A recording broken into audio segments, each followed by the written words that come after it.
and assimilation in bringing a more quality of life to the people and transforming our businesses, our economies, transforming and enabling the social sectors, and especially as we work towards the Honorable Prime Minister's vision of making India Viksit Bharat by 2047, 100 years when we are going to be celebrating of our independence. So this journey of the Amrit Kal in which we are, how these technologies can make a huge difference in this transformative journey of India. So we have been discussing it on three different stages. We have the conference which is being organized on the transformation stage, where you are right here, the innovation and the conversion stage. And in the transformation stage, we've already covered, especially as the overarching theme of the entire conference is on artificial intelligence, the new disruptive technology, machine learning. All of them can bring in greater efficiency, proficiency, and help us in realizing this dream of India, not only becoming Viksit Bharat, but also leading the world across sectors. So we have from day one when we started, the our approach was more analyzing artificial intelligence, its adoption, its assimilation in our societies, in our communities, in our industries, in our businesses, in our social sectors. And then we yesterday our focus was when we had our sessions again looking into the other convergence of other technologies also. We had focus on electronics sector, and we also looked into the application of artificial intelligence across healthcare, agriculture, education, smart cities, which we are going to be deliberating a little more in detail as we start with the City Leaders Conclave. Yesterday, ladies and gentlemen, we also presented the Mobile India Awards. That was the first edition of the Mobile India Awards, which were presented, recognizing the trailblazers and the achievers and the contributors of the mobile industry. We had the budget mobile phones, the smartphones being recognized, the best of the phones with the best of the cameras. So various devices, accessories, and then the accomplishers, the trailblazers of the mobile industry were recognized yesterday. We had a fireside chat with Aman Gupta, who's been on Shark Tank as a mentor, as a guide, and a very next door person.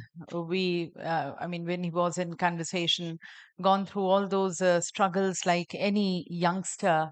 Uh, he experimented in various sectors, but then at the end, it was his passion which drove him towards becoming an entrepreneur and shutting his much uh, good pay package and becoming an entrepreneur, and the struggle and the challenges which he shared with us. But the core of it was that you need to have that passion, that drive, and need to understand when you need to be giving those extra hours of working. He was very clear and vocal about it's more about quality than quantity, which you need to focus on. So the qualitative hours which you can give to your work is stands more important than the number of hours, counting them, and at the end, no productivity efficiency.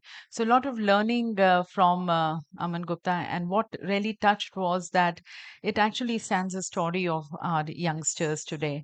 Uh, in fact, as I stand here, it stands story of people of my age also, when we still stand so much confused to be what to be doing in life. But then you have to yourself, life makes way. It is just that when the opportunity is there at your door, recognize it and just go for it. So very a fireside chat that actually had set the stage alight, and that's the very first article which we have in our newsletter of with Aman Gupta.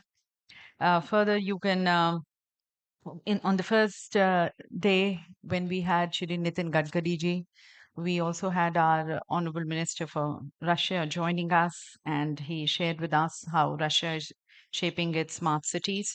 There's further an article in this newsletter how Russia uses AI in financial industry. Today, we are also going to be presenting the FinTech Awards along with the Smart Cities Awards, again recognizing the leaders in the FinTech space and then the various technologies which have further empowered, enabled, added more efficiency, brought in more, assisted in bringing in more financial inclusion. So that's the FinTech Awards which we are going to be presenting. So you're requested also to go through this various articles by again the leaders in this and a lot of experience sharing their own journey they have also shared and further on the topic so much of information and learning and much to take from these articles which are there in this newsletter. In case you're interested in this newsletter, you can collect it from our representatives at the counter, which is just at the sites. Today, ladies and gentlemen, as we start in this transformation stage, we're just waiting for the audience to be coming in, and then we'll have our speakers joining us. Here in this, today we have the City Leaders Conclave. So again, now focusing on smart cities, and then we have two sessions on smart cities with the city leaders. The two more sessions we'll have women in technology and so that's two fireside chat with Barkha Dutt. I'm sure everyone knows Barkha Dutt, the renowned TV journalist, and now who's moved on the digital platform. So, women in technology, and then women technology and New India. So, there are two fireside chat wherein she's going to be in conversation with the two women leaders. At then post lunch, we have the Smart Cities and the FinTech India Innovation Awards, which are going to be presented. On the conversion stage, which is in hall number 4, we have the sessions on FinTech. And in the innovation stage, which is in hall number 1, we have the Startup Hub and the sessions on mobile and accessories. So, with that, with the plan of the day, we are just about to begin with the City Leaders Conclave. And so just requesting you all to be taking your seats, having your mobile phones on the silent mode. We, as far as the expo is concerned, you're requested also to pay a visit to the exhibition. We have the Smart City Expo also, which is showcasing the future technologies, focusing on robotics, automation, AI, drone, cybersecurity, further on more smart mobility solutions, showcasing innovation and sustainability to build a better urban future. That's the showcase in our Smart City Expo.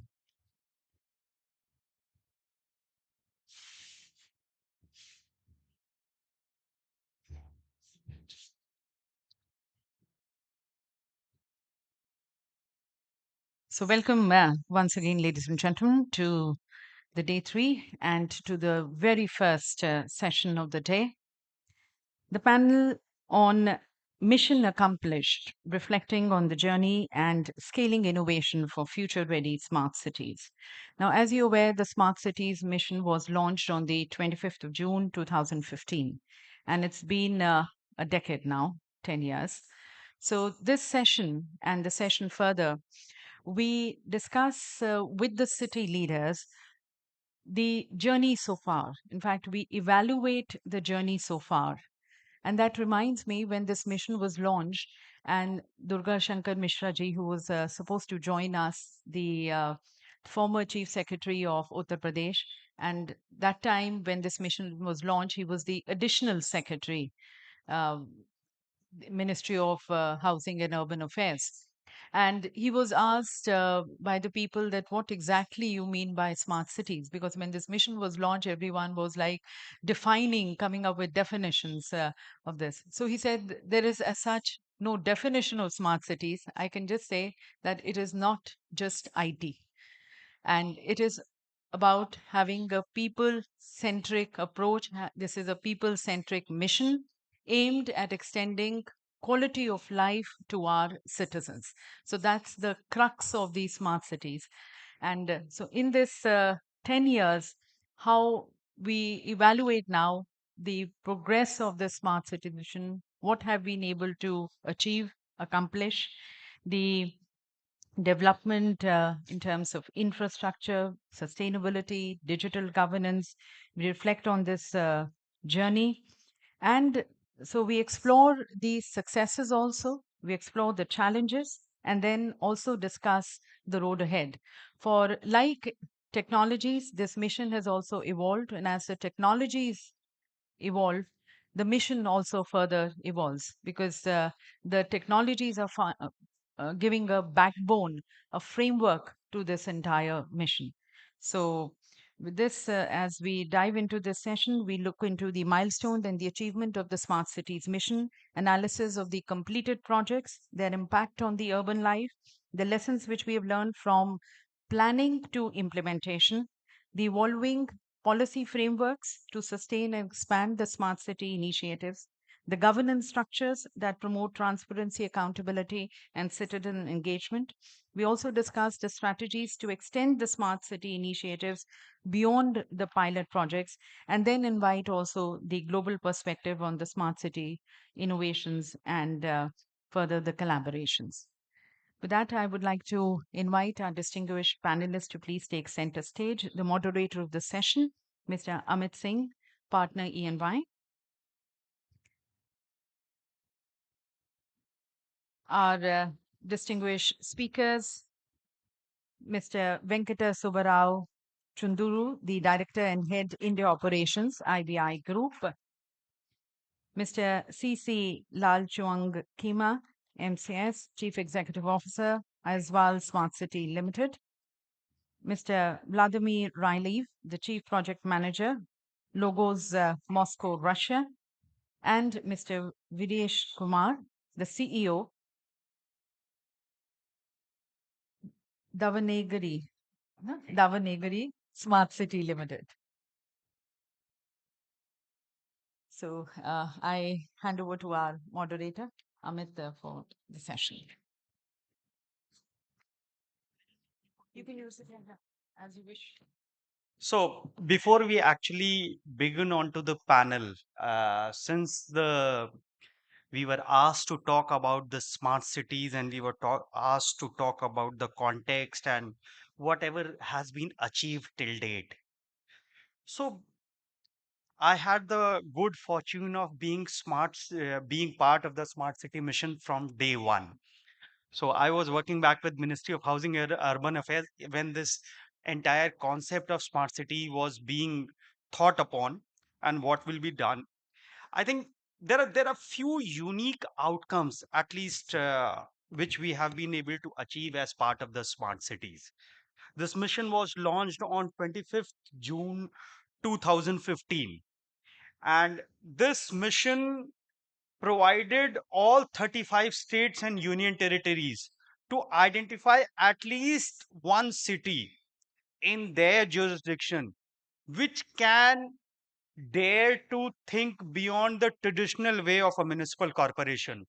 How and what ways it gave them the flexibility to experiment with projects where they should not be afraid of failure, projects where they can test the waters in a small way, and how and what ways they can behave like an entrepreneur. An organization was conceptualized in form of SPV, a SPV which gives them the flexibility, which gives them the leverage that they can behave like an entrepreneur, they can behave like a startup who should not be afraid of failure. That was the whole concept of smart cities. So when someone asks me, what is that the biggest outcome of smart city that we as a country have been able to achieve? I think One of the biggest outcome of this mission is that in last 10 years, our cities, our decision makers, our policy makers have learned one thing of not being afraid of experimenting. I think that's one of the biggest outcome of smart cities. If you look at it, when the entire world was plagued with uh, COVID-19 back in 2020, the way this entire smart city setup, which was there in 100 smart cities, how quickly it was repurposed, and the entire integrated command and control centers which were set up in these cities were immediately repurposed as COVID-19 response centers. And how and what ways the entire convergence between the government machinery could be brought into these integrated command and control centers, and the services were being run to ensure that the minimum livability related aspects are made available to each and every citizen of the city through these ICCCs.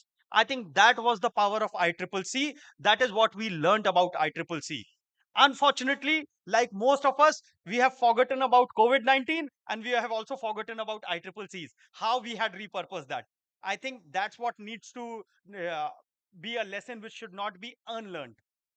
Moving on to the next part, if I talk in terms of facts and figures, I think initially the central government support to this mission was somewhere around 45,000 crore. However, if you look at it, the overall size of the projects which have been executed in last year, it is more than 1.64 lakh crore. Now, what does this hint at? This hints at that our cities are capable of executing projects in which the money requirement can go beyond the central assistance or the state assistance, which means that cities were able to generate money out of their own projects or by using innovative financing, which essentially pointed that yes, if cities improve their operations, there is a large private sector which is ready to come and invest into the city. That is the outcome of smart cities. Smart cities are not merely about setting up a few cameras, few technology, ITMS related aspects, some water related things. Smart city is way, way beyond this. Smart city is ways of working in a new way, in a frugal way. I think that has been one of the biggest outcomes. And as part of this panel discussion, we would want to delve into this. We would want to delve into what were the hits, what were the misses, how and what ways we can take forward the learning from this 100 smart city mission, a small project which was conceptualized in 2015. We are in 2025. In last 10 years, how and what ways we have empowered our I think smart city mission was not for the, and maybe I might be criticized or not, I might not be politically correct. Smart city mission was not about citizens. Smart city mission was about policymakers. How and what ways policymakers can unshackle themselves from the traditional way of thinking and identify new ways of working with the citizens. So, smart city for me was a mission which taught our policymakers how they can unlearn what this country has learned in last 70 years and experiment in the new ways of working. With that, I would just want to move on to the panel discussion. And the way we are going, I have had a discussion with the panel members in advance about the structure that we are going to follow. So for this panel discussion, the way we are going to follow is we will have opening remarks from each of our panel members for 5 minutes, followed by very specific questions that I, as a moderator, will take a liberty to ask them. And after that, we will have an open house where we'll have audience ask their questions to our August panel. With that, I will start the panel discussion. Thank you.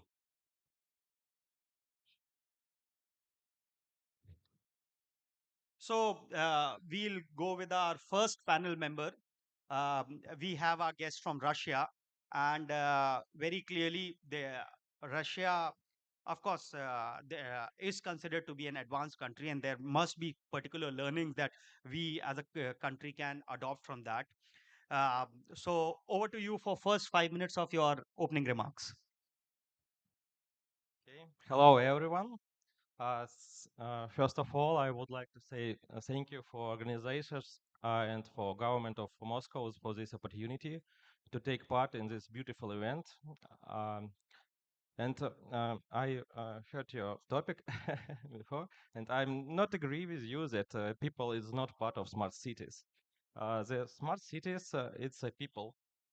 This is a brilliant of each smart cities, and we should provide safety life there in each smart cities in megapolis. Um, and my topic is it's a very important social theme is transport security for citizen. Um, Please raise your hands who use private cars every day in Delhi. Oh, it's not much. Okay, in Moscow, for example, I don't use my private car during traveling to work, and I use only public transport because I know that this is the most safety type of transport in the city. Uh, I know it because we supply equipment for training the public transport drivers for Moscow companies. And I know the difference between the training programs of education in usual standard drivers and public transport drivers. For example, I have received my driver license in 2005. It's more than 20 years, and I'm happy that I am alive right now. And uh, I had only 10 lessons for 1 hours of practical exercises and 12 lessons in theory. Yes, it's not enough to have good skills to drive safety in the cities and don't make some any actions to prevent any accidents.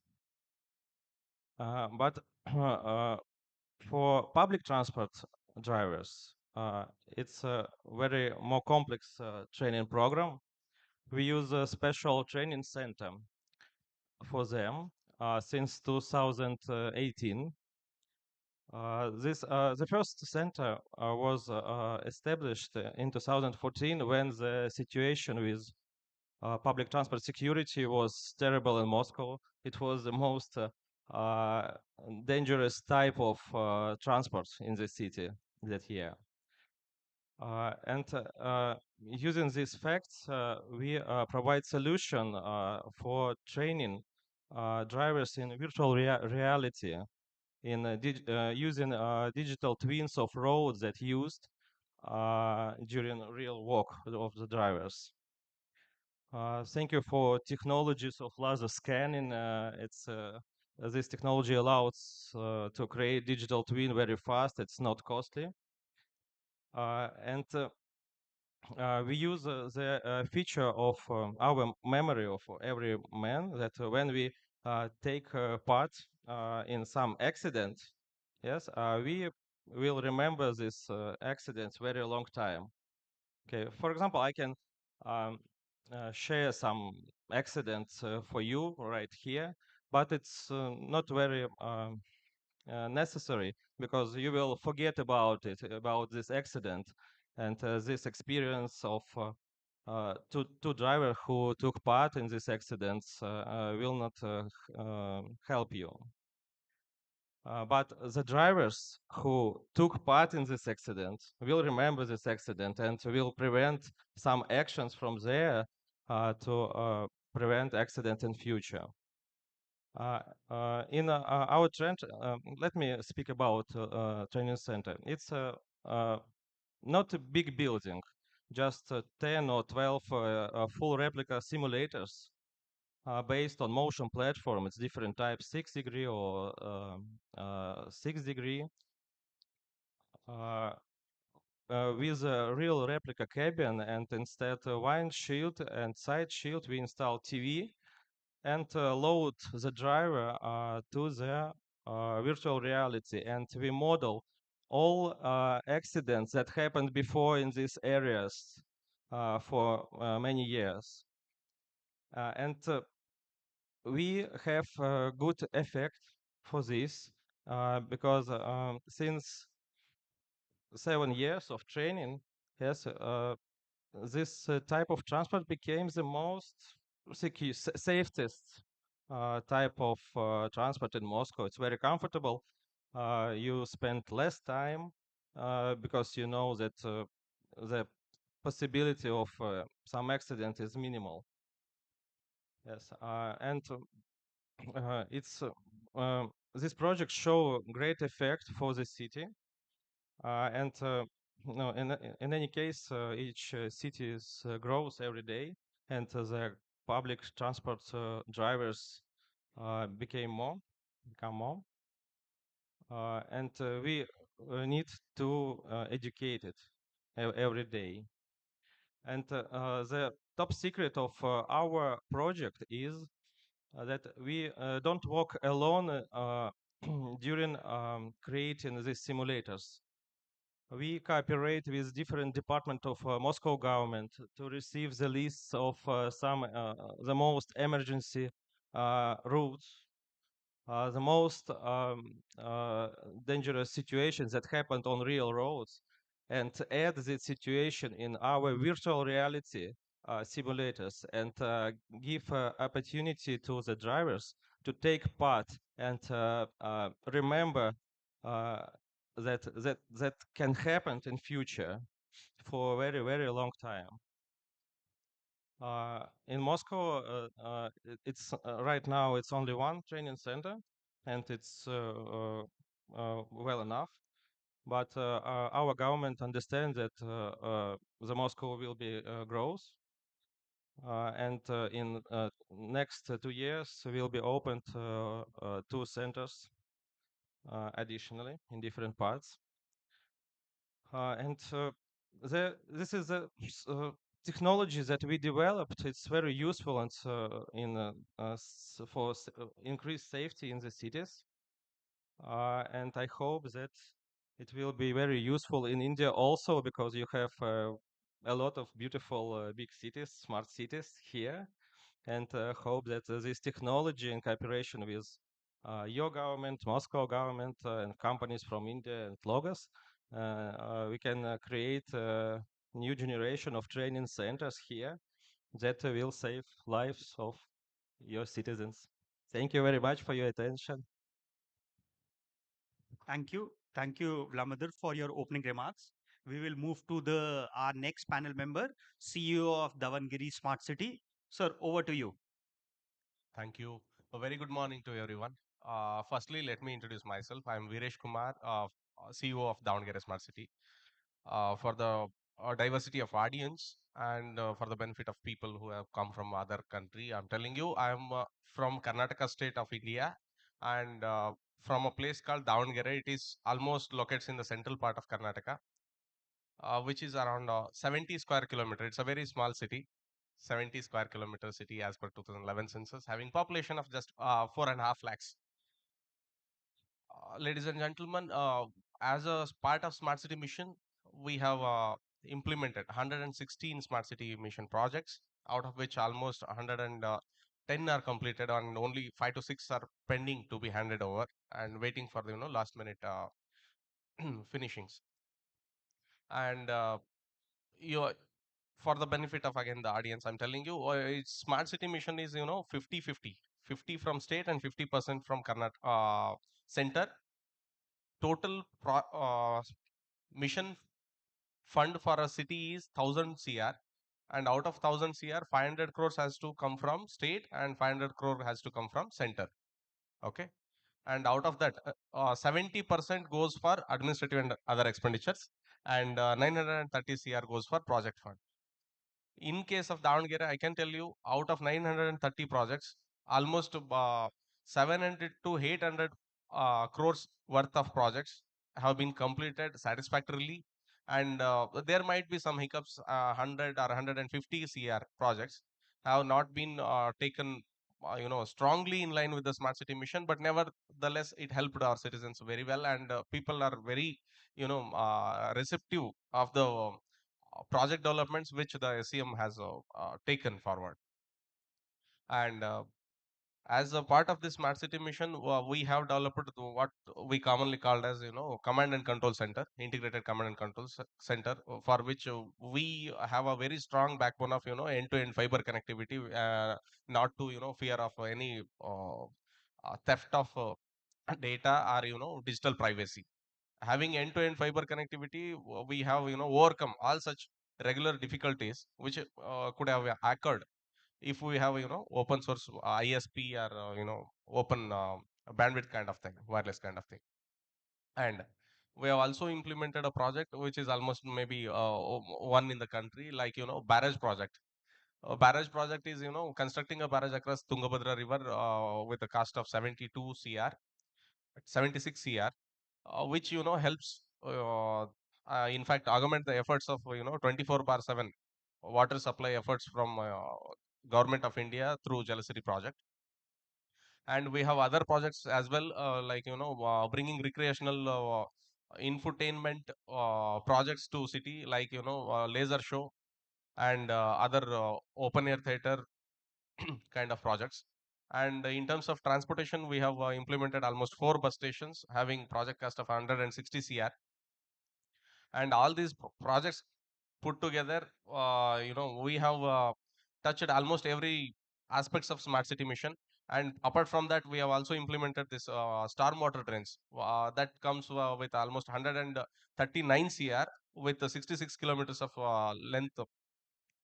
Earlier what used to happen in a city was, in case of major rainfall, sudden torrential rainfall, there used to be a scenario where a lot of inundation used to happen up to knee length water would have been logging there.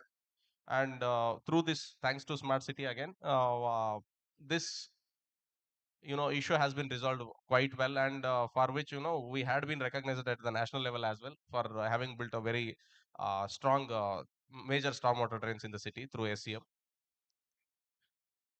Apart from this, we have touched again education and health sector as well. In case of education, mostly into smart classes, and because of which enrollment ratio and even the results are improved, and impact is speaking for itself. And in terms of health, we have something called trauma care center. Davangere being central capital of Karnataka, having connected with 2 national highways and 2 state highways, there used to be a lot of accidents, and unfortunately it was overburdened our district hospital.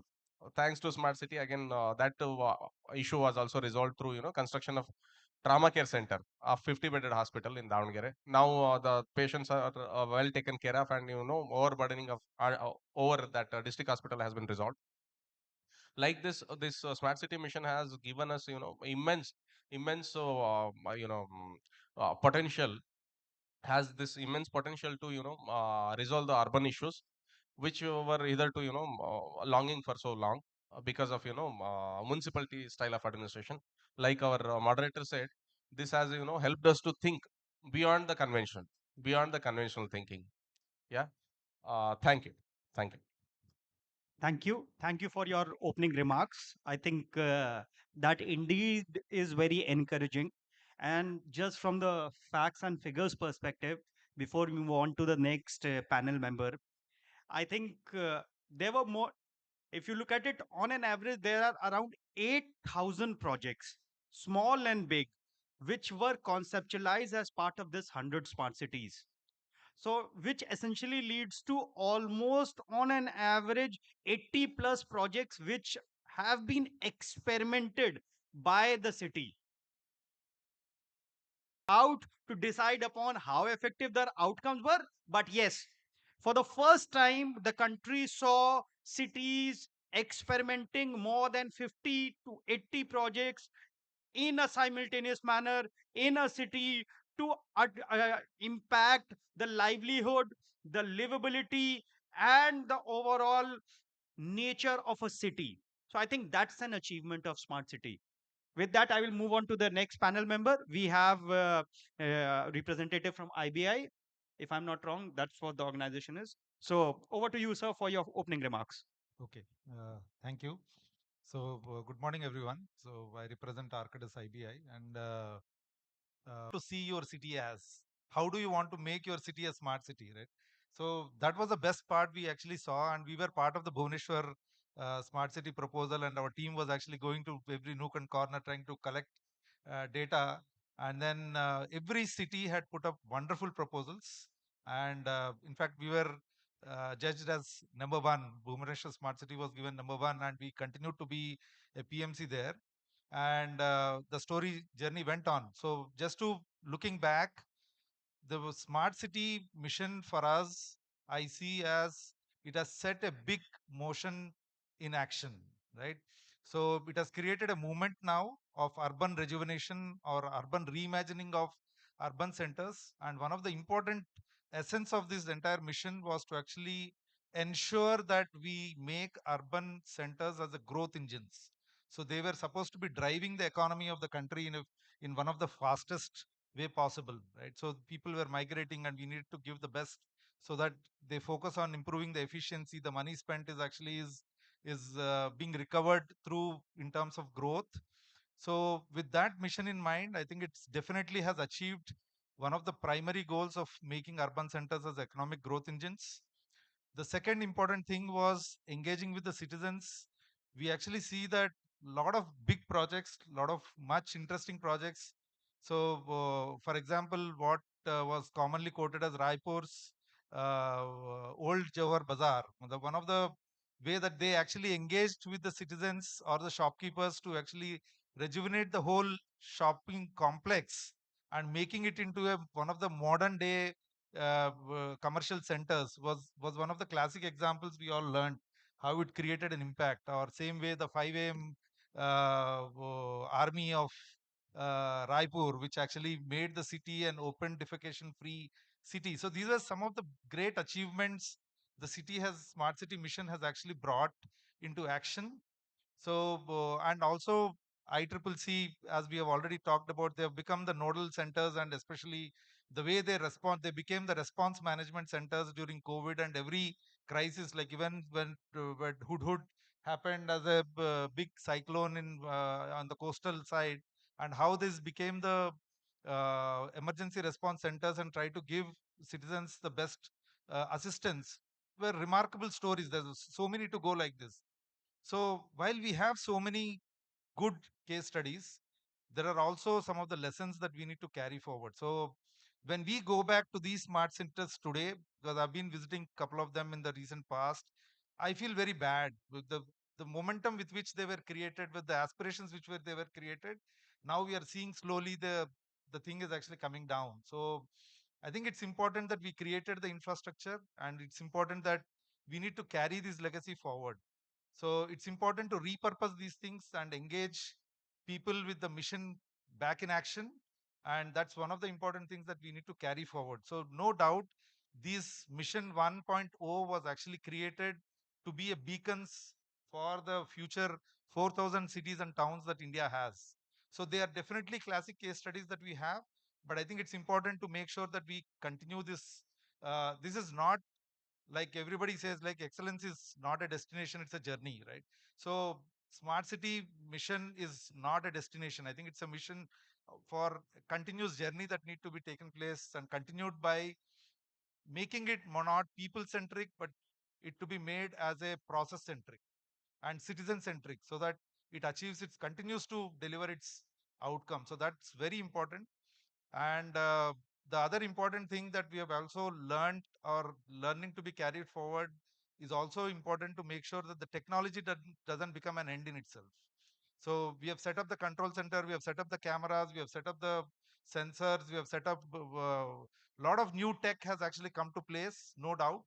But people have now seeing that as an end in itself. I've set up the camera, set up the control center, I'm done with my job. No, we need to make sure we are purposing those sensors to make sure that we are driving an outcome.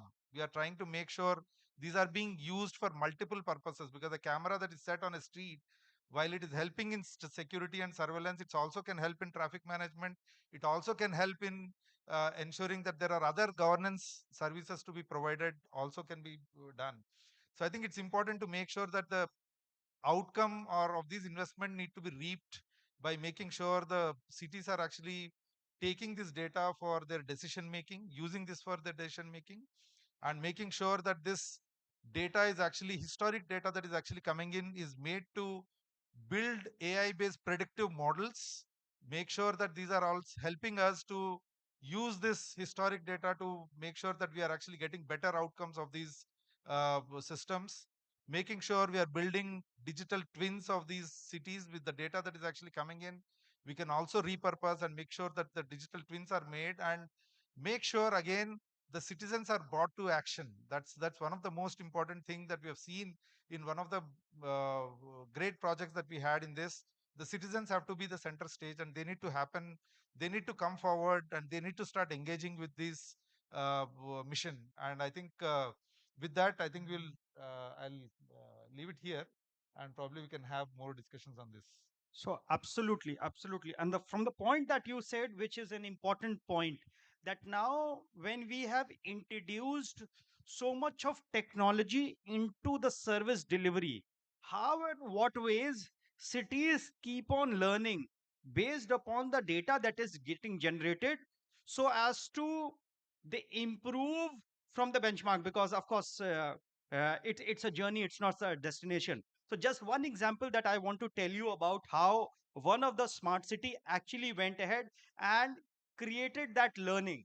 So back in 2019, the smart city of Prayagraj smart city, that's where the famous Kumbh Mela happened. The Kumbh Mela happened in 2019, and because at that point in time there was a complete technology that was set up, the CCTV cameras were there, the entire crowd which was coming was recorded into video. And this year, when 2025, the Mahakumbh happened, and we had more than 640 million people coming into one city, the video, the analytics that was generated in 2019 was put to use to train the model, which was then put to use in 2025 to manage that crowd. So that means in 2019, what was there was made available to train the AI models of how effectively we are going to manage the crowd in 2025. So I think that's the power of smart city. That is what we have been able to do, and that is what is an achievement of smart city. With that, I will move to the next CEO. We just have just before that, I just wanted to add one more thing. I think while we do this, I think the amount of data and amount of lessons that we have got from these 100 cities, we can definitely build a kind of urban maturity models, which can actually, we can always say that, okay, we have a stage 5 or stage 1 to 5 or 1 to 10, whatever scaling. If you're able to put a maturity model, it can actually help the next 4,000 cities or 200, 400, whatever number of cities. They know to assess where we stand. And if I aspire to become someone higher up, what is it that I need to do? So then we have a metrics that we can actually tell, and what investments are required, what sort of things that we need to do to achieve that part. So it would be one of the best things that can happen. So that's where the mission 2.0 that need to take it forward also. absolutely, absolutely. It could not have been put in any better way. Thank you. Thank you for your intervention. Moving on to our next speaker. He is the CEO of Aizwal Smart City. And over to you for your opening remarks. Okay, thank you, Amit. Thank you so much. Good morning, everyone. Thank you to the organizer for inviting me as one of the panelists. As it has already pointed out by my co-panelists, Smart City Mission, I'd like to give, as introductory remarks, I'd like to give my personal opinion on this Smart City Mission. This is one of the most beautiful projects and scheme the government of India has ever implemented. That is my personal opinion. Because in other scheme, it is designed by the government from the center.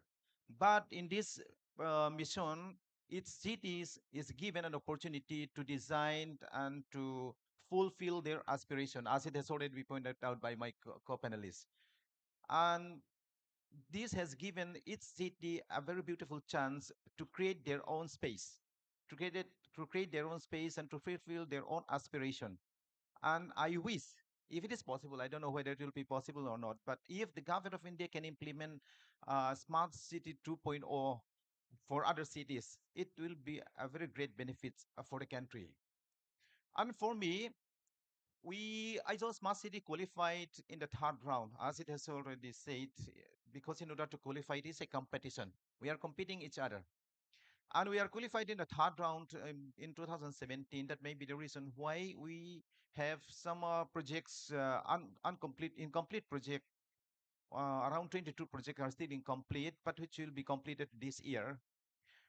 And this smart city mission transform the face of the cities to a tremendous aspects. For example, like in the waste management aspect, National Green Tribunal has already given us, the state government, so many warnings. For example, like this common biomedical waste treatment, and even in the solid waste management. Before, the state government is unable to take up this waste management properly. Now we are taking up through the intervention of the smart city. And one of the beautiful projects which we have completed is common biomedical waste treatment facility. We have completed and it will be in operation from 1st April 2025. Now we are avoiding the penalty from National Green Tribunal because of this smart city mission. Up, Apart from that, we are also implementing this material recovery facility, who is also now operating the same in Indore, Madhya Pradesh, and Ahmedabad in Gujarat. That Nepra Resource Private Limited, in collaboration with them, we are helping them. This will be completed within 1 year. We hope to complete by 31st March 2026.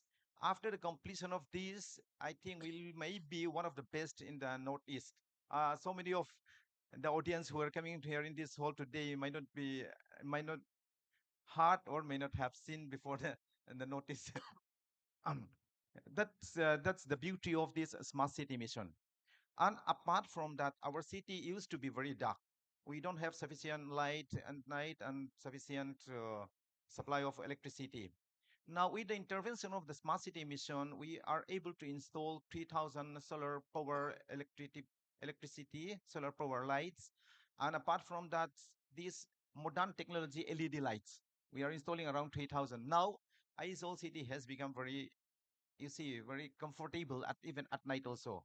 This not only you see, increase the ambience and the beauty of the city, but it also ensure the safety and security of the women's and those who are, you see, working at night.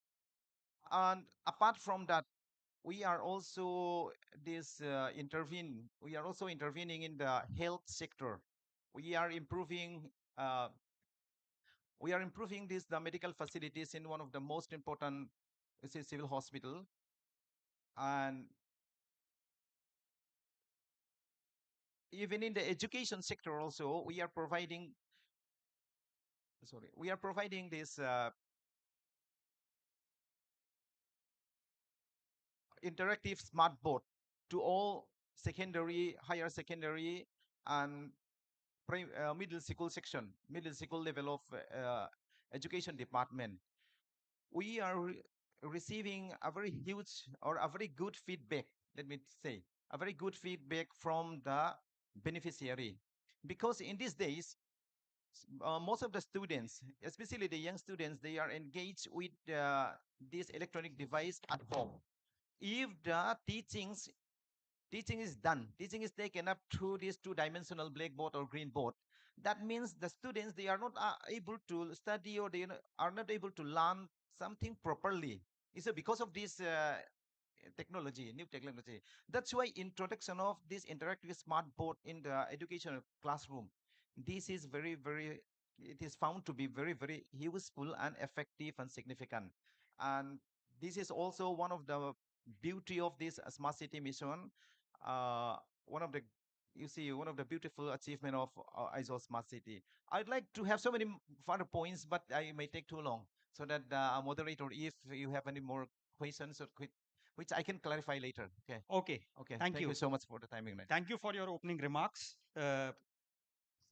I think now that we have covered, I would give up my right as a moderator to ask specific questions, considering the overall time that we have, because I think audience definitely would be interested in asking questions. So now we are opening the house to the audience. If you have any specific question, the there are two rules. One, please specifically Introduce yourself, the organization that you are representing, and to whom this question is. Okay, so we will take couple of questions. The first question, anyone?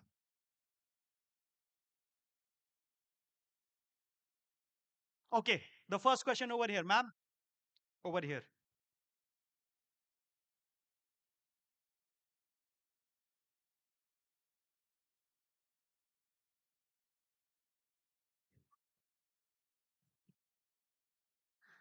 Hi, good morning everyone. So my name is Pavan Yadav. I am representing Arcadis IVI. So my questions is to Mr. Viresh and Mr. CC Lal. Uh, After completion of this main contract, that is MSI contract, so we'll be in the O&M period. So what are our planning for O&M? I mean, from where this funding will come? Currently it is 50-50% from center and the state. And what are our monetization plan for sustainability of O&M? So these are my two questions from either of you. Thank you. Want me to answer? Okay. Yeah, nice. See, very pertinent question. In fact, and for that operation and maintenance period, we have sufficiently made provision of funding for operation and maintenance till generally say in case of ICCC it is 5 years, right? Beyond that period is the your question, right? Yeah. And beyond that period, see, this is the transition period with which we need to make our ULB, understand that this is the infrastructure we are creating, we have created, and made your life so easier in terms of you can increase your property tax, and that in fact brings more accountability into their system, and even through traffic chalaning, right? We can create some revenue again through our digital display boards also we can create revenue. Example, just some senior official from MOA, and just we had a word with them, and during that conversation he given me a shocking number. you know uh, Through this Delhi airport, they have too many screens just to screen or some government scheme advertisement. They had asked us 4 cr just for 1 month. 4 cr. See, that is the potential we have. It is just that we need to market it the right way, and we need to make ULBs understand that these are the assets created for you. Smart city is not an alternative. It is just a part of assisting your efforts towards creating urban infrastructure so that we can create future ready cities. Just that. I hope I have answered your question. Thank you. Okay, do I need to answer? No, that's a very beautiful question indeed. Okay, thank you so much. Yes, the expenditure required for the maintenance of ICCC, even the 1 month, is also very huge. That's why we need to have a very good monetization plan. And first of all, we are now designing the 5 ways so that we can monetize ICCC. The number one is those who are utilizing the services of ICCC, or you will be charging them. We'll be charging them, for example, like for getting the video of the accidents which happens on the roadside. That's if they want to have a video of the footage, then we'll be charging them. Number one. Then number two, we are having we call it virtual message display. That's VMD. That's also we have already monetized through EOI. We have already issued expression of interest. Some farm have already replied, and then that's agreement has already been signed. Number two. Number three is that we'll be leasing out our cables. The cables which were, you see, have already laid down across the city. That will be leased out to interest farm. Number three. And the number four is that we are now planning to, to introduce this tracking of devices to GPS. That is currently under development. We hope, I think this ICCC will be self-sustained after the successful completion of all this plan. Thank you so much. So just to add to what the CEOs of two smart cities have said, I think moving forward, the lessons learned related to, we need to have better structure or a better framework for revenue sharing between the urban local body, the police administration, and the SPV.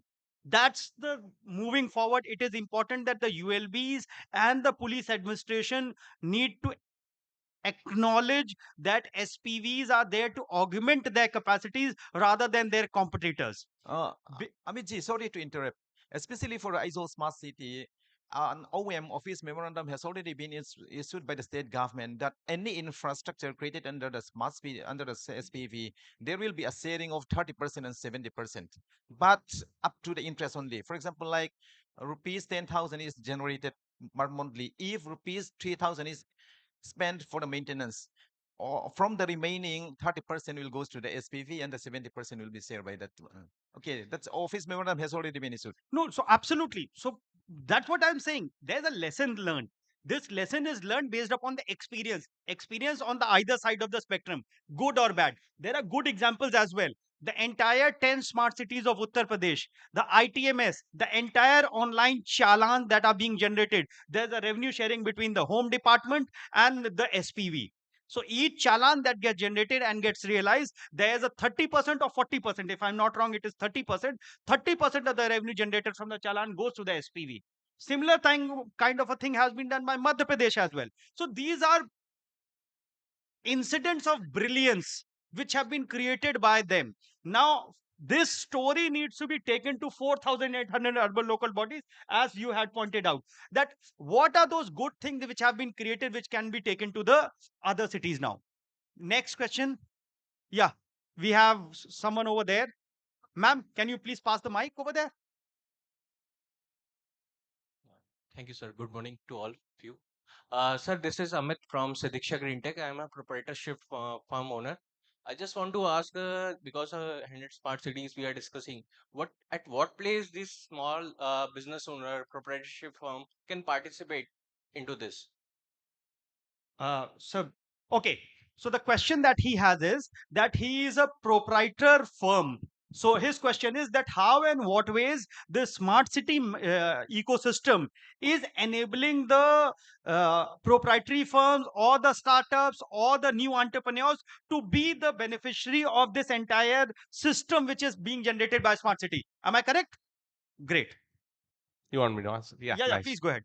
See, on a similar note, I had discussion with my IT team already. So to act our helpline center, as you know, just dial center, something like that for our city. You are a startup. You are there to provide some services to the citizens of that city.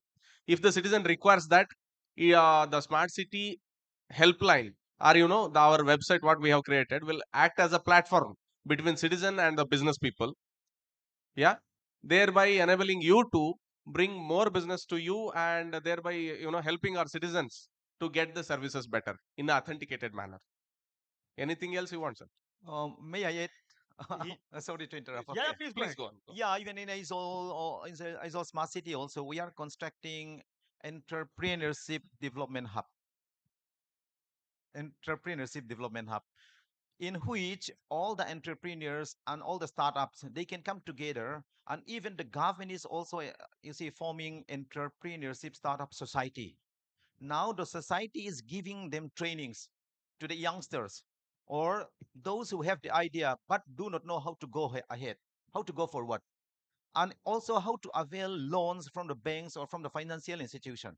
All these kind of things, trainings, you see, what to say, seminar or something like this of panel discussion, and all these things can be taken up and can be organized in that building we are constructing. I think this is one of the contributions which we have. Yeah, we are creating under the smart city. Okay. This is found So to be very useful. Yes. So, very pinpointed answer to your question. The erstwhile smart city mission leader, Mr. Kunal Kumar, he used to say Yeah. that to procure innovation, you have to innovate procurement. Okay, that may be the So, reason. if you actually want to have innovation procured, the way the traditional procurement methods in the government will not work. And that's where there's one program in Smart City which was introduced, which provided the flexibility to the SPVs to source up to 25 lakh rupees worth of project directly on a single source from the person who has done the successful POC through STIX program. So there was a dedicated program that was created through which we could procure innovation from the small firms like yours.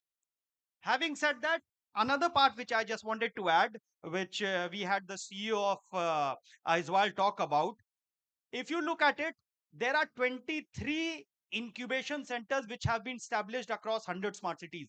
And these incubation centers have more than 500 startups created.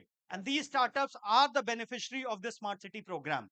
So yes, it is something which is a learning. And this again takes me back to the our friend from IBI who said how and what ways we document these learnings and make it available for all those 4,800 urban local bodies in the country to adopt. With that, I will move to the last question because exhibitors are already raising their uh, hands on their watch, telling me our time is up for this panel discussion. Our time is still there. Okay, over Good to you. morning, ladies and gentlemen. My name is Ilyana Urbanovic. I'm also the representative of Logos company coming from Moscow, Russia. Actually, my question is the question connected to your answer. You were talking about business hubs inside of India, inside the country, but here we're making smart cities international. So why don't we have international hubs having the possibility of sharing our experience, our what was said top secrets, because we have many ideas outside of India, and India is full of ideas. And you all, each of you, thank you very much. You have mentioned that this idea is about people. So let's make it international, international for business people, international for citizens of our countries. So are there any ideas to make smart cities international? Okay. Oh, thank you so much, madam. That's a very beautiful proposal and beautiful suggestion, which it is very much welcome. So, Yes. Okay. yeah. So, ma'am, just to answer to your point, we actually were very quite open. And when I say we, I want to talk from the on behalf of Smart City Mission. I love this mission. I am really passionate about this subject. So we for last 10 years have attempted in various ways of how and what ways we can achieve international cooperation in all the aspects of the supply chain, whether it is signing up as a sister city program in which international cities are had tied up, they had signed MOUs with Indian cities to help them with the know how of how and what way smart interventions can be brought into our cities. That was one part. The second part was we created a platform through which our Indian cities could go to various international cities, various international exhibitions, and learn from there and understand what are things that are happening. The third, what we were attempted was we created platforms like this where we had our international partners coming and sharing the know-how of the technology, of the processes, of the benefits.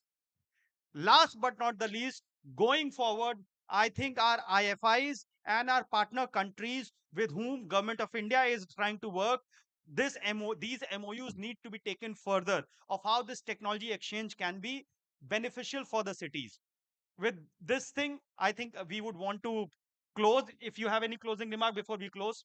Okay, thank you. And I hand it over to our lady. Thank you.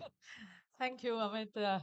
You truly are a very passionate moderator, very passionate about smart cities. That was very reflective of the way you were taking questions and so much of information you were sharing with us. Thank you very much. I would like to request you to kindly present the mementos to our speakers.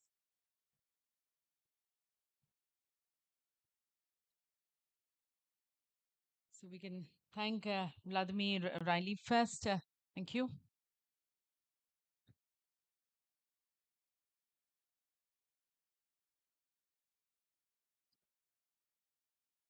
Thank you to Mr. Virish Kumar. I get it right now. Devnagari Smart City.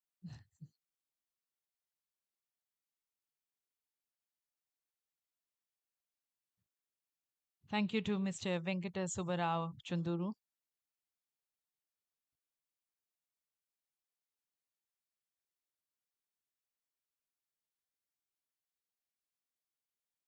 Thank you to Mr. Lal Chong Kima.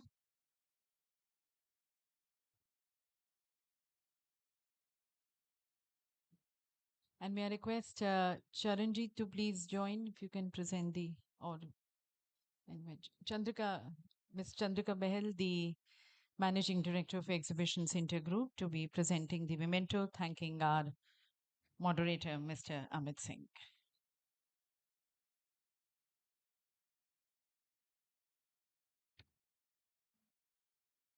Thank you. May I request you, gentlemen, for a group photograph to kindly step forward. I think it was a very excellent session. The journey so far, which we have been able to achieve in the Smart Cities mission. And now, as we move into Mission 2.0, the next phase of growth for our smart cities, that's what we are going to be hearing from our eminent speakers.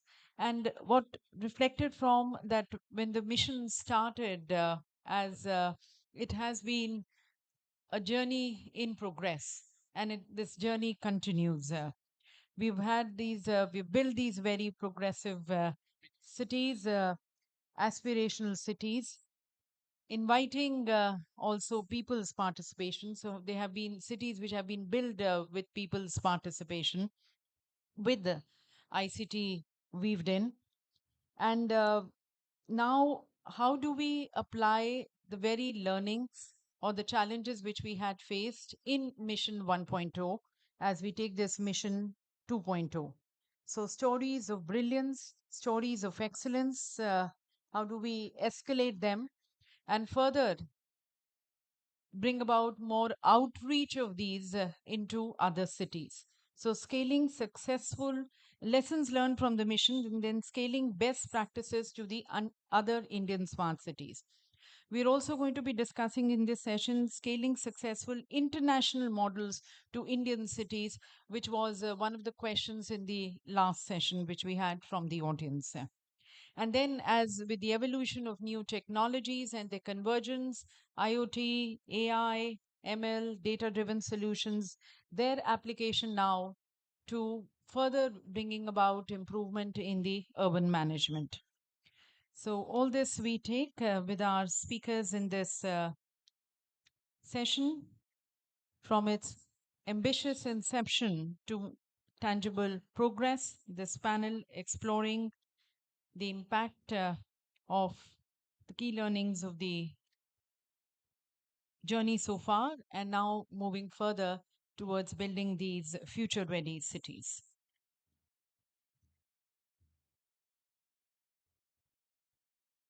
I invite first our session moderator, Mr. Rahul Kapoor, the Executive Director, Ministry of Railways. Our eminent speakers, Mr. Rajat Kumar Saini, CEO and Managing Director, National Industrial Corridor Development Corporation. Ms. Saida Afreen Bano, S. Beleri, the Managing Director, Belagavi Smart City Limited. Ms. Ashwiza, the Managing Director and Chief Executive Officer of Tumakuru Smart City Limited. Mr. Sergey Chairman, the Honorable Minister of the Government of Moscow, Head of Department for External Economic and International Relations of Moscow, and Mr. Abdul Salam Mohammed, the CEO of Markaz Knowledge City, along with Mr. Amit Kumar, the Director, SUDA, and CEO of the Ranchi Smart City Corporation Limited.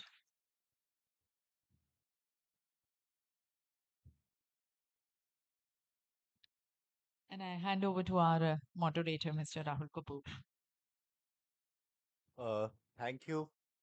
And I'm really honored to be here with such an distinguished panel to discuss on this important issue of the whole journey of smart cities from its inception to its fruition. And we have done more than 7 years in the smart cities mission.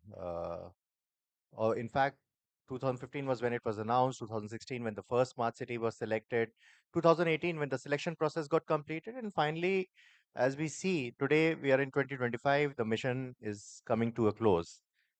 But it's really not the end for the mission because this was always going to be from a mission to a movement. And as we start with that next phase of this program, there are certain important learnings that we would like to know and we'd like to understand on what has happened in the smart city space.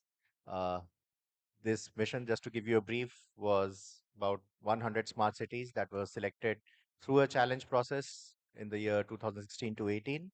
The idea was that the mission will imbibe the spirits of cooperative federalism by way of consultation, engagement of the citizens, the other stakeholders for whom the city matters, and also competitive federalism by way of a challenge process wherein cities would compete with each other for central government grants and the state government grants.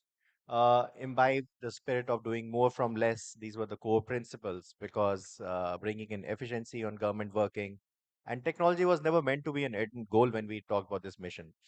Technology was always going to be an enabler. And as we went on this journey, there were a lot of learnings that came about, how the mission led to development of capacities in cities. It led to development of new kind of institutional mechanism, new kind of understanding on what works and how it works, new kind of governance models wherein we learned to collaborate with various other government departments, other stakeholders as we went on through this journey of development.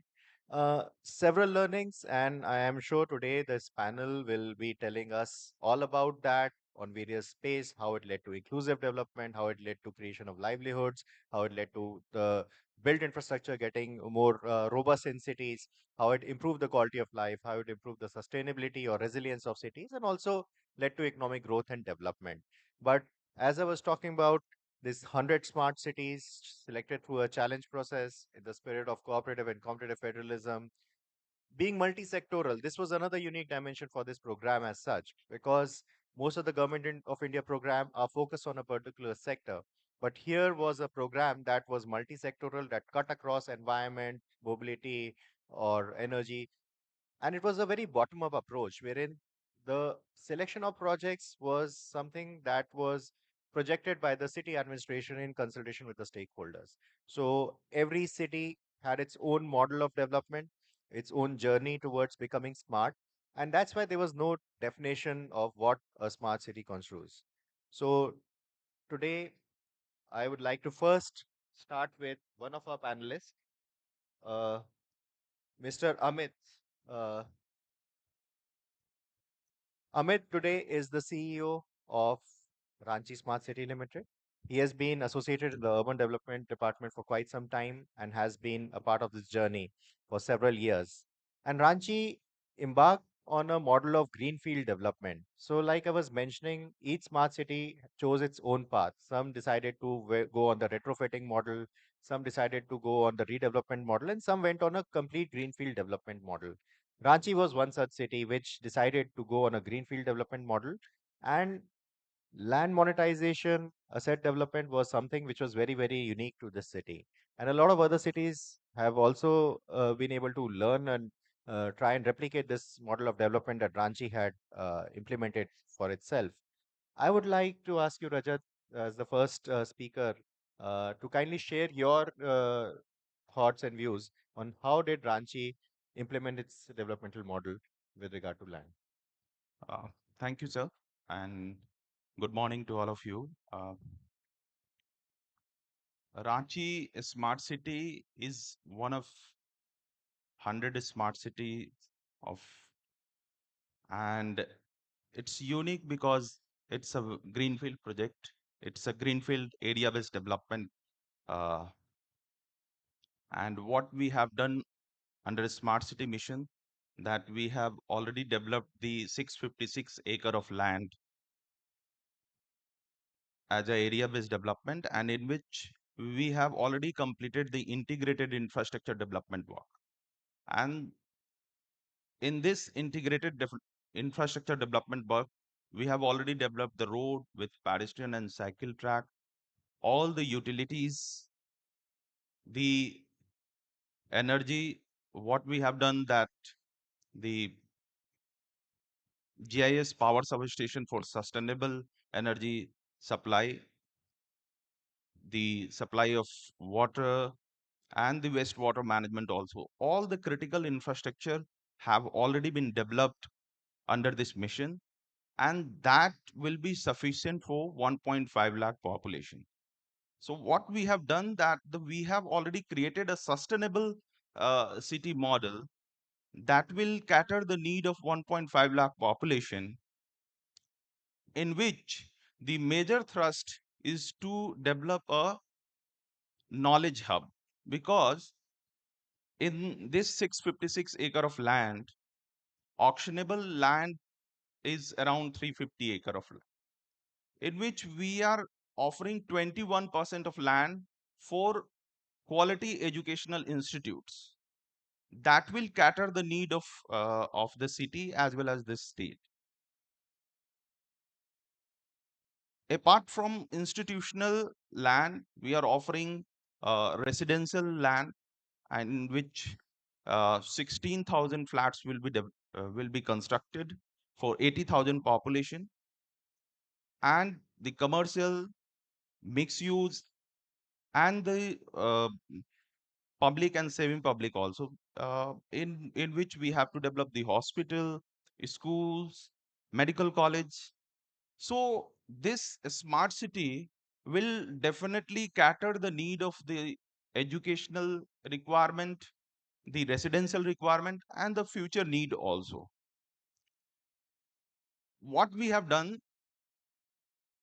that this infrastructure is sustainable in nature, because uh, Jharkhand is known for the forest land and the land close to nature. So 37% of the area of Ranchi smart city is the greener area, open space area, and river rejuvenation project is also a part of this smart city. So we have already taken care of the development of the green space, as well as the critical uh, environment friendly works also. In a smart city, what we have uh, observed and what we have learned, that we have to gain more from less. We have to get more from less.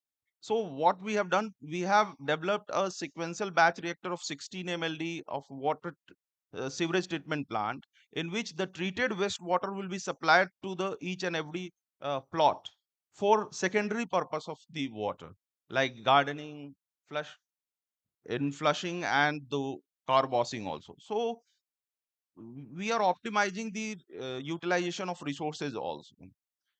In Ranchi smart city, entire construction will be following the Griha 3 norms, that is the energy efficient buildings, others, and Griha 4 and Griha 5. If any developer is following the Griha 4 and Griha 5 rating, they will be awarded with the extra FAR. So incentive is already there for taking environmental friendly steps for developer also. As sir already told about the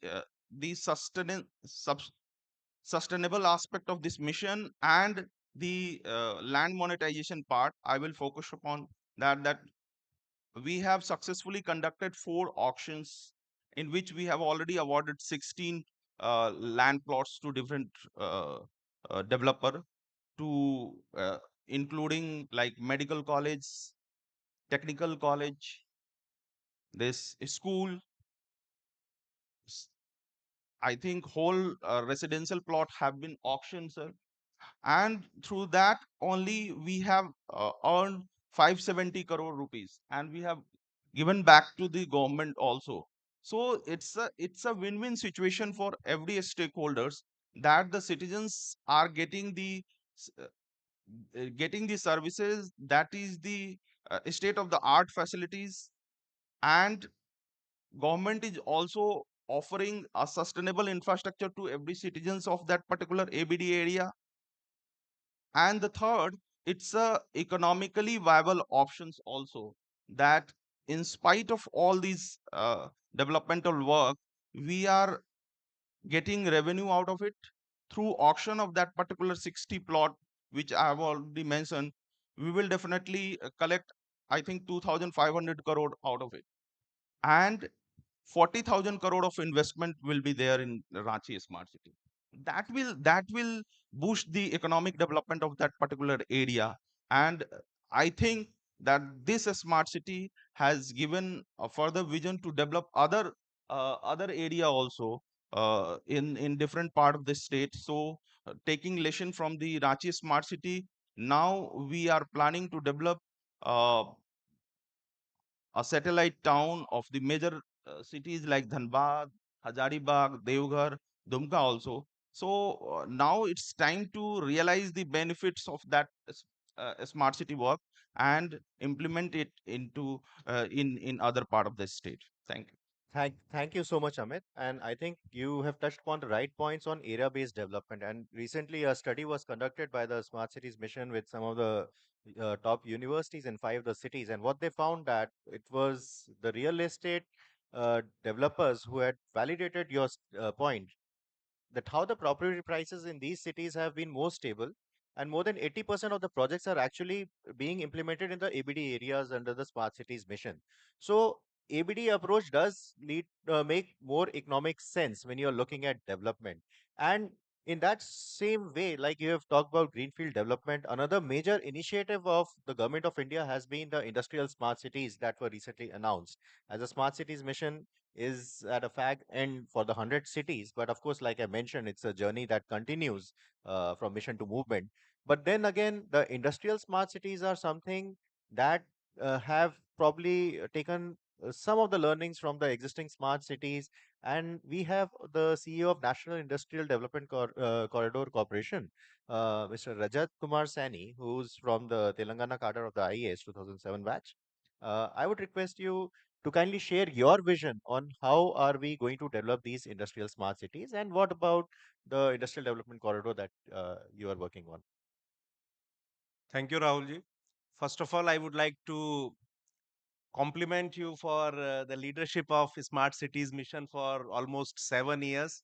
And I believe almost from the inception stage to a level of maturity and the successful implementation. So, we greenfield industrial smart cities may look like a kind of misfit in this expo, but I will take you back to 2014 when government, yes, with the vision of Honorable PM, there was one thing about 100 smart cities which are existing cities, and then the existing cities need to be made smart, as well as government also heralded a mission of creating new greenfield industrial smart cities.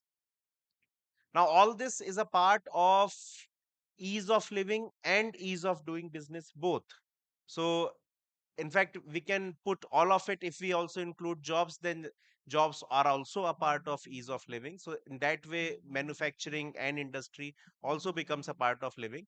So under that, in the whole ease of living umbrella, ease of manufacturing and ease of doing business is kind of a subset. And apart from many other things that government is doing to promote that, one of the component is building greenfield industrial smart cities. So over over last 10 years, we have built 8 greenfield smart cities. You might have heard about Dholera, which is also the first semiconductor city of India. You might have heard about a part of Greater Noida is built by us. There is a greenfield smart city in Maharashtra, Shendra Bitkin. Similarly, there is one near Ujjain, 4 are under construction.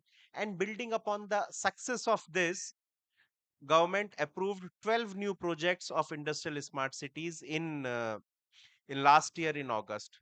Now there is a lot of synergy between the smart cities mission as well as the work that we are doing. Where does the synergy lie? As you rightly said, the synergy lies in the learnings from smart cities mission, the kind of technologies that you are implementing. We actually copied a lot of technologies. There are where we excel under National Industrial Corridor Development Program is how to make the cities also a hub of manufacturing and a hub of industrial growth. And building upon this, many of you might have heard, Government of India last year announced 100 new industrial parks near cities using town planning schemes. This was a very, very prominent, what should I say, announcement, which has taken lessons from Smart Cities mission, from National Industrial Corridor Development Program, where we need to pool land, we need to find synergy with the smart cities, we need to find land, and also do the kind of greenfield development that is being done in the industrial smart cities of Industrial Corridor Development Corporation. This also brings to focus the kind of whole of government approach that is being taken by the government in last 10 years, and rather than the various ministries and departments working in silos, we are we are trying to find continuously we are trying to find synergy between various departments, and trying to learn from the experiences that various departments are having, and also trying to have a convergence of schemes. So smart cities need to be smart, yes, but they also need to be a generator of jobs. They also need to promote economic development. And why I am saying so? So cities today, our urban areas have 66% of GDP. They have 66% of GDP of India. That is two-third GDP of India, but they are providing only one-third of the jobs. So we need to have these figures need to come closer. So GDP, I'm not saying that we can come closer by reducing the GDP. We need to come closer by increasing the jobs. And already India has a lot of strength in service sector. How do we need to promote cities also as a center of manufacturing? And when I'm saying center of manufacturing, I don't mean that manufacturing has to happen in cities. Manufacturing has to happen close to cities. And why? Because the kind of social infrastructure, the kind of social ecosystem that cities provide, it is difficult to build in greenfield cities. The kind of ecosystem that the smart cities mission has been able to build in last 10 years for 100 cities, and will be doing in next 10 years for many other cities. Because now, in last 10 years, what has happened, not just the government of India, but state governments have particularly taken up the leadership of smart cities movement. I won't say mission, smart cities movement. And now, even without the government of India support, as Amit just mentioned, as Rahul ji mentioned, uh, states themselves are developing these smart cities. So what we have to do as part of industries ecosystem, we need to leverage upon the social infrastructure, we need to leverage upon the this whole smart city ecosystem, and use that ecosystem and social infrastructure to make these cities also a hub of growth, a hub of jobs, a hub of industrial growth, a hub of manufacturing. You have been able to, your job was very difficult because you started with the legacy problems of existing cities. My job is very difficult because yes, I can put all technology, I can build everything, but I don't have people to fill those cities. So that is why both of us need to work closer. There's the cities as part of urban development, and the cities also as part of industrial development. We have to find these synergies, and there are enough points where of convergence that have been identified in last 10 years, and I am sure that the leadership of this urban renewal missions, the leadership at the state level and federal level, as well as the leadership for industry, for industrial development, they are going to they have learnt a lot in last 10 years, and I believe that in the next 10 years we would be seeing cities not just as a smart cities, but also as a hub for jobs and as well as a hub for manufacturing. Thank you so much, Rajatji. Technology, of course, has always been associated with the smart cities mission, and you have also mentioned that in your point. And we have seen cutting edge technology being introduced in many areas across smart cities. So when you're talking about various urban practices like traffic management, waste management, energy management, the integrated command and control centers have played a wonderful role in that development. How this has translated in a city like Tumkuru, which has been known to be a green, clean, sustainable city, and how I would just like to stop here for a second because one of our panelists has to attend an important call. So I would like to say thank you so much, Rajat for being a part of the panel and sharing your vision for the industrial smart cities with us. Okay, thank you. Yeah, coming back. So when I was talking about Tumkuru Smart City, and we are lucky to have with us the CEO of Tumkuru Smart City Limited, Miss Ashwija BV, who's an IS officer, and would like to share her thoughts on how technology has been a good enabler in handling various issues such as when you're talking about safety of cities, and especially when you're looking at women, because that's one area there the smart cities have exclusively focused on making cities safe for women using technology as an enabler. If you'd like to share your thoughts, it would be wonderful. Good morning, everyone. So, Tumkur is also known as education city or industrial city, wherein we have around 800 educational institutions and around 1,500 industries spread across 10 industrial areas, wherein three of the industrial areas are just in the Tumkur city. Tumkur is also called as Edge City, which is just 60 kilometers away from our Bangalore, capital city of Karnataka. So, which has a huge potential of becoming a part of the greater Bangalore in very near future. So, given these conditions, every day we have around 8 to 10,000 people commuting to just from Tumkur to Bangalore and to other industrial areas within the districts. So, given this situation, safety of women and even the other men also becomes our utmost priority. So we have around 413 cameras installed across various parts of the city and around 50 public announcement systems, and we have around 30 smart poles wherein we have SOS buttons installed in them. So these cameras have been playing a wonderful role. From the past 2 to 3 years, we have been observing that we have started with a small project wherein single woman, especially at the night time, somewhere between from 10 to 2 a.m. and from early morning 5 a.m. to 8 a.m. are being monitored through our cameras. So through these cameras and through public announcement systems, we make sure that the single women who are waiting for their buses or taxis or in a railway station or in a bus stand, so we give them the moral support. So we do have some examples wherein we have asked women who are standing alone on the roads to make sure that they're safe. We have asked them to wave their hands back at us to make sure that they're safe. And so they do wave their hands, showing that there's no such imminent danger. And these SOS button, as I was just mentioning, has also empowered the woman. Like I would like to take an example of just 1 week back, a woman at around 11 p.m. just presses the SOS button. So, and immediately our command center answered to it.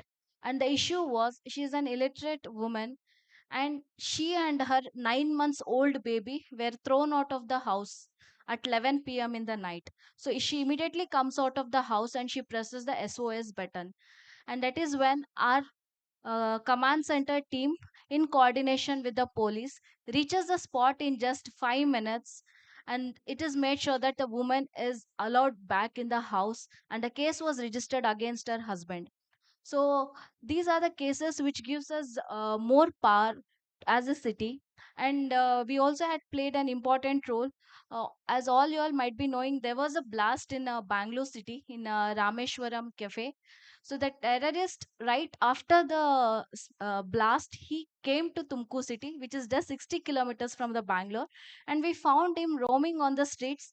But we found after some 10 days when the investigation team came to Tumkur, that is when, through our smart city cameras, we were able to track this terrorist movement across across the city, and from where he took the bus and which destination he reached. And even the traffic management has been a better thing now when compared to the previous time. So earlier, entering a city and leaving a city would take 18 minutes, almost 15 to 18 minutes. Now through integrated traffic management system, once you enter the city and you find a green signal, and then through rest of the city you get only green signal, so nowhere you will be stopped. And now the transit time has reduced from 18 minutes to now 10 minutes, almost 9 to 10 minutes. So in this way we have been able to make use of the command center. And as part of I'm also the Tumku City Corporation Commissioner, so we have made use of these cameras to monitor the waste management. Like in during night times we have people throwing the waste across the main roads and highways and the service roads. So through these cameras we were able to monitor these activities and go and penalize them. Until now we have collected around 15 lakhs of just penalty, by issuing penalty starting from as small amount as 500 to 50,000.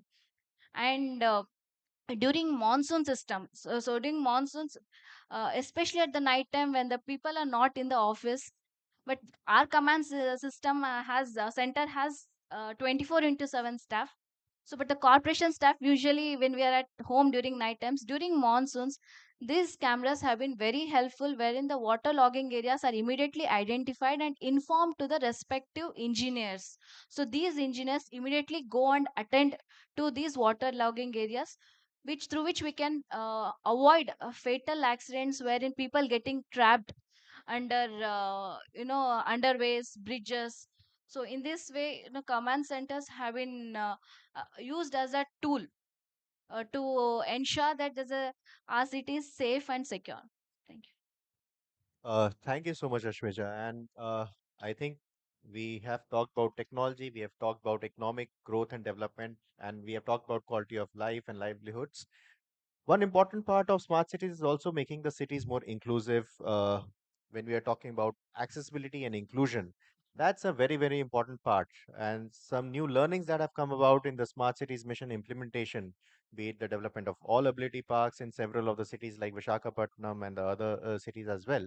Now, Belagavi is one such smart city that has taken a lead in uh, this kind of inclusive development and inclusion led growth.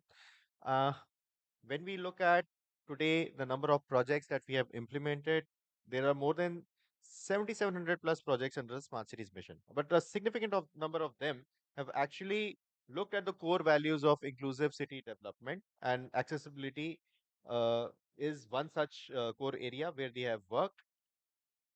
And I would like the CEO of Belagavi Smart City Limited, Ms. Saida Afrin Banu, to share her thoughts and views on what Belagavi has done that other cities can learn from to make it more inclusive.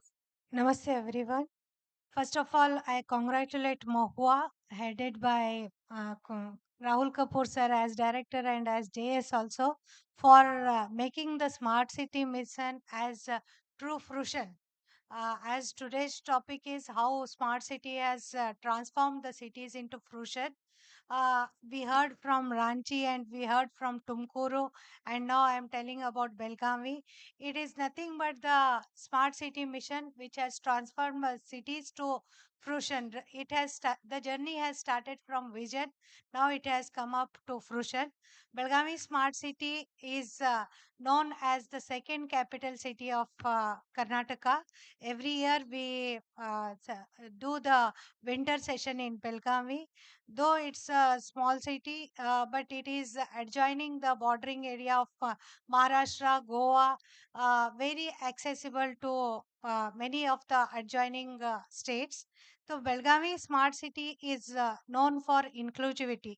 It has won the United Nations Award for Inclusivity, and among the 100 cities, Mohua has selected 10 cities as accessible cities. Belgavi is only one city from Karnataka as accessible cities.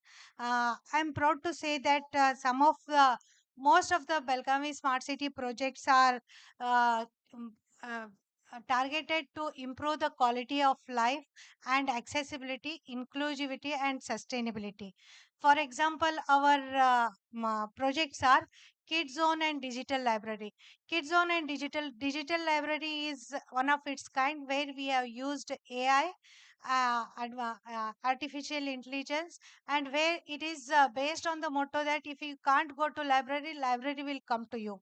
You can download the reading material and you can read in your houses. And also in our Kids Zone, it is advanced AI based technology. It measures the cognitive abilities of the kids, and it helps in early screening the mental disabilities or some disabilities among the children, for example, dementia, etc. Another most striking project of Belgavi is Khawkatta, that is food street. It is 56 shops food street. All the 56 shops are run by women entrepreneurs. Self-help groups and other women entrepreneurs are running. Just from a 2 crore project, we have generated an economy of 52 crores now, after 7 years of completion. And another our major project is, as sir said, accessibility. It is Mahatma Phule Garden, where we have created a garden, utilize the public space, and also created a hall where the specially abled, mentally retarded children are given therapy, education, and also recreation. We are having a tie up with physiotherapy college from KLE institution and giving treatment, therapy, and recreation, and also education to the mentally retarded children. Another striking project of Belgavi Smart City is we have modular OT in our government hospital, that is Belgavi Institute of Medical Sciences. Modular OT in orthopedics has created a lot of reduced a lot of infectious uh, uh, infection transfers after operations. And also we have given advanced life saving ambulance, and we have maternity hospital, and also PHC center also improved. The basically Belgavi projects are major in health, education sector, which are social sectors, not keen on generating revenue. These are all social aspects, but Belgavi is also targeting to self-sustainability, moving ahead towards self-sustainability, and we are now towards the revenue generating also. We are giving internship training to under NULP, sir. We are giving internship training to engineering students about urbanization, how smart city mission has evolved, and how our projects have come up to giving internship courses to engineering student. We are also having MOU with Rani Chennamma University, and we are giving them consultancy regarding uh, smart publishing decks, using our ICCC and using our digital library. We are giving PMC consultancy services also. We are moving ahead towards revenue generation also.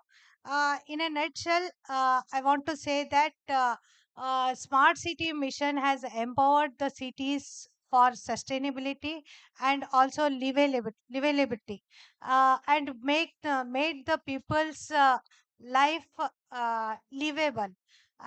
This is the journey of smart city mission. Not only Belgavi, all other hundreds smart cities have done lot of good projects. Belgavi is one among them, and Belgavi, I am proud to say that in ICCC, Belgavi ICCC had stood top in IMAF evaluation, sir, scoring highest in the IMAF evaluation. Looking ahead as transforming the cities to sustainability. Thank you very much, sir, for providing opportunity. Thank you so much, Saida. That was a fairly comprehensive account of all the wonderful work that Belgavi Smart City has undertaken. So, this thinking about making cities more inclusive, probably post COVID, we realized that we need to also look at the softer elements. So, be it the Streets for People challenge that looked about making cities more walkable, more pedestrian friendly, the Cycles for Change challenge that looked at making cities more cyclable, promoting non-motorized transport and active mobility in cities. The Nurturing Neighborhood Challenge that talked about children, their caregivers, looking at a whole care ecosystem that makes it more enabling for people to come out, and especially the women, because they basically share the care burden. When we're talking about public transport, the Transport for All Challenge, or other such initiatives that the Eat Smart Cities Challenge that looked at making food ecosystem in cities. And recently, the Accessible India initiative of the Honorable Prime Minister, and how the Smart Cities mission is actually looking at making cities more accessible. There is a program on that as well, and many of the cities have embarked on that journey that Saida ji just mentioned about how Belagavi is also looking at their existing public infrastructure, and somewhere the learnings that have been built over the last so many years in making the public infrastructure more accessible and for all abilities and for all age groups. We also have to look at some of the work that has happened beyond the smart cities mission, and Markaz Knowledge City is one such example of a rural area being transformed with around 40 villages on a new socio-economic developmental model, how livelihoods have been created, and of course how technology has also been used as an enabler in that particular city. The CEO of Barkas Knowledge City, Mr. Abdul Salam Mohammed, this city is based in Kerala, and I would request him to share his developmental model on social and economic development while developing the Barkas Knowledge City. Good morning to everybody. And thank you very much of the chairperson with tons of experience is coming to fill the gap, whatever we say. See, Marcus Knowledge City has got two unique advantages. One, it is not a triple P, public-private partnership. It is purely private partnership done project. Government said both governments have supported us like anything. And that is one of the basic success of this project is support from the government of India as well as the government of Kerala. 500,000 square meters area, 300,000 built up area with 21 functional unit starting from primary school to the higher education, from hotel to convention center, and the health from super specialty hospital to the Ayush approved blend of medical practices. City is now with 5,000 people, all developed, complied with the United Nations Sustainable Development Goals, plus Smart City Mission standards and specification. Even our sewage treatment plants are smart. As you know, like an diabetic patient take the medicine regularly without any failure, these treatment plants need dosing as a chemical. So we felt that this cannot be handled by the people. They may make mistakes. We integrated IoT based technologies and AI enabled to ensure the health of the sustainable functioning of the treatment plant. That's why we say our city is not only sustainable city, but also smart city, but also green city. We developed this in a rural area in the foothills of Western Ghats that determine the weather of almost 6 to 7 states of India. What is the uniqueness is one, it is done by an individual, a leader, social leader. He was planning to expand his higher education facilities to rural area. Since he was highly conscious of his environment, there are a lot of concerns was on environment fragility. So he invited the experts, and we made first thing we made before putting a stone in the ground was engaging an environmental scientist and to make a report on how we can make and bring a population of 10,000 people to a rural area without compromising on the fragility of the environment. 100% we followed it, we did it. So it is a completely by a social leader in Kerala as part of his expansion of the education project. All the smart components are there. Even the street lights powered by the solar plus sensors, as and when required, only it get lit up. One of the second biggest advantage of this project is it is done in the completely rural area, aligning with one of the projects promoted by the government of India called PURA, PURA, providing urban amenities to rural area. The problem we are facing today, I am coming from the city we made, the air quality index as per the WHO in our city is 38. It's almost 10 times where we are sitting today here. And this 38 is equivalent to what is in Geneva.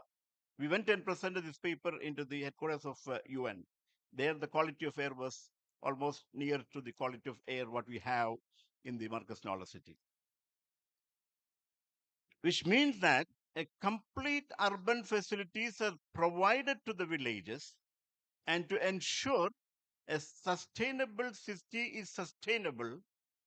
For that, we open up a marketplace for villages. What I mean by that is, we have estimated that around 40 to 50 crores food products needed for the city. And then thousands of LED bulbs and fans and refrigerators all are required for the city. We have an option remaining as a consumer or as a producer. We decided to become a producer. For producing that, we did not open up heavy industries. We engaged rural area ladies to do that, starting from making best quality turmeric, which containing the large quantities of curcumin, plus making LED bulbs with the all with the comfort of their home. By what I mean by that is, if a lady make 100 LED bulbs with the comfort of their home kitchen, she gets around 500 to 5 rupees per bulb. We give the raw materials, she engage in making, we train them. Around 100 ladies, we train them to make the bulbs and fan for us. When she makes, she can easily make 100 bulbs, and that economy, by through which we are ensuring, even the UN is talking about universal basic income, we are ensuring minimum 500 rupees are reaching to the 100,000 household as a benefit of this city. So my submission to the elite crowd and the leaders of the smart city is what India needs to ensure uniform development of the nation, to ensure the uniformity of the development, to fill the gap between the urban area and the rural area. As all of you know, why Delhi is getting congested, why Mumbai is getting congested, because the rural area getting migrated into the urban area for their livelihood. We have seen the reverse migration when the COVID-19 came. The people were flooding from the urban area to the rural area by walking. Then we saw the huge population is flooding into the urban area.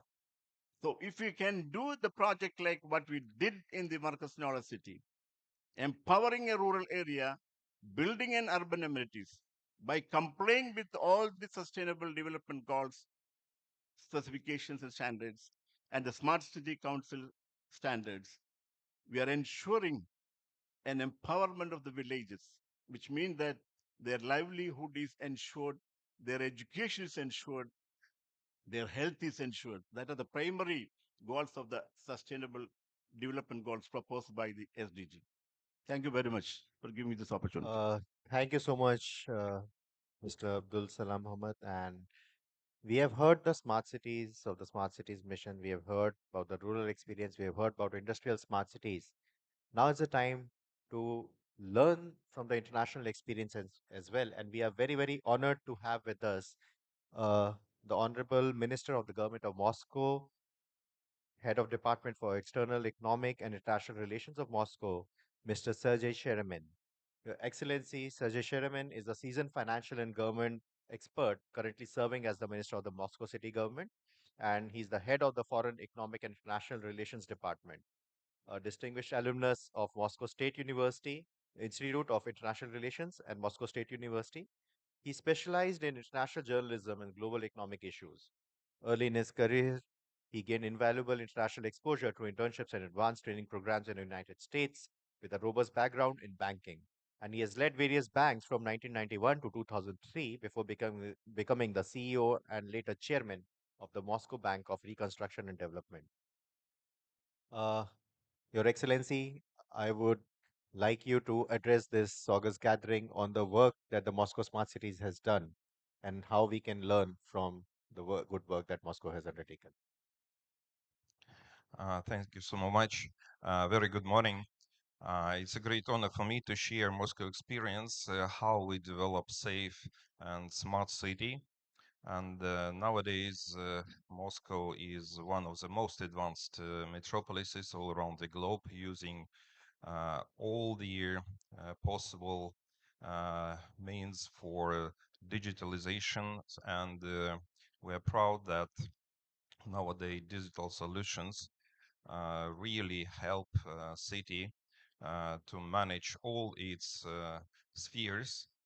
And in 2010, when Moscow mayor uh, came to his office, we understood that without digitalization, without data-driven economy, we could hardly change the life of the huge metropolis that has approximately 15 million population. And we start from the modernization of transport infrastructure. And our first case was the introduction of the intelligent transport management system. We carefully examined the experience of the biggest metropolises like Singapore, Shanghai, Beijing, um, Madrid, Berlin, Vienna, Paris, London.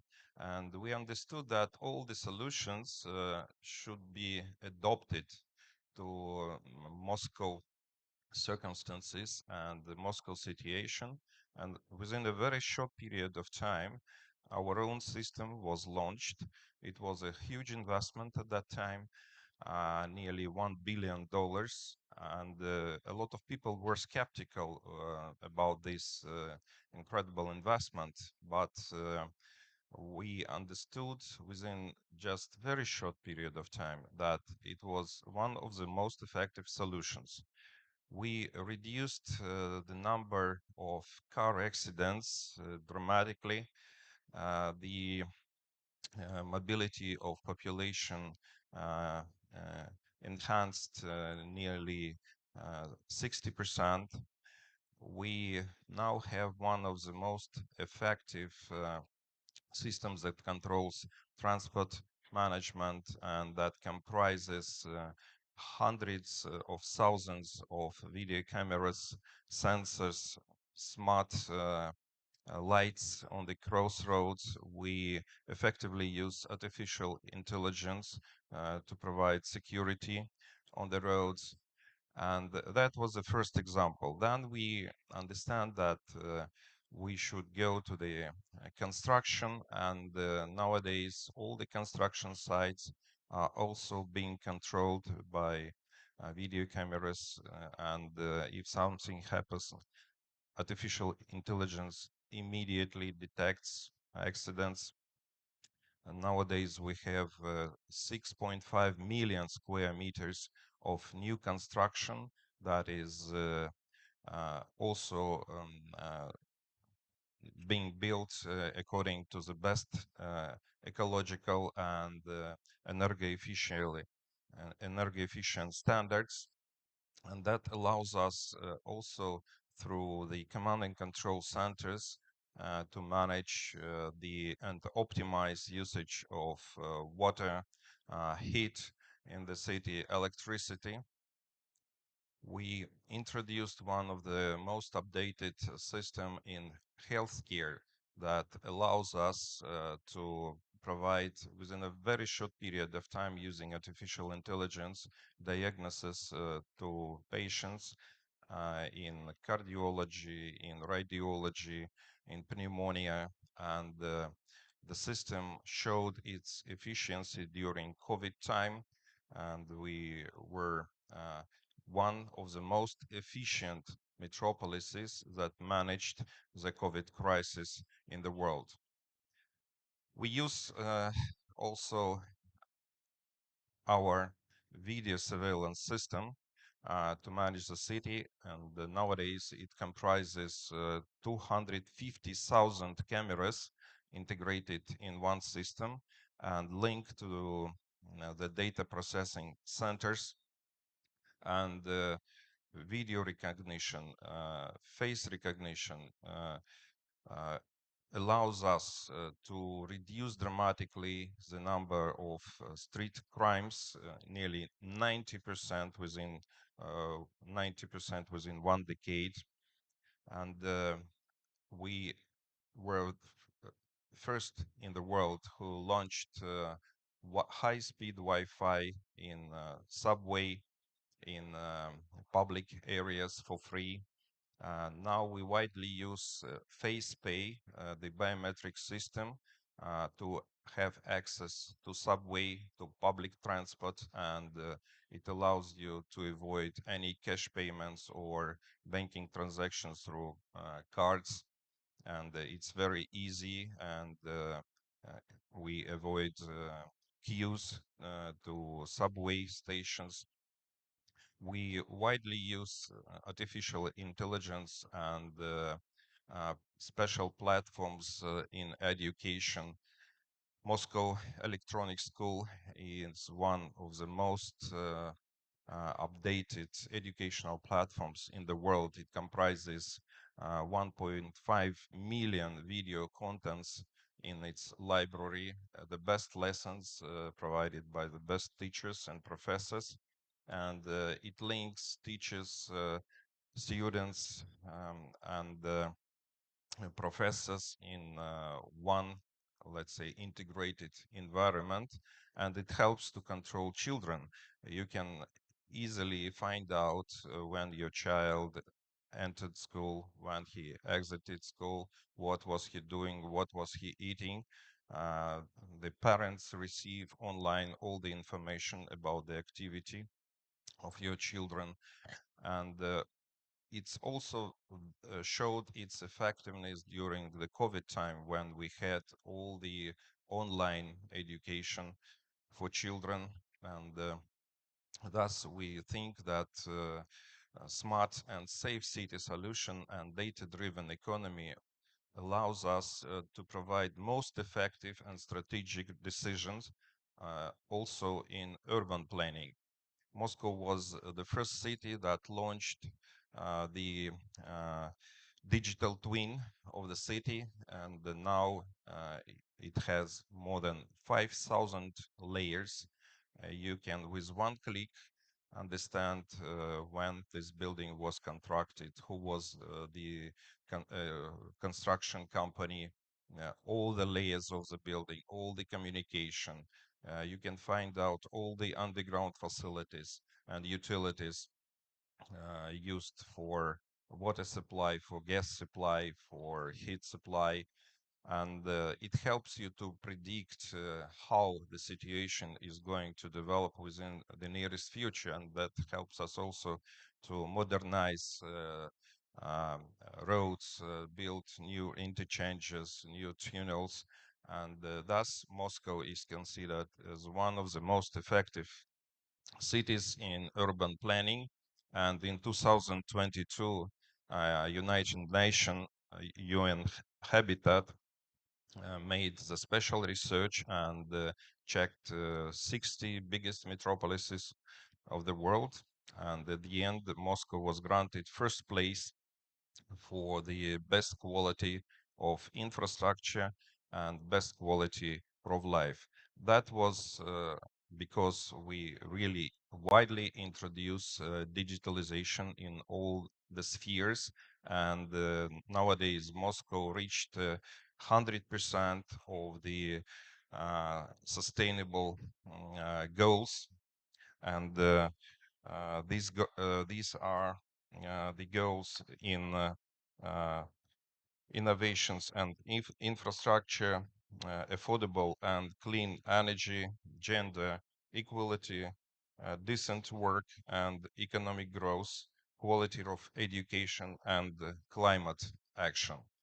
And speaking about climate, we also widely use digitalization to control the air pollution in the city.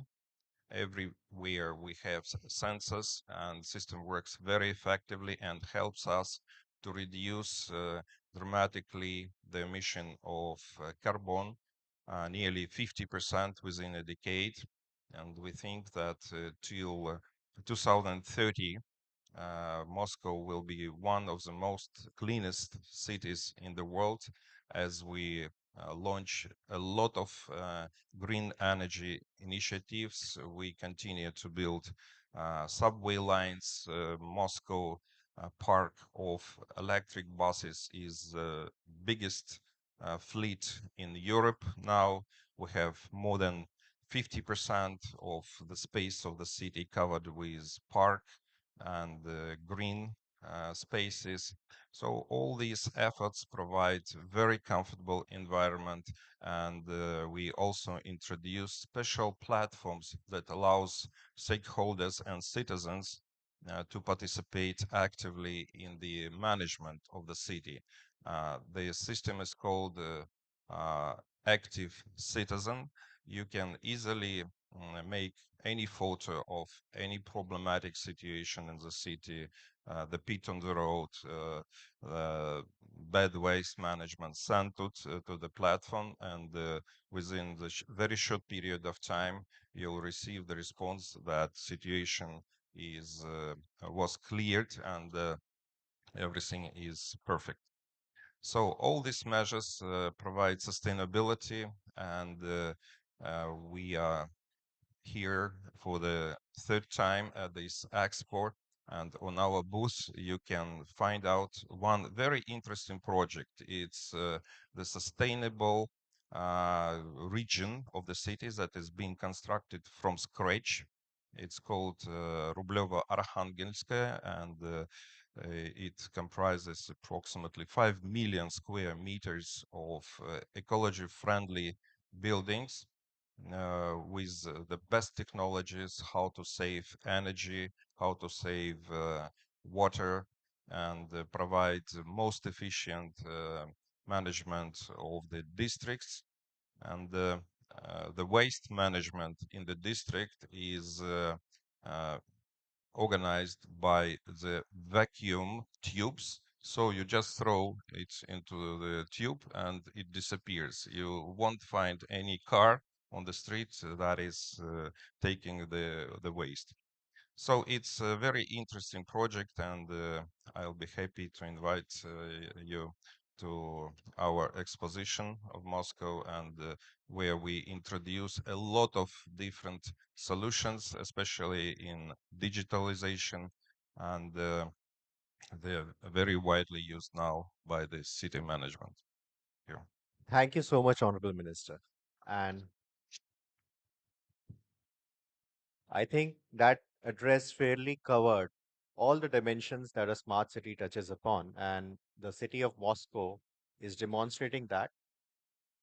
Not only do we look at the ways to improve your existing infrastructure, build a technology layer on top of that, look at the social and economic aspects of city growth and development. So whether it's improving the quality of life, whether it's making cities more sustainable and resilient, or whether looking at economic growth as an important driver for cities.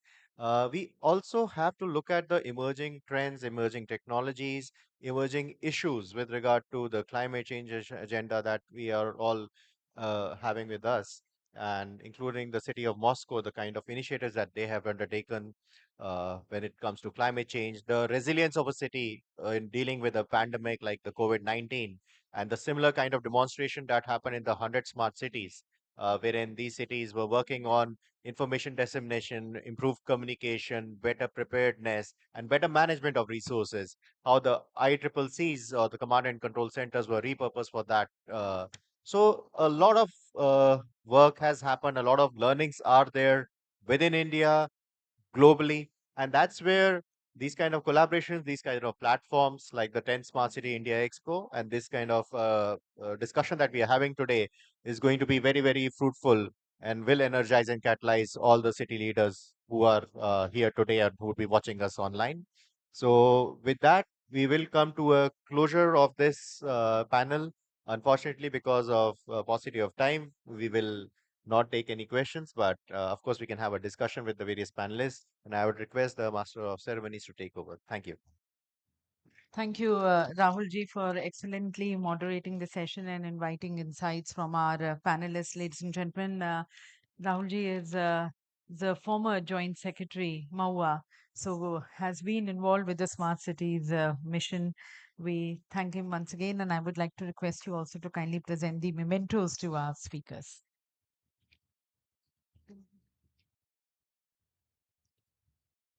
Thanking Mr. Okay, we can start anyways. Yeah. Thanking Sergey Chairman, the Honorable Minister, the Russian cities promising climate sensitive, clean, green, inclusive growth of their cities, progressive cities. He shared with us how their cities are today future ready. Thanking, anyways, you can start, give anyone. Yeah. Thanking Mr. Abdul Salam Mohammed from Marka's Knowledge City, how the rural economy was transformed and building on involving women also and bringing out socio-economic growth. We had Mr. Amit Kumar from the Ranchi Smart Cities, the Greenfield City and building sustainable cities. Thanking Ms. Saida Afreen Bano, again bringing about socio inclusive growth of the cities and thanking Ashwiza, building safe and progressive cities of Tumakuru Smart City.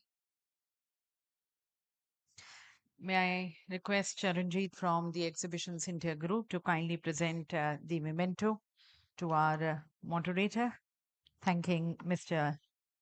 Rahul Kapoor, presently the Executive Director, Finance, Ministry of Railways, the former Joint Secretary, MOA. We'll have a group photograph and then we'll close the session.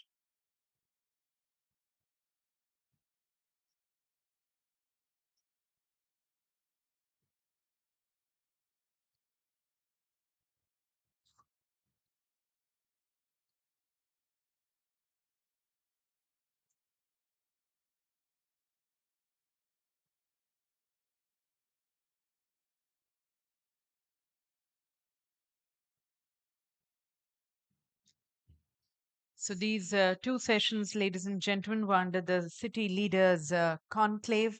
And we are also going to be celebrating the achievements and the contribution of the city leaders of these cities by presenting the Smart Cities Awards, which is going to be at 2 o'clock.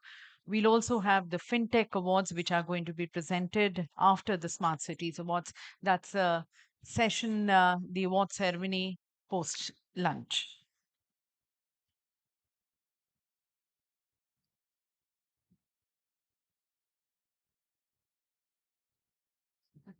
Very well. Good to meet you again.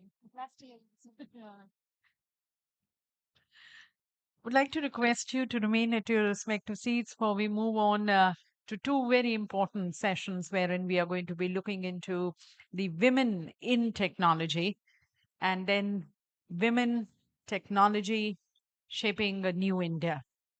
So two interesting conversations which we are going to be having with the women leaders and that's going to be moderated. Both the sessions are going to be moderated by a women leader from the media earlier with the electronics media and then gradually moving over to the digital platform. She's been the founder of this very own digital media platform. So requesting you all to be at your respective seats as the speakers join us. We are going to be good to be starting with the session. Just once again, reminding you of the award ceremony which we have. And with the award ceremony, we are going to be closing the day as well as this 32nd Convergence India and the 10 Smart Cities India Conclave organized here with the support of ITPO. And we'll have the ITPO Executive Director also joining us in the awards ceremony. And then, of course, this platform further curated and further expanded, its magnitude expanded by the Exhibition Center Group. So that's going to be the award ceremony post lunch. Right now, we'll have two fireside chats. So, ladies and gentlemen, as we have been discussing, we are in an era where technology is reshaping our economies, our industries. It is augmenting our capabilities. It is defining our cities. It is driving financial inclusion, digital inclusion, making our cities more progressive. Having not only cities, but communities which are progressive. And at the heart of this transformation, ladies and gentlemen, also are the women leaders, the innovators, the women ideators, the women change makers, the women technocrats who are breaking barriers, who are driving this change, who are driving this digital inclusion, who are driving the financial inclusion, who are redefining the future of India and shaping an India which is digital first, shaping an India which has an inclusive and a sustainable growth, an India which is ready to lead the world. And if I can put that all together, redefining, reimagining a new India, a Viksit Bharat. So we will have two remarkable ladies, women who are going to be in conversation in both these fireside chat, two powerful women, one who's been a leader in the semiconductor space, and second, the leader in the fintech space. And moderating the session with both of them, ladies and gentlemen, we have another outstanding and dynamic woman from the media. As I mentioned earlier, a renowned name, a renowned journalist of the electronic media. Moving on to now her digital platform, the founder editor of Mojo Story, someone who's also being with the various awards she has been conferred on, and one of the most prestigious awards, the Padma Shri, from one of the fourth highest civilian award. That, ladies and gentlemen, is Miss Barkha Dutt. So, with your applauses, I would like to invite the two ladies to take center stage. Miss Barkha Dutt, who's going to be in conversation with Miss Jaya Jagdish, who serves as the country head and the senior vice president of Silicon Design Engineering at AMD India. She leads a team of over 500 engineers across Bengaluru and Hyderabad, contributing significantly to AMD's research and development efforts. Her leadership has been pivotal in advancing AMD's technological innovations and strengthening India's position in the semiconductor industry. The discussion, ladies and gentlemen, we delve into the pivotal role of women in technology and how the leadership is driving India's transformation in this rapidly evolving global landscape. Over to Ms. Barkhadat. Thank you very much. Uh, Hi, everyone. Are you able to hear me at the back as well? Okay. Thank you very much for being here. If we have time, we're going to try and take a couple of questions from the floor as well. So, if in the course of our conversation you feel you have a question, a comment, a story of your own to share, do raise your hand and we'll try and get mics on the floor as well. So, thank you. Thanks, ma'am, for being here. I think a lot of you as leaders, your positions on issues, your forecasts for the industry are well known. What is not as well known is your own personal journey. True. So let's take you back to 2 decades ago. or more. You're a student in the United States of America. You are in a space, even academically, where not too many women are. It's a male dominated space. Let's talk about how tough it was then. Today, we take a lot of things for granted as women, but 2 decades ago, 20 years ago, it was a very different scene. Correct. What was that like? First, before you even got into the industry, just to pick up the subjects that you did, how many guys were in your class and how many girls? Yeah, it's an interesting story, and when I really started, this was my education was about 30 years ago. Hmm. So for me, science and math were pretty much the only subjects I was drawn to. Yeah. So the choice was pretty natural, and of course, my family was extremely encouraging. I mean, study what Yeah. you want, study how much ever you want. So it was natural for me to pick science. But honestly, after that, after my 12th, it was engineering or medical. And of course, the stereotypes kicked in. You're a woman, so you're better suited to become a doctor. Hmm. But my passion was really about engineering, mainly because I related engineering to problem solving. So, and of course, I was inspired by a couple of my extended family members who were amazing engineers, and Yeah. I felt, yeah, that's what I want to do. But of course, the biases were so strong. I also got a medical seat in one of the colleges in Bangalore, which So you became a took the little. medical entrance exam and the engineering entrance Yes, exam. yes. Okay. But then the pressure mounted with all my professors. My parents also were a bit doubtful. Hey, why are you letting go of a medical seat? I mean, Mhm. it's so hard to get. But for me, it was also a fact that I run away from the hospital environment, the blood, and everything. Something I couldn't comprehend myself doing that for a career. So it was something that was a very natural thing for me to get into So engineering. in the engineering classroom, what was the gender split? So we were about 30 girls out of 150 students at the beginning of the first year. But by the time we came to our final year, 4 years later, the number had dropped to almost 15. So So by the end of it, there were only 15 girls left in 15 that batch of girls 100 left. plus. Correct. Many of them had dropped out, or some of them or had even gotten married and Right. then quit. So it was about 10% that graduated. What was the biggest obstacle? Was it the obstacle in your mind? Was it external or internal? I think the biases were very strong at that point. I mean, they felt women couldn't survive in engineering and have a career. It would take a lot more because you have to push yourself, break down those barriers at every point. And that's what happened to me as well. And post my engineering, I went on to, I of course got married because that was also a condition my parents had. You can study further, do what you want, but you can't go alone, right? Of Yeah. course. So I got married.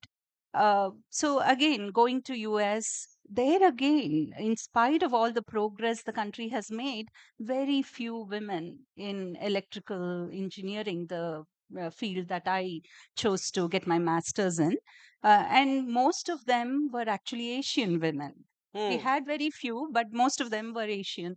So again, those barriers. But when you talk about inclusion or diversity, it's a concept that I was not even Aware of. introduced or It was not aware called of. that. It Yeah. was There was nothing that got done. I remember walking into AMD campus the first day, and there were no women in my team. I mean, I was the only woman. No matter what level I reached, I remained a single woman. And maybe, of course, HR, finance, and admins, we had women in the team, but engineering, it was a very, very low percentage. And honestly speaking, I didn't think much about it because it was not a big deal. I made friends, I became one with, I mean, I just Yeah. continued to focus on my job. So even though you you were in predominantly male teams, Mhm. it's not something that you spent a lot of time thinking about. Correct. I did not think it was a big deal. It was an acceptance that just came to me, but I did have challenges. Yeah. In team meetings, I struggled to find my voice.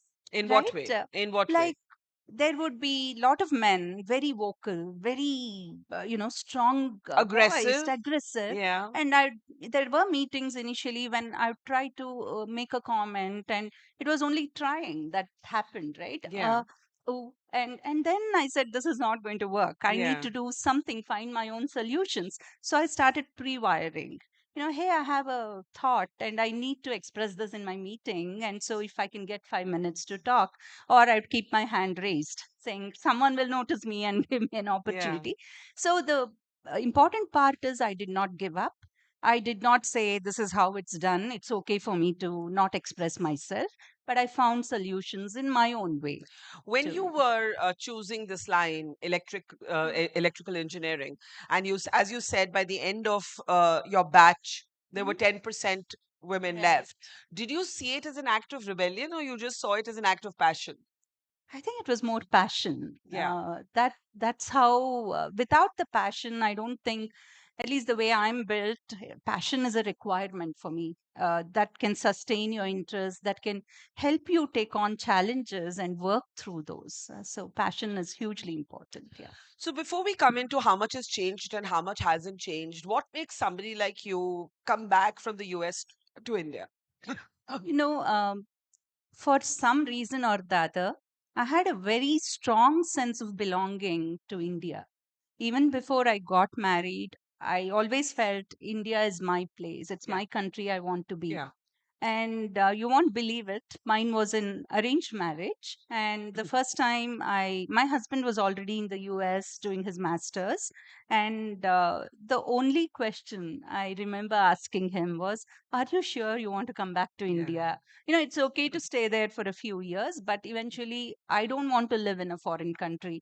And he jokingly asked me, after a few years, maybe you will get used to that life. Yeah. What if you don't want to come Yeah. back? Yeah. And I was actually angry at him for asking me that, That question. Yeah. So I think more than, of course, US is a great country and it welcomes everyone with open arms. The opportunities that I got and the exposure I got has made me the person to who I am today. But for me, the sense of belonging was very, very important. So that I could find only in India. So we moved back, and that was the primary reason. And also the fact that India's ecosystem was growing, and there were opportunities that were similar to what we were getting in the US, also made that resolve stronger. So I That's came. interesting because Yeah, the one space in which they say, okay, the West is ahead is yeah, technology. yes. And you're saying that's not the case. Well, they were still ahead, but the opportunities where you can come in, because AMD as a company has its main campus in US, but they opened up a design center in India, and the work that the engineers do in India or in the US is similar.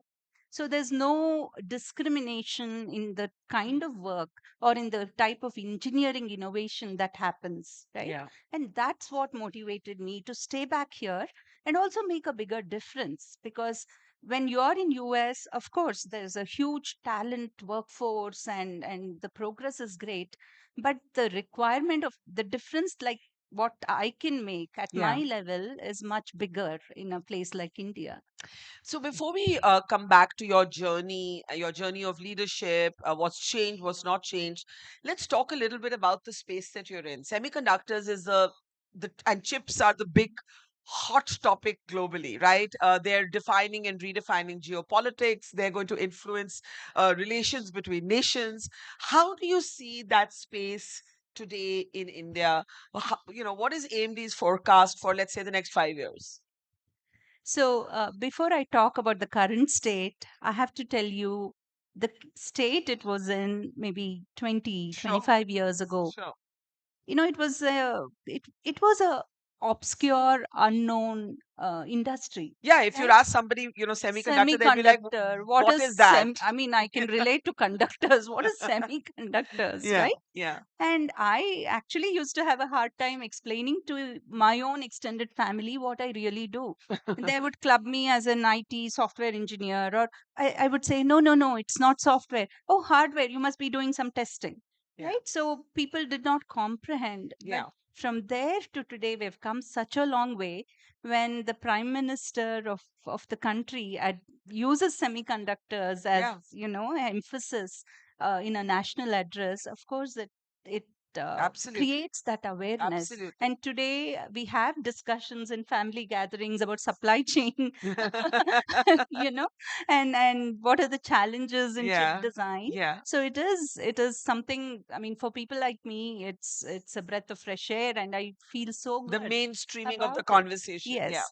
While semiconductor has gained importance, while it's become the new age oil, yeah, for the yeah. countries, the India ecosystem is very important to understand. I mean, there are probably three sectors I can probably divide the semiconductor ecosystem to: the design, Hmm. manufacturing, and of course the R&D. Design, we have a really good grasp on. We have been doing this for almost 4 decades, and almost every major semiconductor company worldwide has investments in India. So the skills that our engineers have, and the difference that we can make is huge. Now, coming to manufacturing, we are a little bit behind because we started late.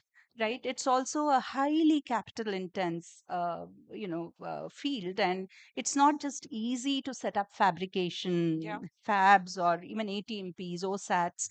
It's not a easier journey than design. So, but what I want to emphasize is the pace of progress that has happened. We've seen a lot of investments coming into the country, and the conduciveness of the government policies and ease of doing business, and also the vibrant talent pool, right? Today is something where almost every country wants to achieve self reliance in semiconductors, and we have a distinct advantage with that, with our vibrant talent pool.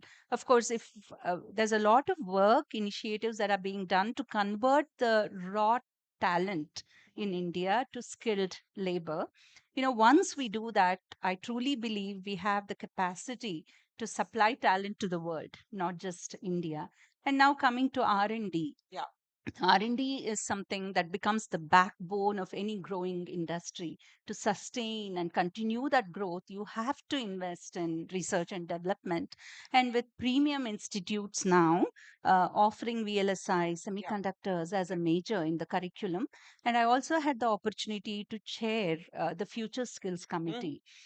So one of the biggest gaps was really in the skill sets, not in headcount. So I think there are quite a few initiatives that are trying to address this gap. So pause there, because I think what a lot of people don't know is that when you had to hire, you didn't find these ready-made Yes. assets that you could bring in. Yes. And you actually had to take what you were getting in terms of raw talent Yes. and then almost make the workspace into a kind of training center. So Yes. I want you to talk a little bit Yes. about that. I mean, not just AMD, almost every major company that invested in India maybe 20 years ago had to do this. Because in my own experience, my first task was to build a 100-member team for the CPU design. CPUs are one of the major, most complex IPs Yeah. in the whole Yeah. design. And I had no clue about the talent landscape then. I put up my hand and said, yeah, it will take me 3 months to hire 100 people. And 3 months later, I was still searching. I couldn't roll out a single offer. And that's when I realized I had read the talent landscape wrongly. Yeah. And we did not have relevant talent, but we had good talent. So, what we did was we changed our hiring strategy.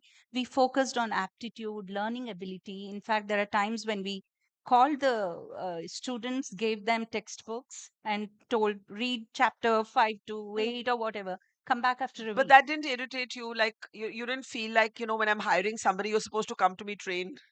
No, it was a challenge I accepted. That was the only way you could have made a difference for India, and made AMD India successful. So that was the goal. So anything, whatever Yeah. it takes Yeah. to get that done. So it worked. I mean, it took us 3 more months to build the team, but that actually worked. And today, of course, the talent is out there. It's extremely skilled. We have come a very long way. And in fact, AMD India's position is so central to AMD, almost every product, we have significant contributions from the India team, whether it's IP development or whether it's system on chip or software, we do that across the board. Now, of course, the elephant in the room is how is artificial intelligence going to change this? What sort of upskilling, because this is what you did was a kind of not just upskilling, but a kind of retraining, or it's, there's a lot of unlearning needed today in the industry more than learning, right? What are you seeing? Like, it's coming. AI is coming, whether we like it, we fear it, we loathe it. It's here. It's not just coming, it's here. What has it done to the industry, to this space? So, AI has been the most transformational technology in our lifetimes, right? Yeah. And Yeah. and the potential that it has the potential to reshape pretty much everything that we do. There are a lot of concerns whether it's going to make massive job displacements, and it will change the job landscape for sure, because AI has the potential to automate a lot of things. The repetitive tasks no longer need to be manual. We have an opportunity to increase efficiency, productivity, make faster decisions. There are so many advantages, but it's not going to reduce the number of jobs, but it's going to demand More reskilling, specialization. more specialization, a different set of skills Yeah. that need to be Yeah. learned. Yeah. Uh, and some jobs, manual jobs, might not be required Like, anymore. like, Like, automate something that's very repetitive. You can just push button there and then get it done automatically. Some of those might go away, yeah. but it's going to create a new set of jobs with different skills. So it's up to us, the humanity, to come up with a framework where there is no major disruption, right? We can't let this technology disrupt our lives Hasn't too it already? much. Hasn't it already? It it L- has Let, let, let, started to let me ask you probably. this. 20 years ago, Mhm. w- what did your workspace feel like that has been changed today by AI? So, I would say rather than focusing on things that are more repetitive, that don't really need your intelligence, you can give it off to AI to automate. There are better things you can use your thing to make a difference in your product cycle, to make faster decisions, to be more precise in your product definition that will work for the Yeah. industry. Yeah. So these are all huge advantages. But what is more important is this is a technology that we have created, Mm. and we have to be in control of that. It can't master It us. We can't have to master master it. us, and we need those frameworks where upskilling, job creation, new type of job creation, all these have to go hand in hand. You can't let it disrupt our lives and then think about a solution. So it has to be correct by construction. We have to plan it in a way where we use the benefits of it and use as less of a disruption. Let's talk a little bit about, we established that when you started off, there were very few women in the space. You are now, a leader in this space.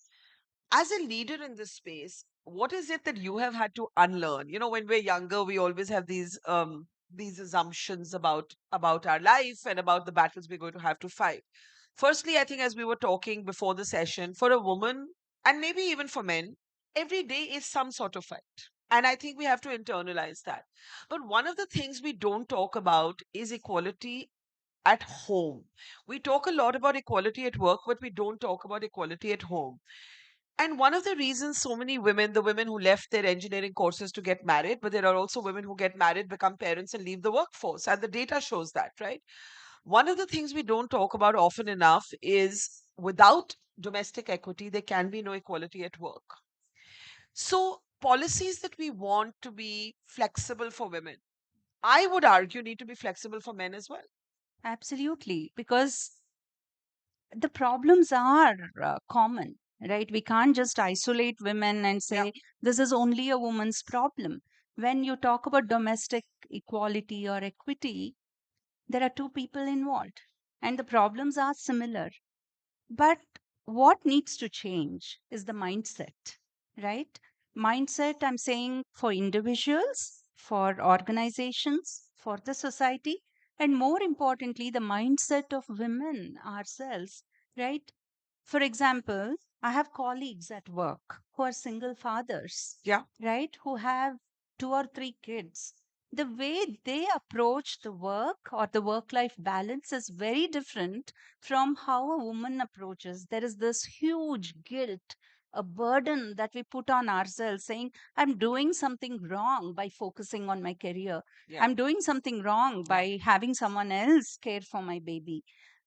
These are the mindsets we need to change and look at it. I mean, most of these are short term challenges that we as women face, whether it's a life cycle change or having kids or domestic caregiving, whatever it is, these are short term. While we have to achieve domestic equity, and that's something we have to, as a problem, our families have to solve together, there is also this very important thing where women come into work with the mindset that's guilt free.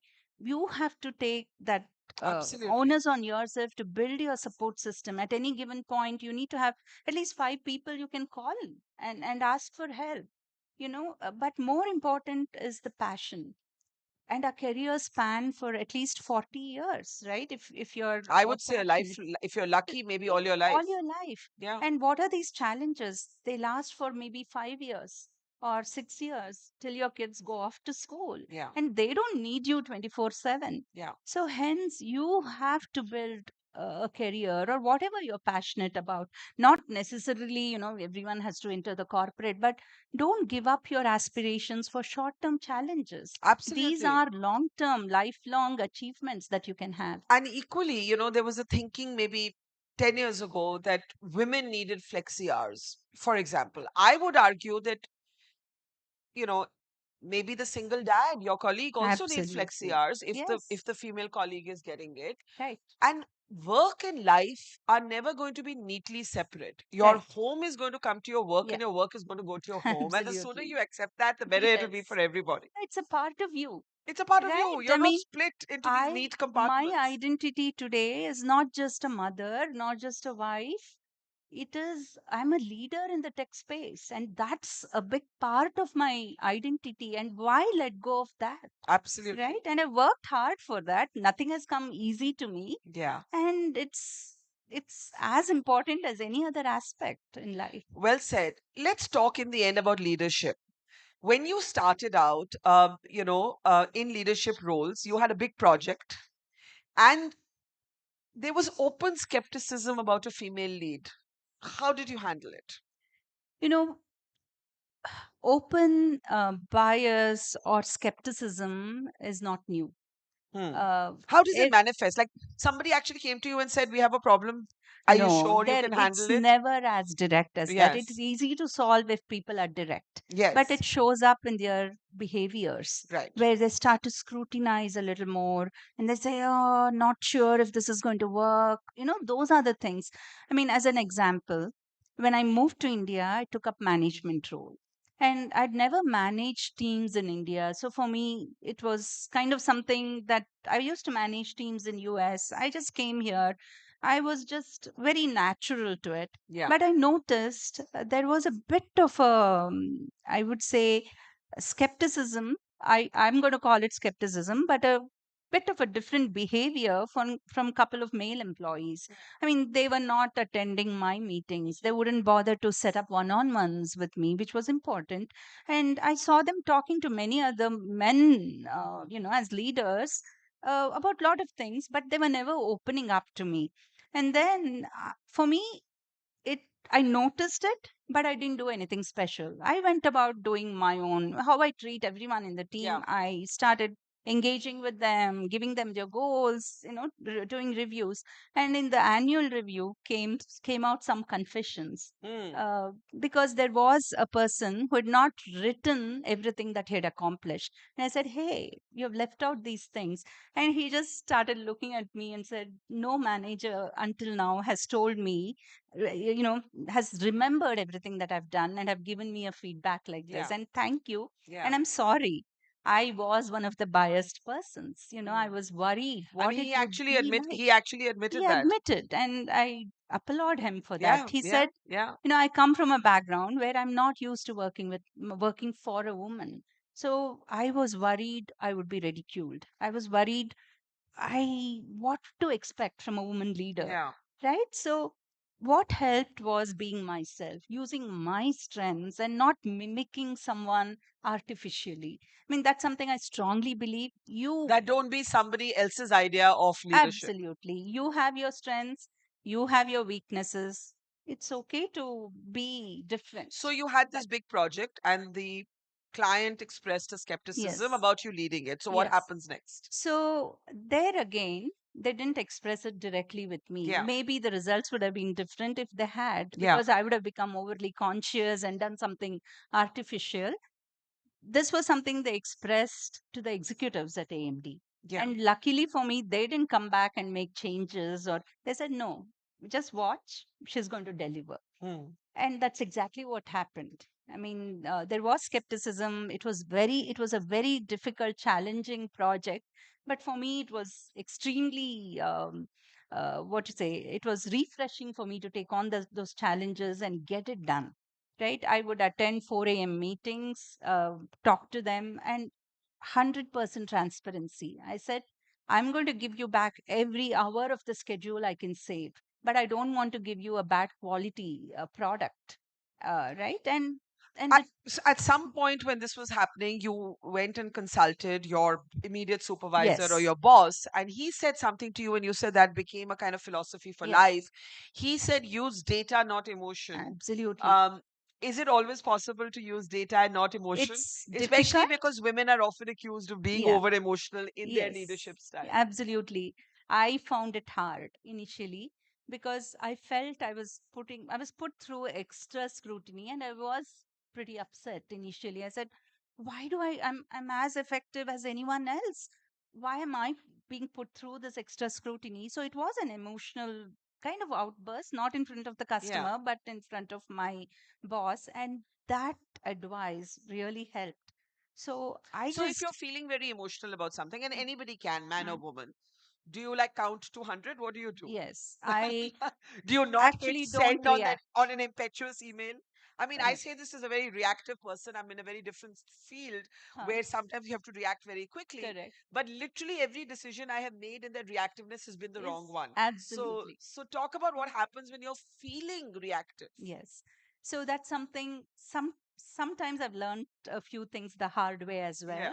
And I am by nature a pretty soft spoken, Yeah. patient person, and I like to be that way all the time.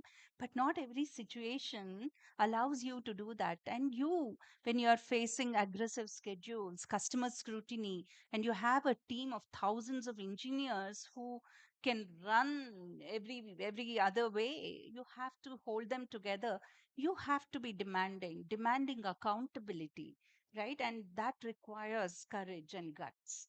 So something that I try to situational management or leadership is what I try to adapt to.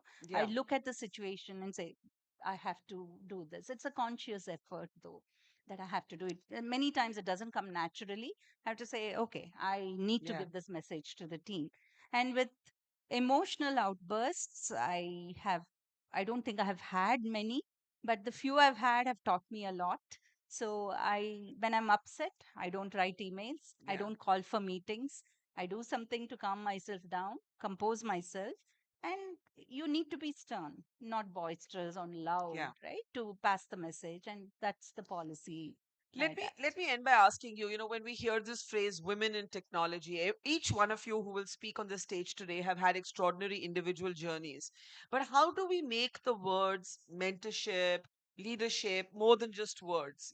Now that you have reached this place of comfort, this place of confidence, this place of not having to prove yourself over and over again, what is this how do you enable this space for other women? How does your organization enable this space for other?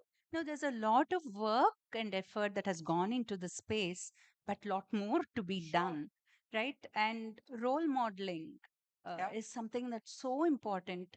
I remember this 30 years ago when I started my career. I was desperately looking for another female engineer Yeah. or a colleague to just, relate to.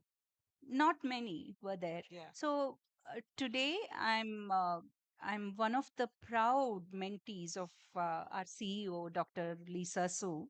And I can't tell you how important that part has been. Not that she coaches me on a daily basis on what to do, how to handle, but just observing her, just imbibing some of her qualities, having a conversation with her has been so enriching. And I think I've imbibed a lot of those leadership qualities, how to handle a conflict, how to handle a very difficult situation, and how to remain composed in times of duress. And that is why representation is not just a politically correct word. It actually matters to see women in those roles. Absolutely. And there are not as many as we would like to, but there are quite a few women who are getting into leadership roles.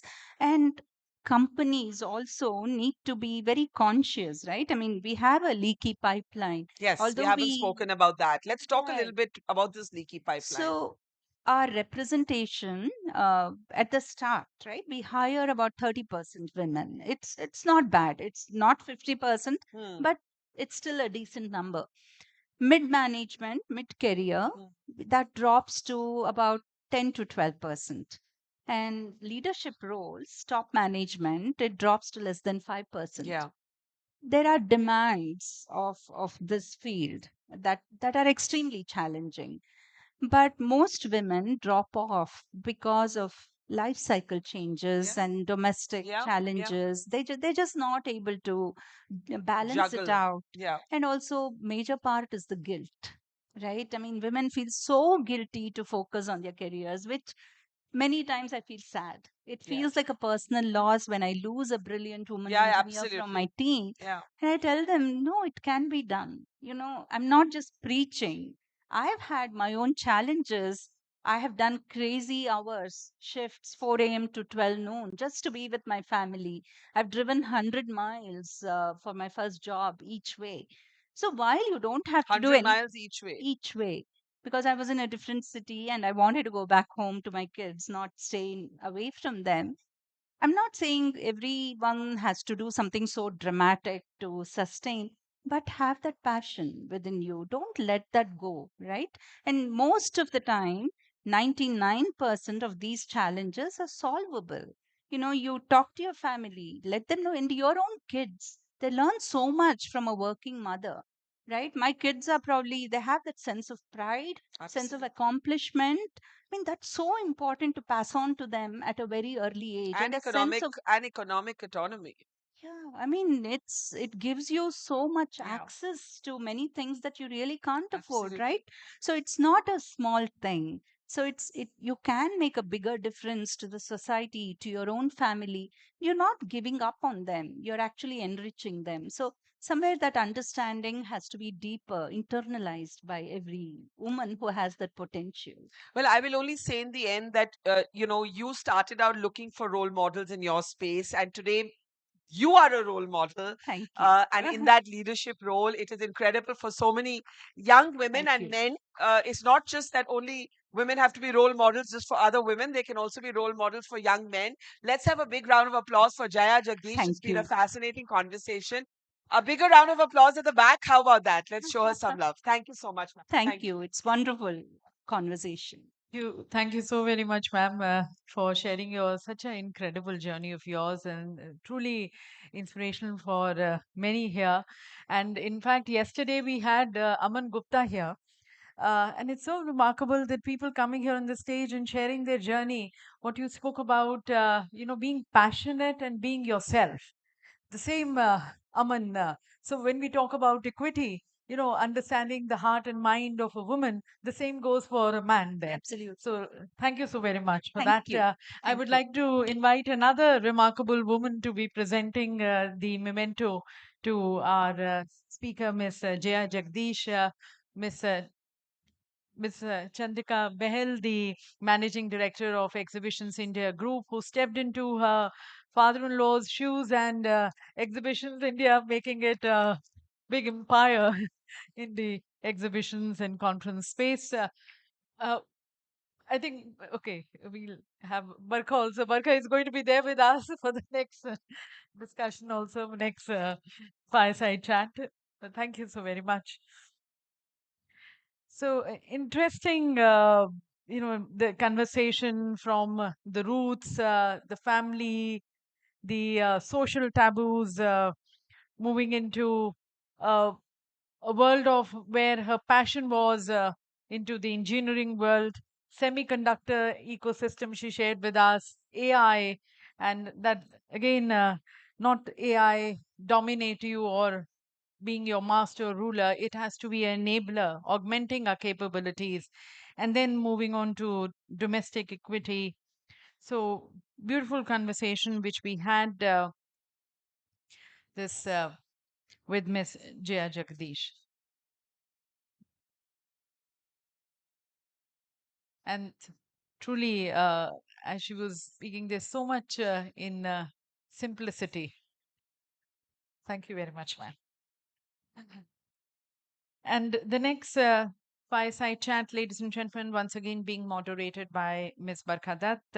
This is on women, technology, and the new India shaping the future. We are talking about this new India. We've spoken to one of the women leaders, breaking the barrier, realizing her passion. Now we move into how the contribution of women more into this new India, which we are talking about, again, which is digital first. It has inclusive growth, which is ready to lead the world. So we have Ms. Anuradha Agarwal, who's the Director of User Growth and CMO, Amazon Pay, making payments so easy, so seamless. Pay karna in a smarter way. She's been the former head of the English Infotainment and Kids Cluster at Disney Star India. She's worked with various companies with HUL, Marico, Mondelez International.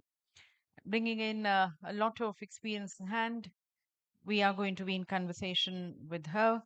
In fact, Barkha going to be in conversation with her in this topic of women, technology, and the new India shaping the future. I invite both these two dynamic ladies to be once again taking center stage. She's not there.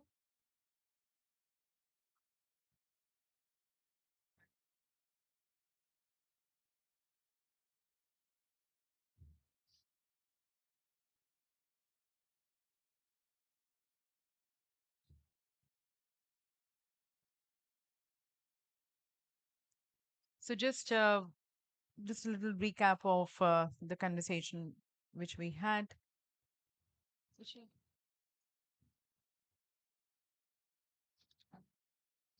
So, as this conversation was weaved by Ms. Barkadat with Ms. Jaya Jagadish, who is the country head and the senior vice president of Silicon Design Engineering at AMD India, she spoke about her initial days being from, in fact, the journey started from the story started from her home, from the roots, the education, how her family wanted her to be into medicine. She was more interested in engineering. She ended up, in fact, giving exams both of medicine and engineering, and finally took the route of engineering. She spoke about the social taboos also that time when women being, more from the family side, also from the parent side, women more into more secure jobs of medicine. But then, as she mentioned, she was never much fascinated by, uh, you know, a human dissecting a human body and seeing that all that blood and all that, and she wanted to go into engineering. So taking that route again, but what was very interesting was these social taboos, not only in India. When she went to US, the same she saw, very less women, 15 out of 45, 50. So again, there a lot of disparity or gender inequality which she felt. But then she stood passionate, And that is where she could combat all the challenges with a lot of pleasure. She never felt them as challenges. She spoke on the semiconductor ecosystem, India advantage, the talent pool here, and we need to invest in R&D. We need to be working on the skill sets, and that is where India can be a leader. She spoke on AI. As I reflected, she again let AI be, yes, it is AI, not just an emerging trend. It is in our palm. It is disrupting our economies and industries, but let it be just augmenting our capabilities and not ruling over you. She spoke about, again, on the domestic equity also, the parity at home also. So the entire conversation which we had, of course, helped us is understanding not only the women in technology, but I feel much about the women of today. Uh, the challenges probably which were some 15, 20 years back, they still stand, but then times are changing, and how the other gender also stands equally supportive also. So that way we are in a exciting world, exciting era. And yes, we are just waiting for our next speaker to be. Oh, okay. Sorry. Sorry. So let's have both of you here on the stage. Yes. Once again, ladies and gentlemen, Miss Barkha Dutt in conversation with Anuradha Agarwal, the Director User Growth and CMO Amazon Pay. Sorry, I can. Oh, no, I didn't realize. So, women, technology, and new India shaping the future. The conversation between the two dynamic ladies. Thank you very much. Hi, everyone, again. You can all hear me at the back? Okay, great.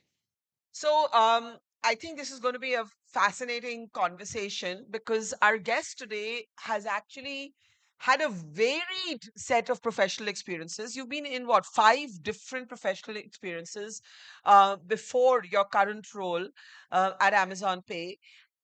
Um, was that deliberate? Was that accidental? Do choices that women make just happen for them, or maybe even choices that men make? So I think hey, first of all, thanks for having me here. This is an amazing platform, and how amazing to see so many people sitting here listening to women in technology as a topic. So thanks for being here. It's an interesting question you're asking, and I think we're a result of the choices we make along the way. But I don't think every choice is made with some end destination in sight. And very often, I think for me, I've made the decisions at a point of time, keeping things in mind in front of me. What are my choices? Yeah. And what was exciting at that point of time? It so happened that I've now worked 15 years in FMCG, in telecom, in media, and now in payments, right?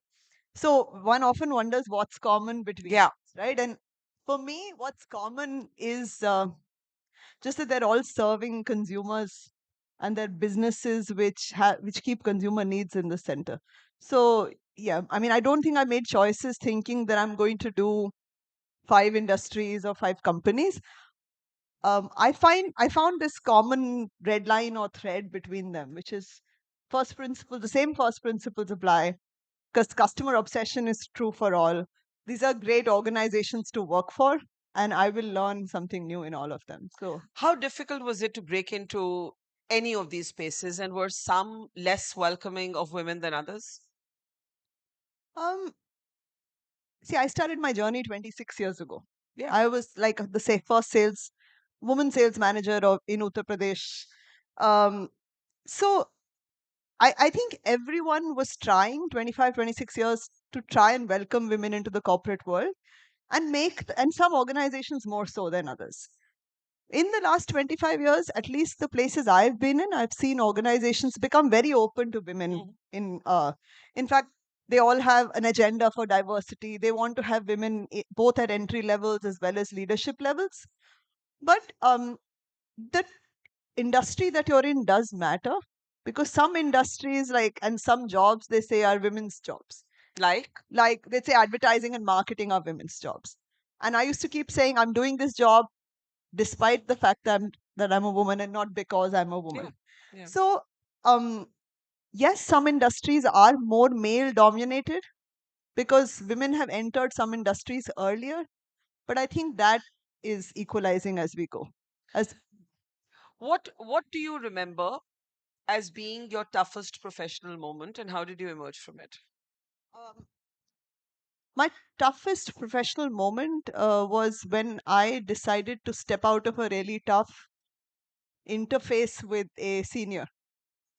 And I decided after 4.5 years in some organization that this isn't working for me. But it took you 4.5 years. I mean, I knew it wasn't working, but I felt like I was climbing Mount Everest and I'll get there.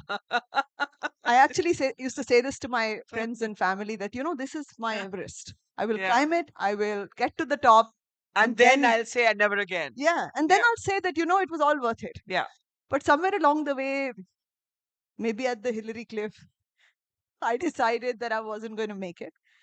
And then mutually separated, sat out for 8 months. Without working? Without working.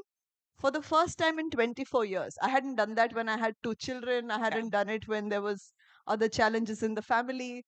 So why did you do it then? I won't say it was entirely out of choice. It was just that I felt like it wasn't giving enough to me, and what I was giving to it was way more. So, and the reason I'm introspecting here is because these are really tough choices, and sometimes as we are taught to just stay the course, just put in 1 extra hour, or just put your head down and keep working. That decision was a hard one. Yeah. But a good one. Like, it gave me a lot of introspection time. It also told me that I'm a big organization person. I want to take businesses from 100 to 1000. I'm probably a person who likes to give structure to organizations. And I also realized that I wanted to work in a new age industry. Yeah. So that discovery got me to Amazon Pay. So I want to come to the industry, but just another question about this interface. Was that interface depleting for you because you were female and you were being treated as such, or was it irrespective of gender? It's really hard to separate. Yeah. I mean, it is. And I think, sometimes we speak of gender as very neat and clean, and you know exactly where as it if it begins. exists outside of us. It's a That's bit like, being short is a part of my identity, and so is being a woman. Yeah. I can't separate those out. So my experience, would it have been different for a man? Who knows? It was my experience. No, but the reason I ask you this is we're talking about women in technology. And like I face this when we talk about women in media, or we talk about women reporting war or conflict. And a part of me is like, I don't want that prefix.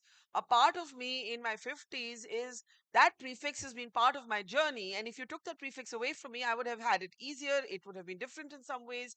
So that constant battle within yourself, do you degender yourself? Do you gender yourself? I mean, have you... That's a very interesting question, and one that I've pondered enough in my life.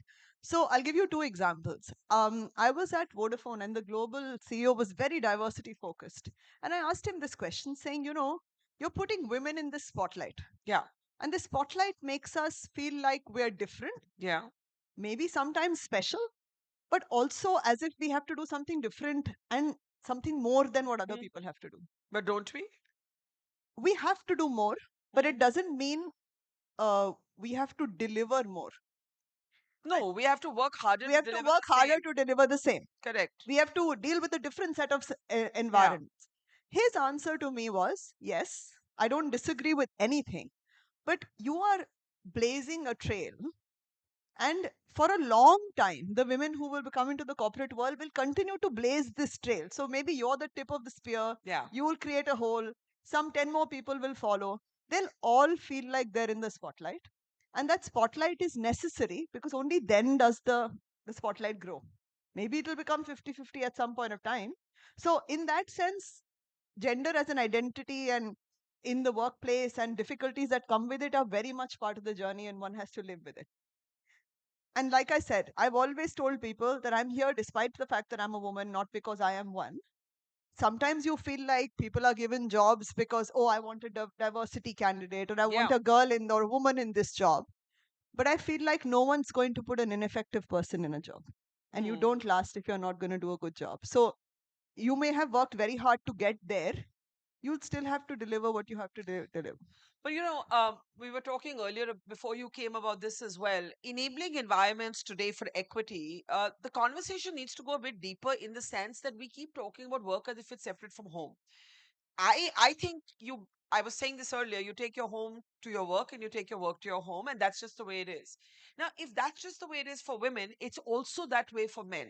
So if we want our generation of men to be equal parents, to be hands on dads, to sometimes be single dads, right? To do their share of the PTA meetings, then they are also entitled to the flexi hours or the creche or the family leave that women get.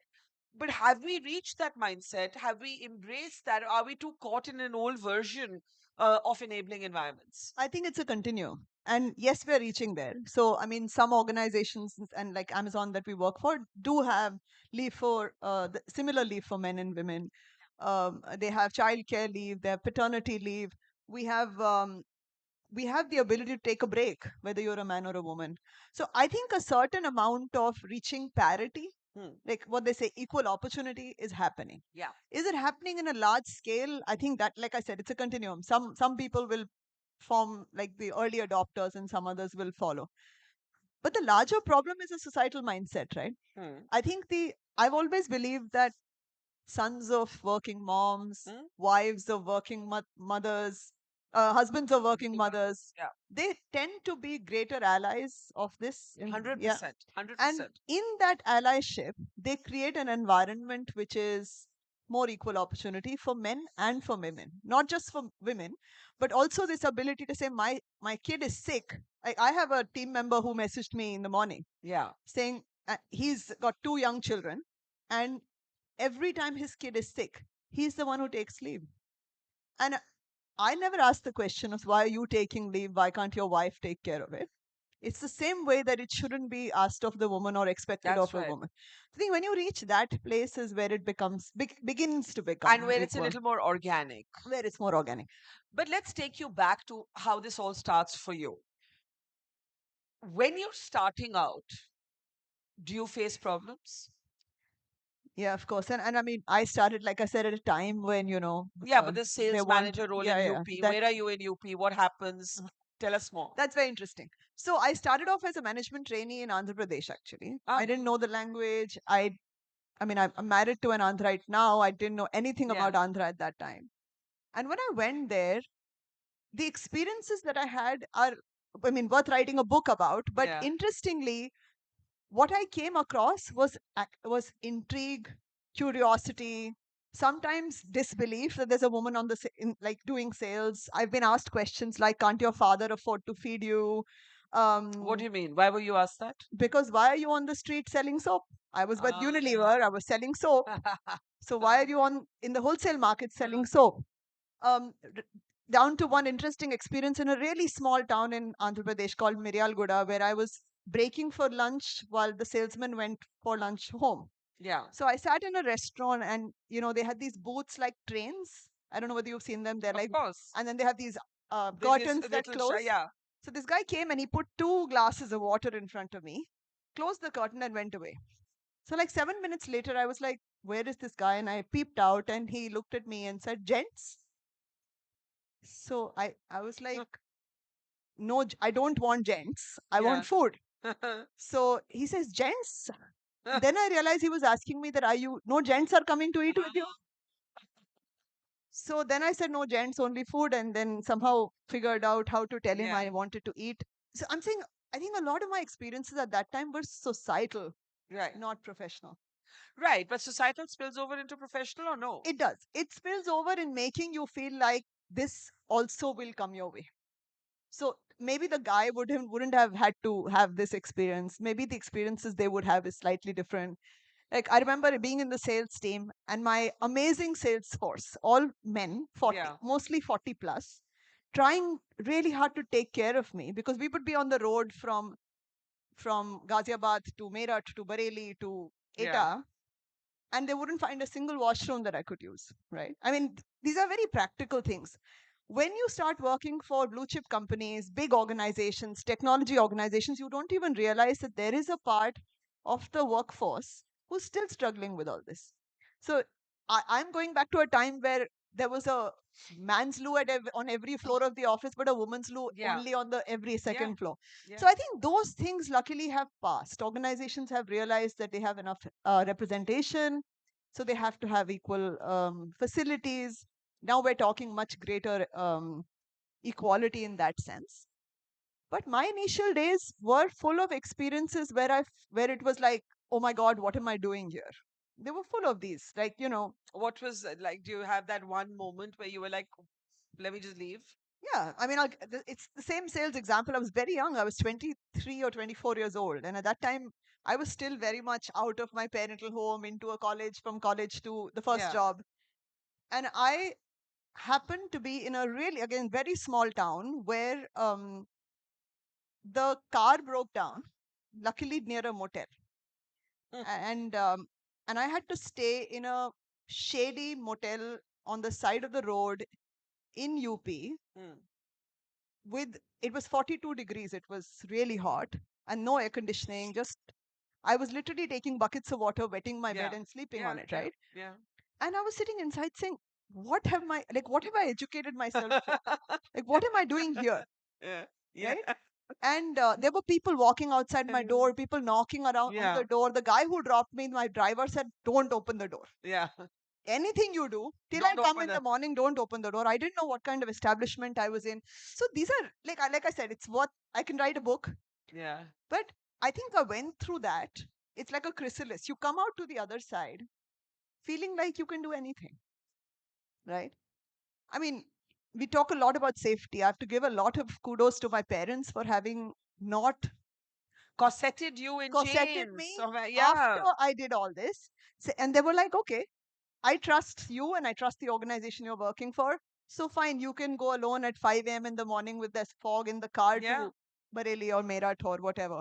So I think that we have a responsibility as society for all these women who are stepping out and doing things outside the comfort zone of the first 20 years of their life to help them make this journey. And whether it was 26 years ago or it's my children, my daughters are both adults. Even as I send them out into the world, I don't think I'm as strong as my parents were. So I have to be stronger. I have to make sure that I mean, that urge giving to them. protect. Yeah. It's is very hard to give up. It's very hard to give up, and it's very unfair to your daughters. It is.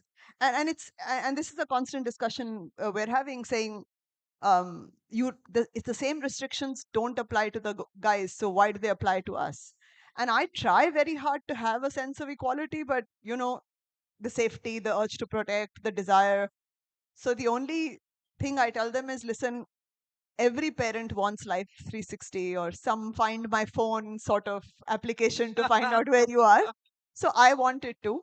But to come back to what this is doing to organizations is that, see, we are getting girls from all, or women from all walks of life. This all is now at kinds of Amazon. Is Amazon it? Yeah. and even other organizations we've been part of, right? From small towns in the country, from big cities, from big colleges, from small colleges. They all have different life experiences, different lived experiences. Sure. And as organizations and as leadership, we have to be aware that it's not the same as what we've gone through.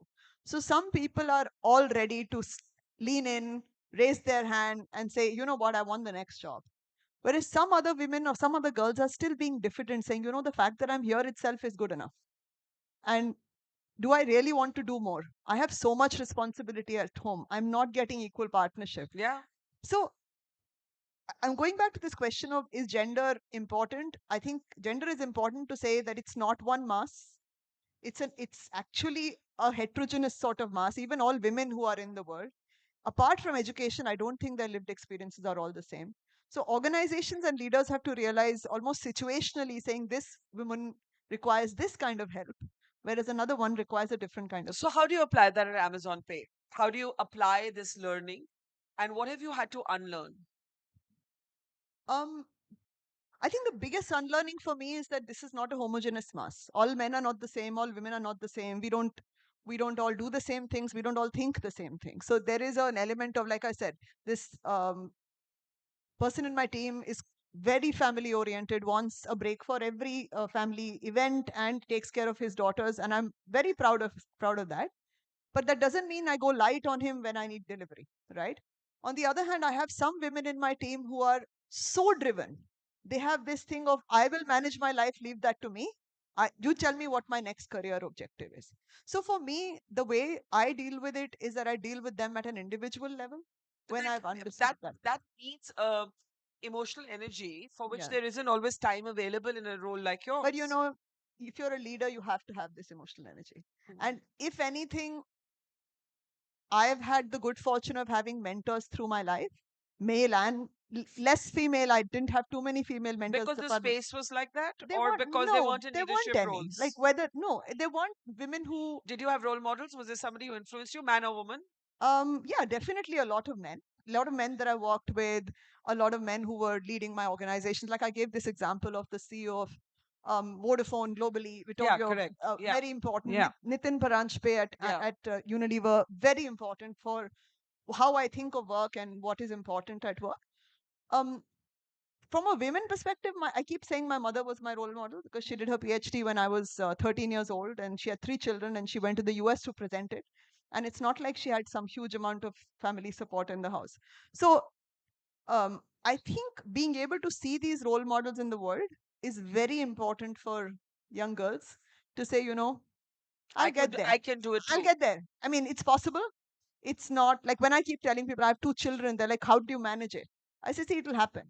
Is it annoying that women keep getting asked the work? I remember interviewing Sania Mirza once.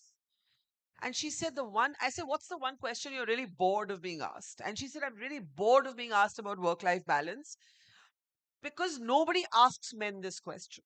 And the day you start asking men this question, you ask me this question. And I've actually never asked a woman this question after that. But that said, I am equally cognizant of the reality that women are dropping out of the workforce. Highly trained, highly accomplished women, because my phrase for it is we have trapped women in chains of gold. We're expecting women to be superwomen. We've romanticized this idea of the superwoman, and nobody can be a superwoman or a superman. And then they're like, we can't do it, we're leaving. And you can keep saying why, and you're going to regret this. And then one day most of them do regret it. What do you do when confronted with a great colleague, a female colleague who says, I can no longer juggle all the balls, I'm going?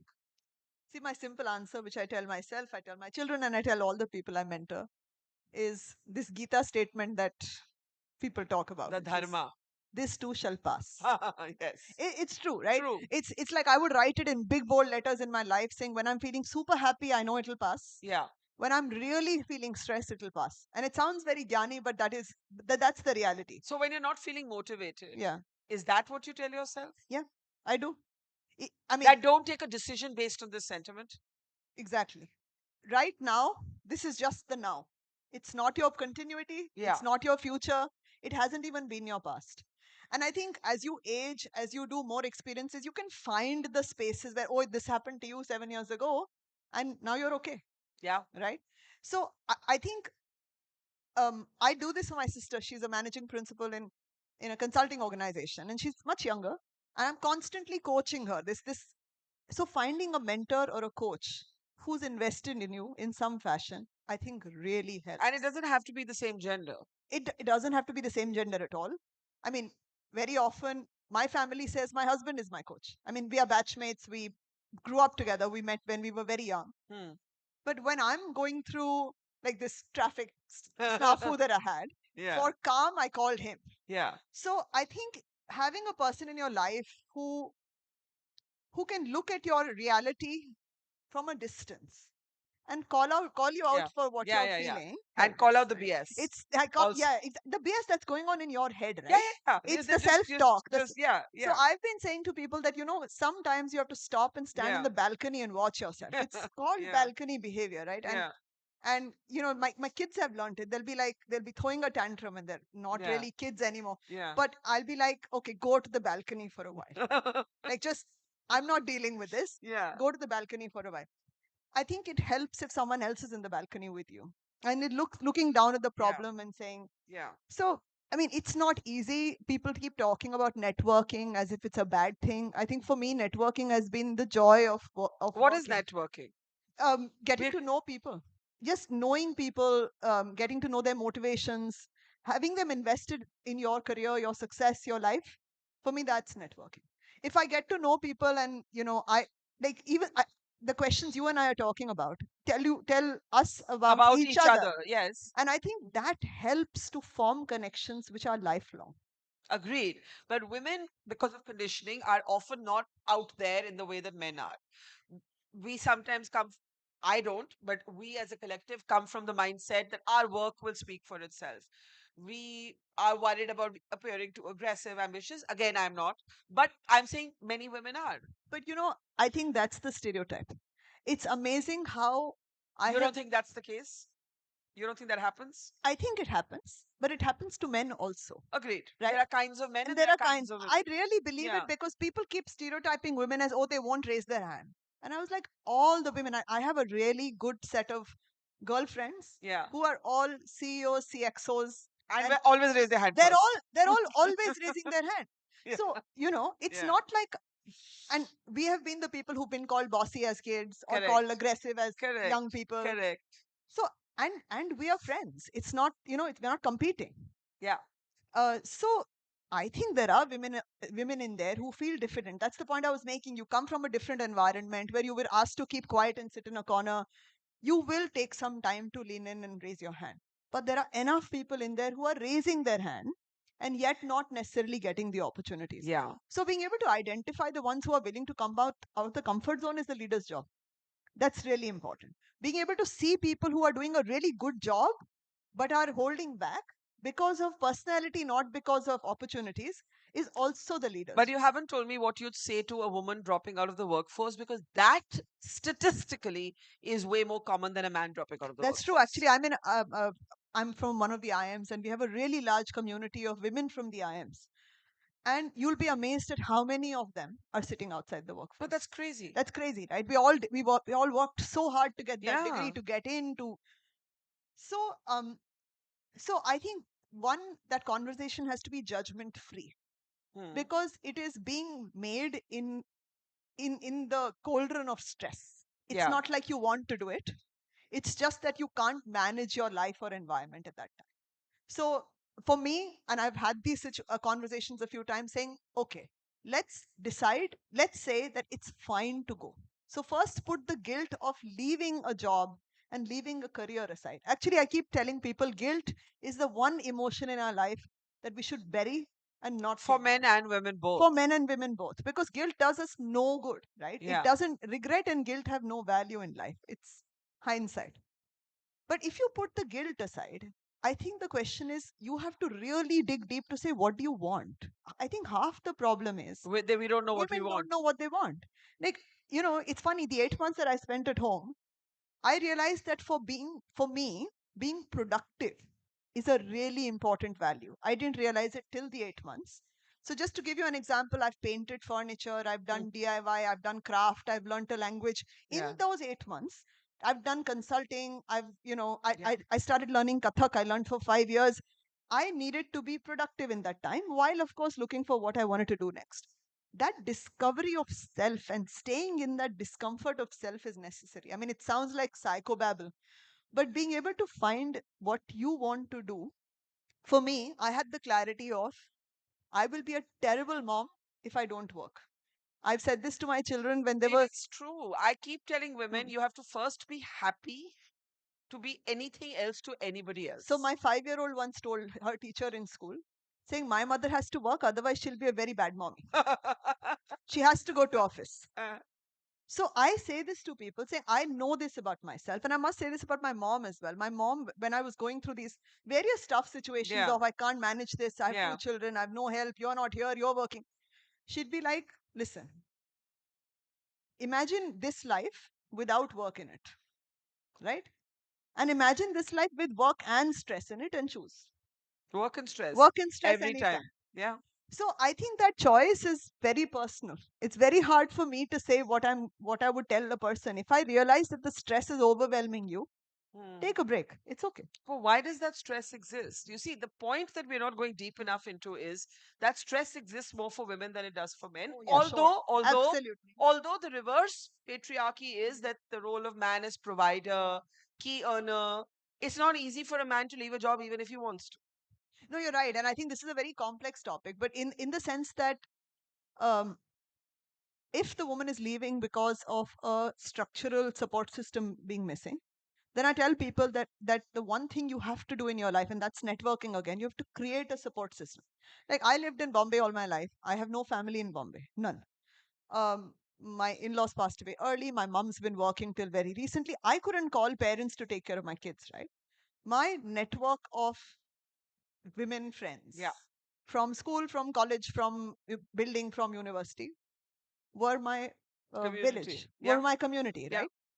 And they weren't just my friends, they were also my husband's friends. Correct. Right? So I think that is necessary. And if the societal constraints are pulling you down and it's not your choice, I think that solutions exist. You just have to be strong in the choices you make. I have to send my child to a daycare, and it's okay to do that. It's okay if I'm being guilted by the older women in my family. I think so. That's the problem. Women have to be harder and more stronger in their choices than, and men don't have to justify them. And that is societal, right? I think that's the problem. Yeah.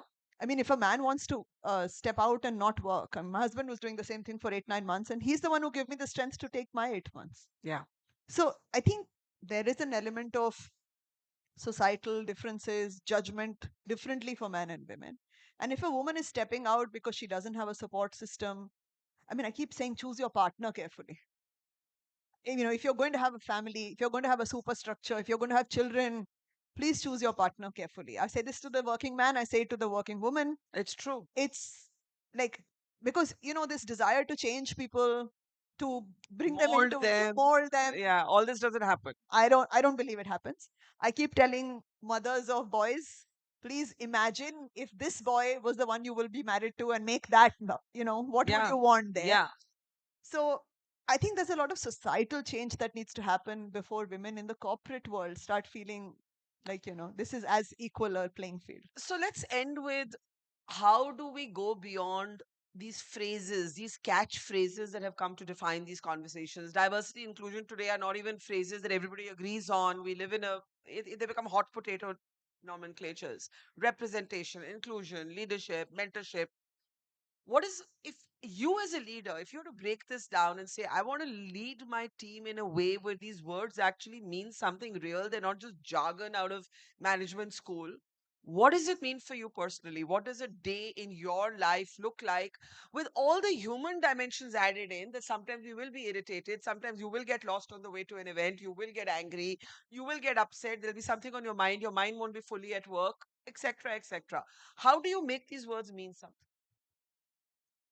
So first, I don't think it's about a day to day. I think first is structural. I think the important thing is to say that put your money where your mouth is. Make sure that you are indeed recruiting a diverse team. And I don't mean diverse only in gender, diverse in thought, diverse in which part of the country you're coming from, diverse in backgrounds. So just to give you an example, I lead a team where there's so many people who are all technology, right? They're all engineers, and they're all doing product management. And I'm not an engineer. I've never done this job, never done technology, never done fintech, never done financial services before, never done e-commerce before. So, and yet I'm leading them, right? Yeah. So, having diversity of thought and being respectful for that diversity is very important as a leader. So, you can't recruit someone who you think will give you a complementary point of view and keep trying to change that person's point of view. Yeah. So, the leadership responsibility here is structure your team in a manner that it is diverse, but make sure that you show up in a respectful for diversity of thought and a difference of opinion. And it's a tough one to do. I think a lot of the leaders who do it make really good leaders. Like I have very good role models in that sense, and you have to be able to hear, truly listen to what's being said, and then make up your mind, and and then move forward. On a day-to-day basis, I would say that um, everyone has off days and on days, etc. But if you're genuinely not genderizing your day-to-day interaction, I think it's fine. Like for what I'm saying, I have no idea if a person blindly tells me my child is unwell, I can't come today. I don't even look at what that person's gender is. Like, fine, this is this is what you need. You need to be there. If someone raises their hand and says, you know what, I want this job, I'm not looking at their gender and saying, should I promote them because she's a woman or because he's a man. I'm just saying, is this person good enough for this job? I'm Yeah. looking at their Yeah. appraisal, their past Yeah. work. Being blind to gender when you're taking these decisions, I think, is another thing that leaders can do. It's not easy because we are all taught to recognize it, Yeah. but I think And also the new buzzword has become gender friendly, not gender neutral. yeah, I mean, I've come from a mindset of neutrality. I think that's enough. yeah. But not everybody thinks like that. It's a difficult one to say because what does gender friendly mean? I would say people friendly. I keep saying it's human friendly. That human Yeah. being has a certain requirement. That human being is a certain kind of human being. Yeah. It sounds a bit trite, but I think this point of individual leadership, situational leadership, servant leadership is necessary, because what it does is that you treat people, like individual people, not as stereotypes, not as Yeah. cliches, not as numbers in a or, in a 2 by 2. So when you do that, I think it helps being a better leader. And Yeah. I don't know if women do it more intuitively. I've worked with many men who do it intuitively, and I So it's really just have. about the person, not I about the think it's gender. person and how you develop them. So let me end by asking you, since you're an IIM alum, what do you think management school got wrong? What do you mean? Like, is there something that the class? So we all. I went to arguably the best journalism school in the world at Columbia in New York, and I can see today that my lived experience. I would challenge some of those things that I was taught in the classroom, because lived experience taught me something that I didn't know till I lived it. Right. So textbook teaching and life's teaching are sometimes the same. Sometimes you build on what you learned in the textbook. And sometimes you say, you know what? What I thought then or what they taught me then, that's not how it happens. It's an interesting question, because I went back to one of the IMs for a week course, and I found myself challenging everything that the professors were talking about. Yeah. But I think I was challenging the recency of their thought, Yeah. and not so much the structure of their thought. Right. So I felt like what management school does well is giving you superstructures to think in.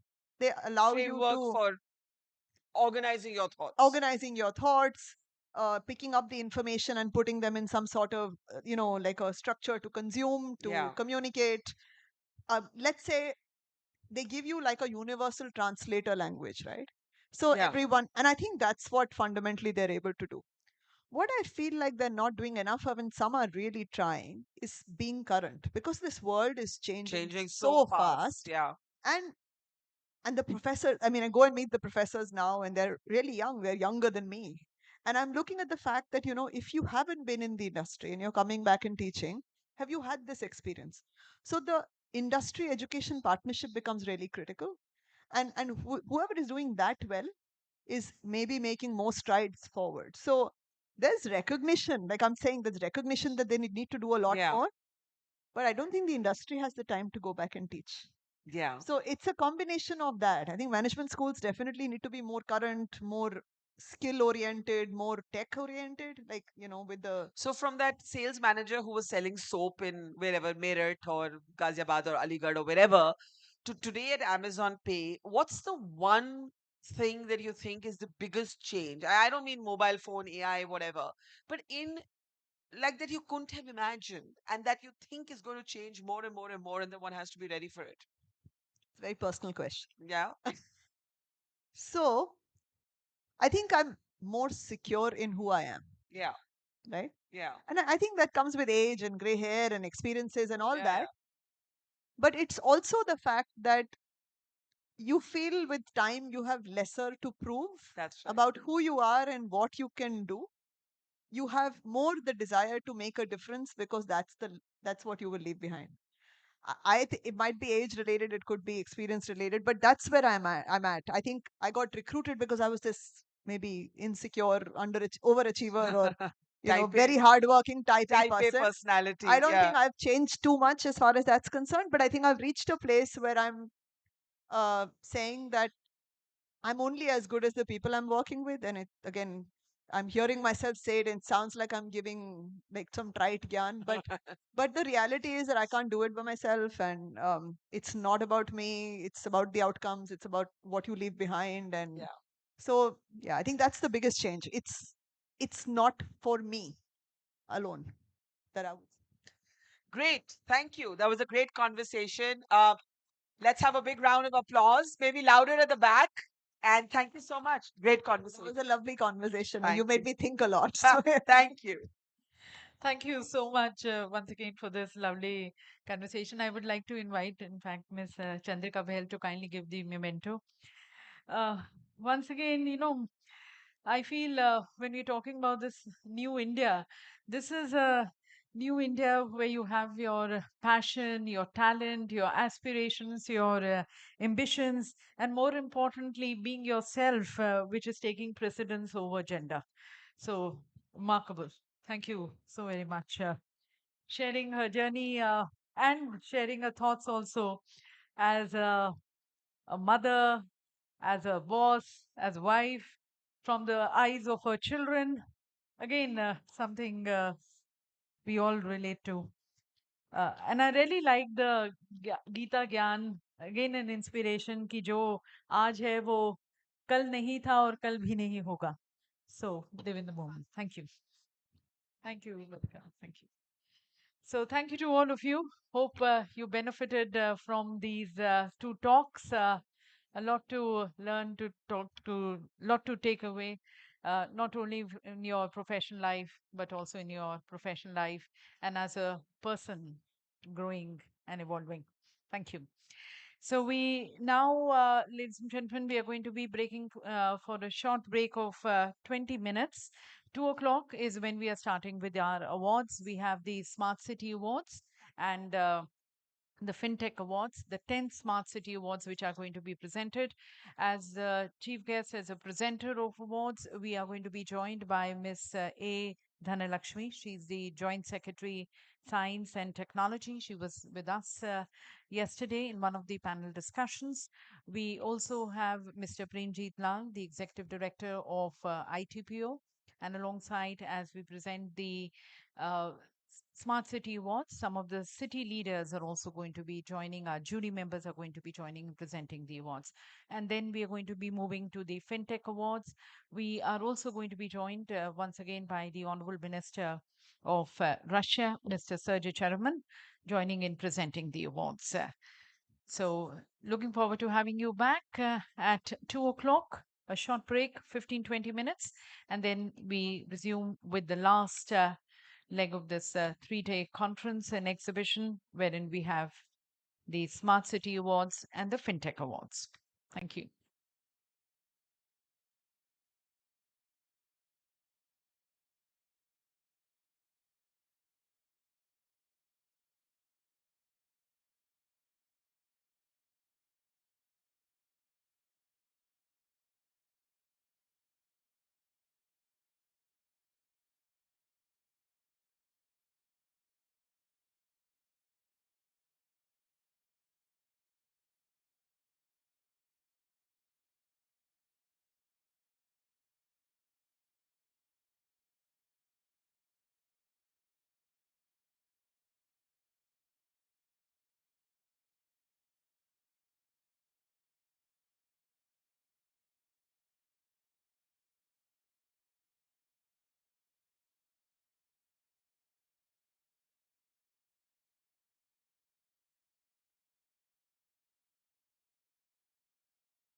everyone, and welcome back after lunch. And thank you, everyone, for being with us till the last leg of this 3-day conference, the 32nd Convergence India and the 10 Smart Cities India conclave being organized by ITPO and the Exhibitions India group.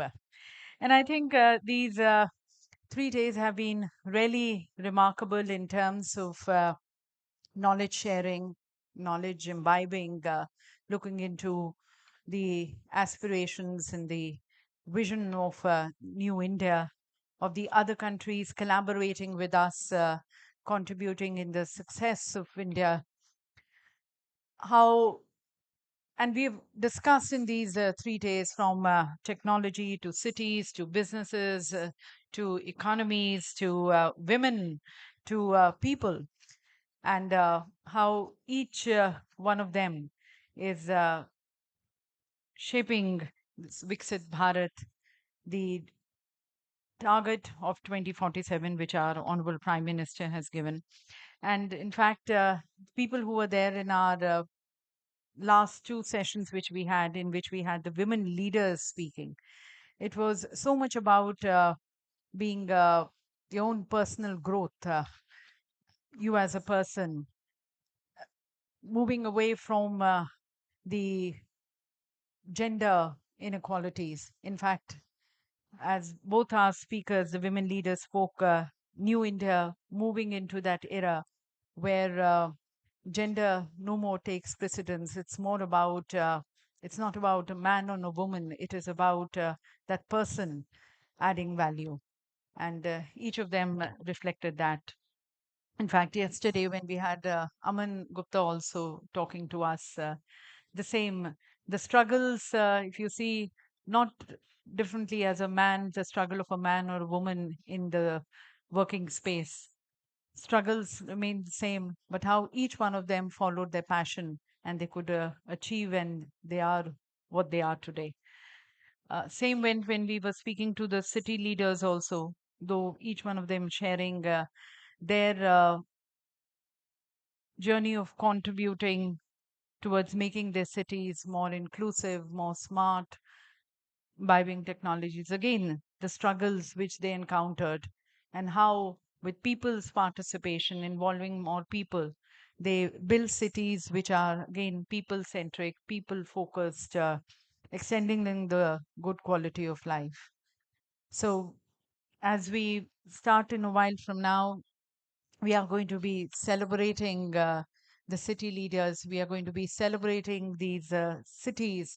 We are going to be celebrating the people behind them, which have made these city more progressive, more smart, more breathing cities, more livable cities, and cities which are economically and socially progressive, but then which have been also able to maintain and being attached to their roots.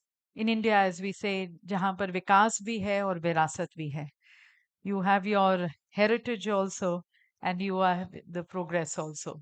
So a good confluence and amalgamation of them as we celebrate our cities.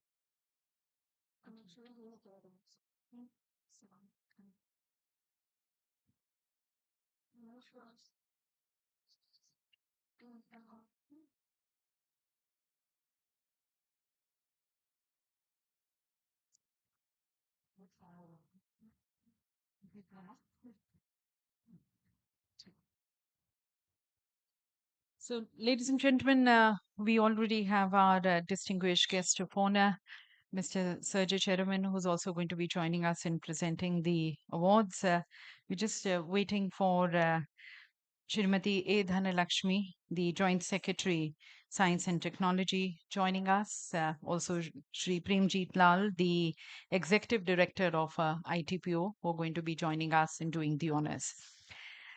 Meanwhile, let me just introduce to you the jury who have selected the winners who are going to be honored and felicitated here.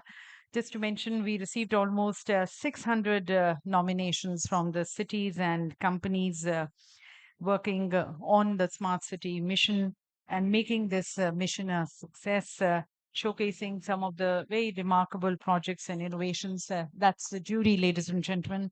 On the screen, Mr. Jagan Shah, the CEO of the InfraVision Foundation, thanking him, though he's not present here with us, but thanking for going through all those nominations which were put, the projects which were put forward, and then taking the decision of selecting the winners.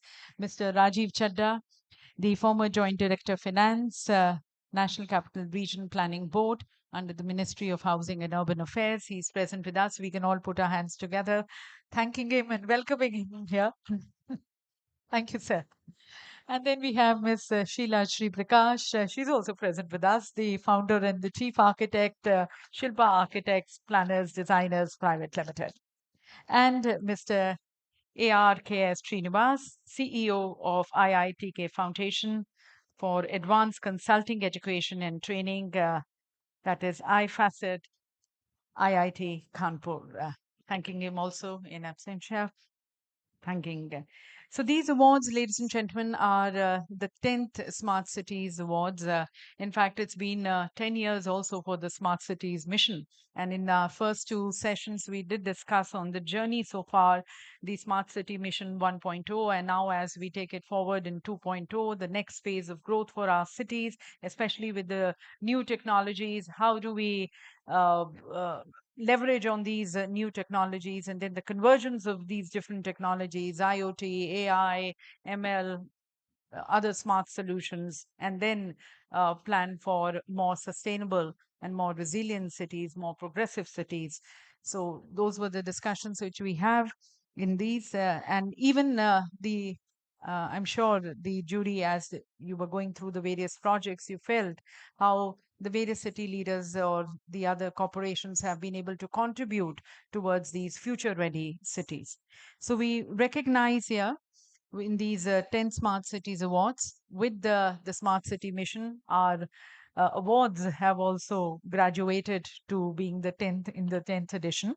And we honor the pioneering efforts that are transforming urban landscapes into sustainable, connected, resilient communities and cities. For when we talk about these cities, it's not just about IT, it's about people. So that is where we're talking about building these. When we talk about building resilient cities, it is about building more resilient communities, more connected communities. So your innovative solutions are definitely enhancing, bringing in a more quality of life for the citizens, but also setting benchmarks for the other cities, not only for the other Indian cities, but also worldwide. And today we celebrate these remarkable achievements, the collective journey towards more smarter and more livable cities. As I mentioned, 600 nominations we had received from the cities and the companies who have been working tirelessly in making this mission a success, and each of them showcasing some remarkable projects and innovations. Post the Smart City Awards, we are also going to be presenting the FinTech Awards, and therein recognizing the various technologies which have disrupted or they further augmented the capabilities in the fintech sector.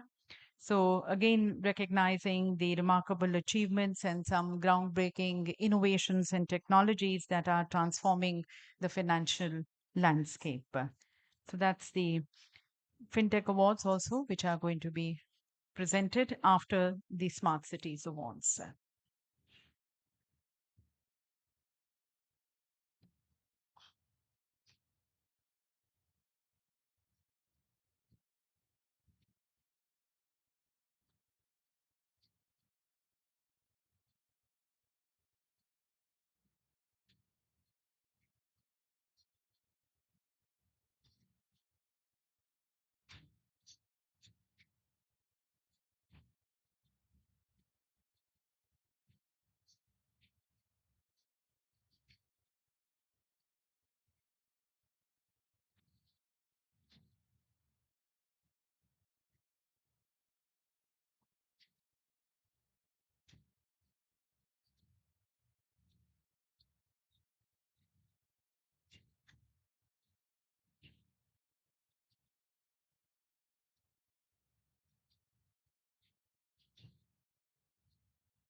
So, ladies and gentlemen, we start with the awards and recognitions as we present the 10 Smart Cities Awards. I would like to request our two esteemed jury members who have joined us to be joining us here on the dais in doing the honors. May I request Mr. Rajiv Chadda and may I request Ms. Sheila Sri Prakash ma'am to please grace the dais.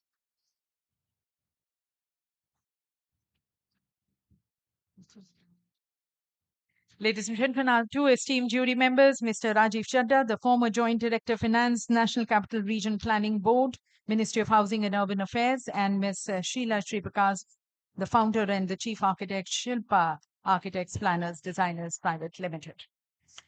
And without further ado, we start with the very first category and the very first award. The category, ladies and gentlemen, AI for Urban Development. That's the best use of AI in urban development. And the nominations in this category, the nominees on screen, Ranchi Smart City Corporation Limited, Vehan Technologies, Ujjain Smart City Limited, and the winner, ladies and gentlemen, any guesses? That's Ranchi Smart City Corporation Limited. May I request the CEO to please be joining us in receiving the award? And may I request our jury members to be kindly doing the honors in presenting the award. Ranchi Smart City Corporation Limited, ladies and gentlemen, being adjudged as the best smart city in terms of the adoption of AI for urban development.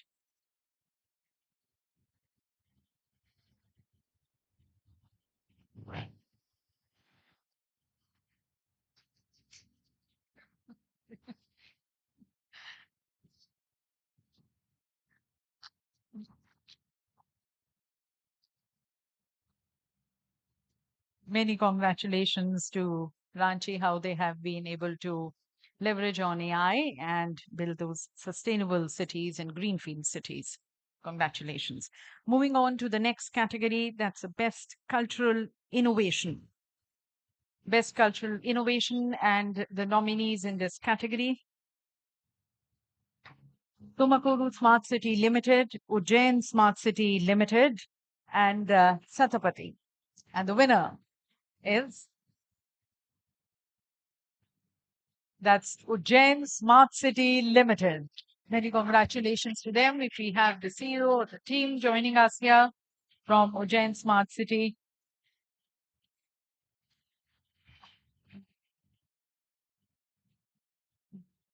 That's the best cultural innovation.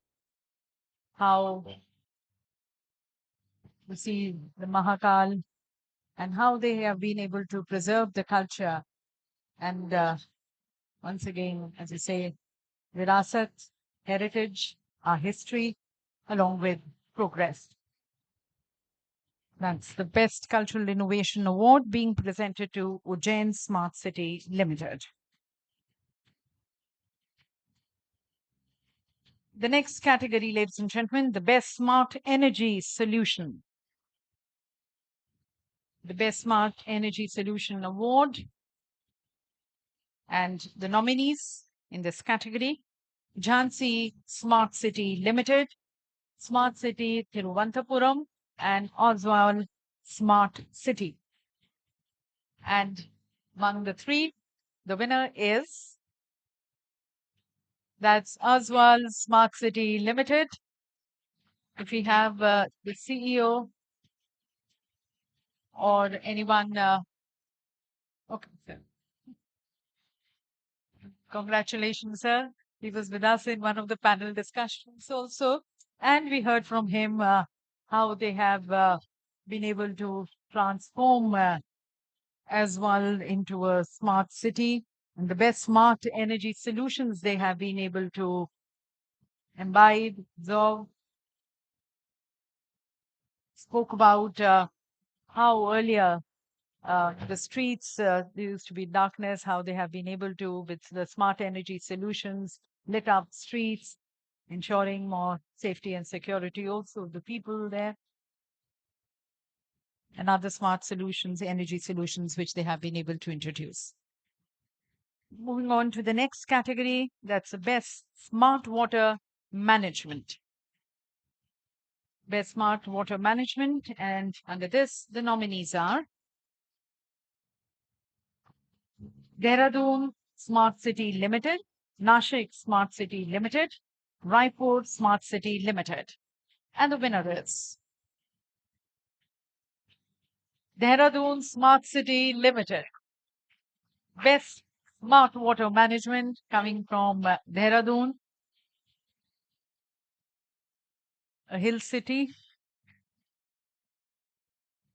Queen of Hills with Missouri there, but Dehradun managing their water management.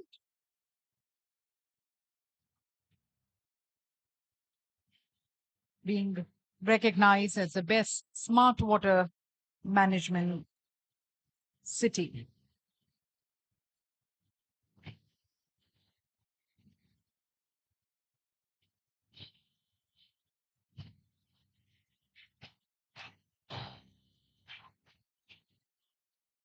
Congratulations to them. And the next category, ladies and gentlemen, the use of blockchain. Again, a disruptive technology, best use of blockchain. The nominees are World, Raipur Smart City Limited, and Devanagari Smart City Limited. The winner is Devanagari Smart City Limited. Ladies and gentlemen, the winner, acknowledged for the best use of blockchain.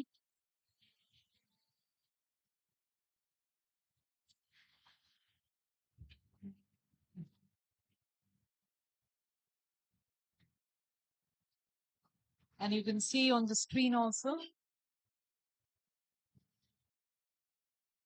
So how they have been able to bring about the transformation. You have some of the pics here of Devanagari city before and after.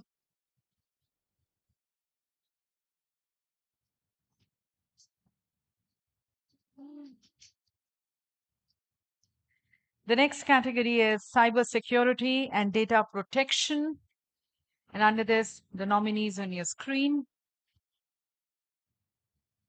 Aurangabad Smart City Development Corporation Limited, Devanagari Smart City Limited, Tumakuru Smart City Limited. And the winner, ladies and gentlemen, is winner, Tumakuru Smart City Limited. Can we have a huge round of applause as they come here on the stage? The team too, we have the CEO coming here to receive the award. Again, she was with us in the panel discussion on how they have been able to build those safe cities, ensuring the safety of especially the women and using these, again, technologies. And this award to Tumakuru is on this cyber security and data protection.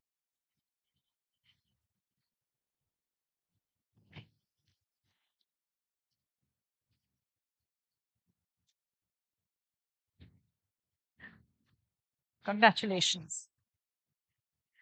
The next category, ladies and gentlemen, digital inclusion and citizen engagement, involving the citizen, their participation, the nominees on the screen. Sagar Smart City Limited, Jhansi Smart City Limited, and Smart Kalyan Dombivli Development Corporation. The winner is Sagar Smart City Limited. Sagar Smart City Limited in digital inclusion and citizen engagement.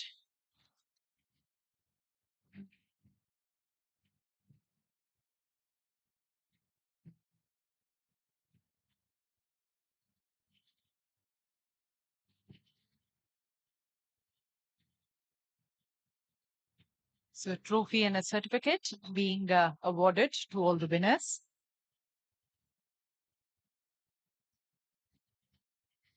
And now we have the Green and Sustainable Smart City Award. green and sustainable smart city. And under this, the nominees: Ujjain Smart City Limited, Jhansi Smart City Limited, and Markaz Knowledge City. We are delighted to have Srimati A. Dhanalakshmi ma'am also joining us, the Joint Secretary, Ministry of Science and Technology. May I request you, ma'am, to please join us in presenting the awards, commending and appreciating the cities and the corporations as we present the 10th Smart Cities Awards.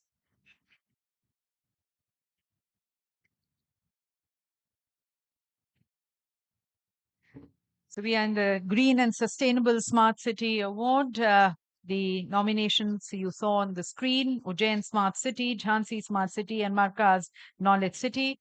And the winner, ladies and gentlemen, is Markaz Knowledge City. Congratulations to you, sir. Again, he shared with us how the rural economy has been transformed and how through they've been able to build this sustainable city. And congratulations, sir. Promising livelihoods to the women there and other initiatives which they have been taking: net zero waste initiative, various AI-driven initiatives which they have been taking, making their city green and sustainable.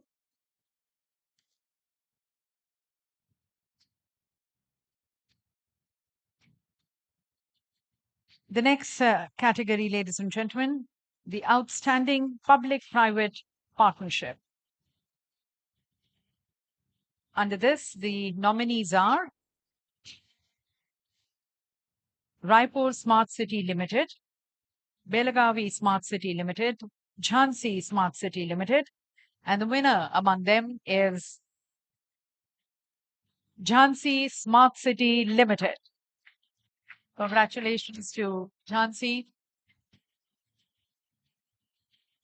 Outstanding public-private partnership.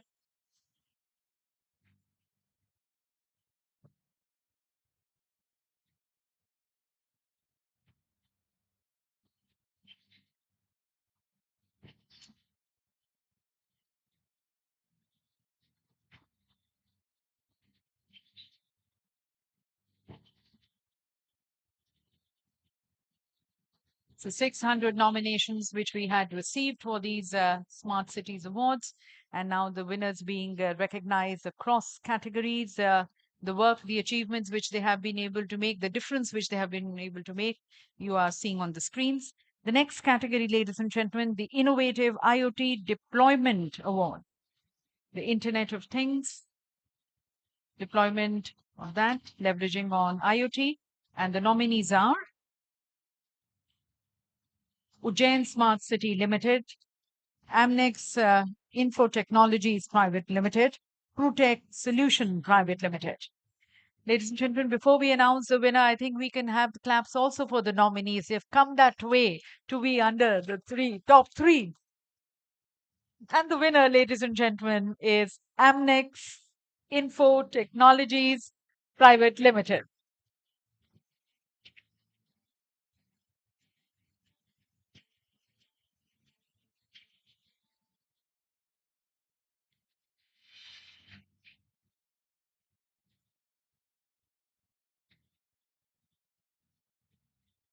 So that's a smart city comes to life, progressive cities, leveraging on IoT.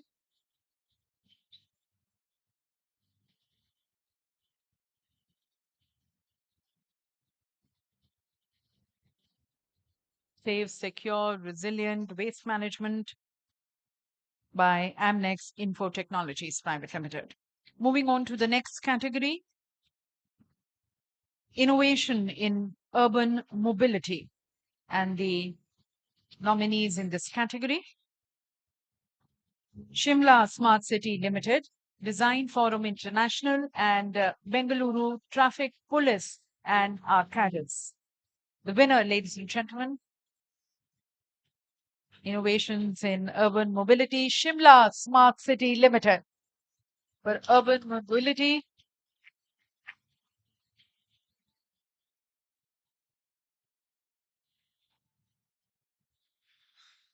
Shimla always been a tourist delight, and how they have been able to manage the traffic, bring in more ease of traveling. You can see the tunnel there.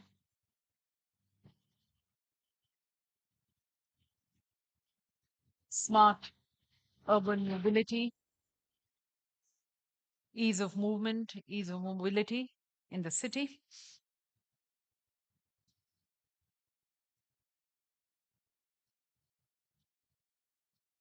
We now move to the next category. Excellence in smart ICT infrastructure. And the nominees in this category: Terra Software Limited, Amnex Info Technologies Private Limited, and Raipur Smart City Limited. And ladies and gentlemen, the winner among the three, Terra Software Limited. Terra Software Limited being recognized for extending smart ICT infrastructure.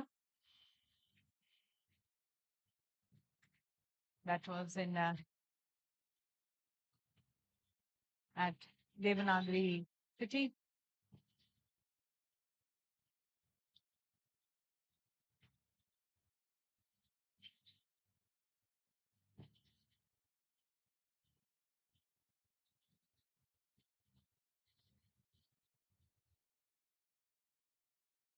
Many congratulations to them as they're being recognized and awarded with a trophy and a certificate. The next category, ladies and gentlemen, is Smart Healthcare Initiative. The nominees under it: Jhansi Smart City Limited, Belagavi Smart City Limited, and Zoopsign Tech Private Limited. And the winner is Zoopsign Tech Private Limited. The winner, sending Smart Healthcare, the Smart Healthcare Initiative being recognized.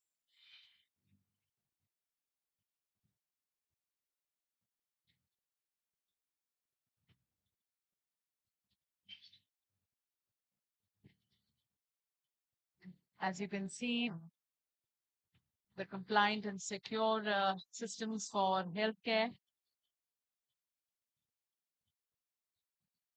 how their system, their technology has been able to make a difference in the healthcare sector. And with that, we move to the next category: Smart Building and Urban Design. The nominees in this category are Bengaluru Traffic Police and Arcadis Design Forum International, Amnex Info Technologies Private Limited. And the winner is Design Forum International.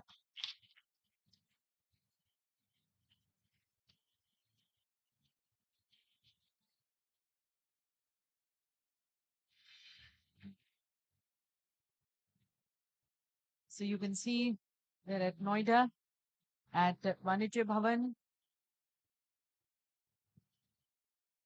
at once again at Gurugram, the smart buildings being designed by them. Eldeco Center in New Delhi.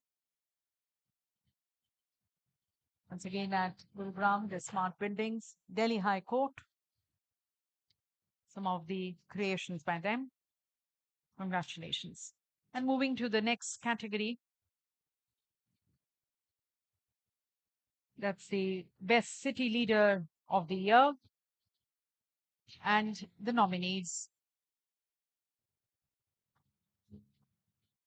from Tumukuru Smart City Limited, Ms. Ashwiza; Belagavi Smart City Limited, Saida Afreen Bano.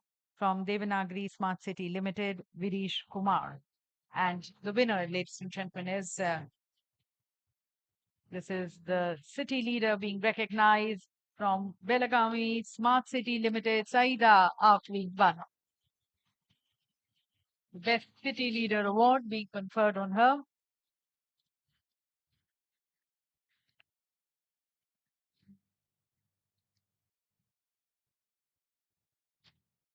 These are passionate city leaders, yeah, making a difference in their cities.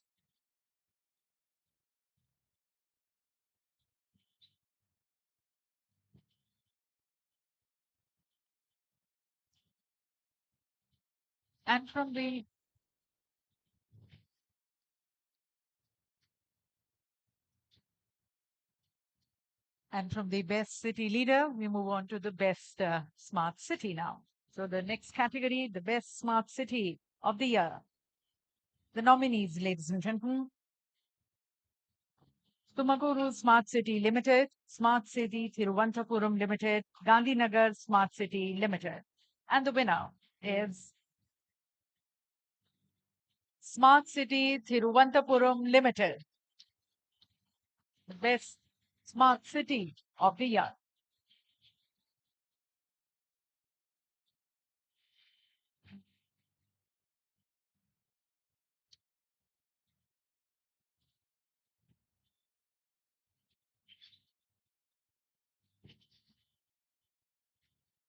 Ladies and gentlemen, your applause and appreciation for each one of them is missing. If you can have a huge round of applause for them.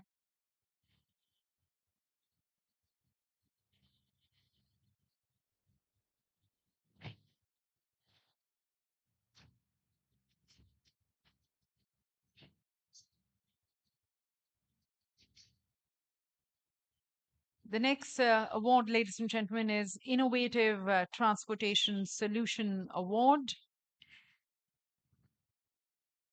Innovative Transportation Solution. And the winner, ladies and gentlemen, in this category is Ludhiana Smart City Limited. Ludhiana Smart City Limited being recognized, honored, judged as the best in the innovative transportation solutions.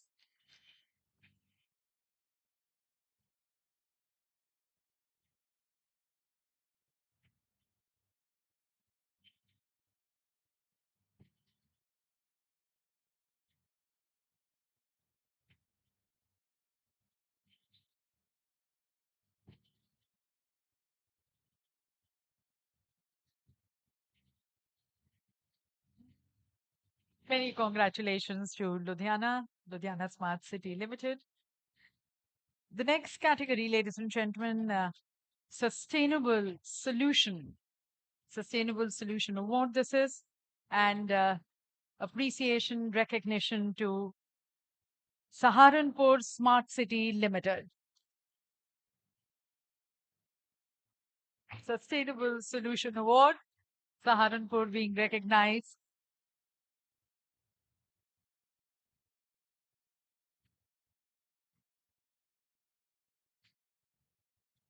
And some of the cities completely transforming themselves.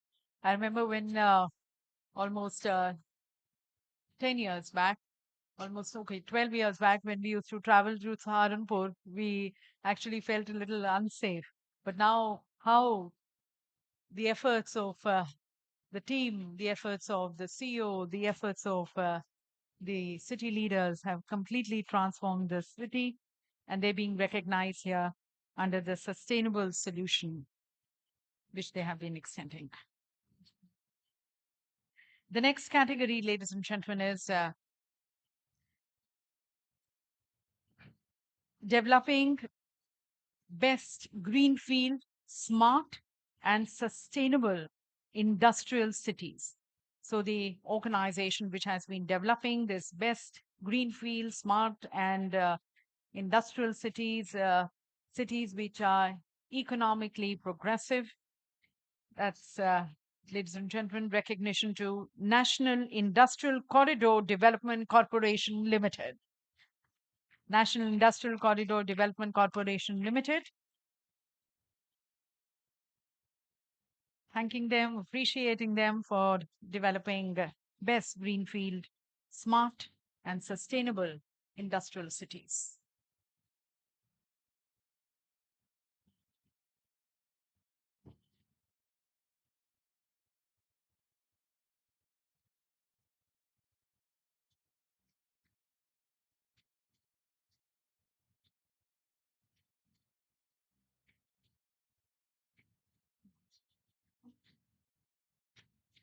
Many congratulations to them. Moving on to the next category, the best socio-economic impact. Best socio-economic impact award being presented to Aligarh Smart City. Aligarh Smart City being recognized for the best socio-economic impact which they have been able to make in Aligarh.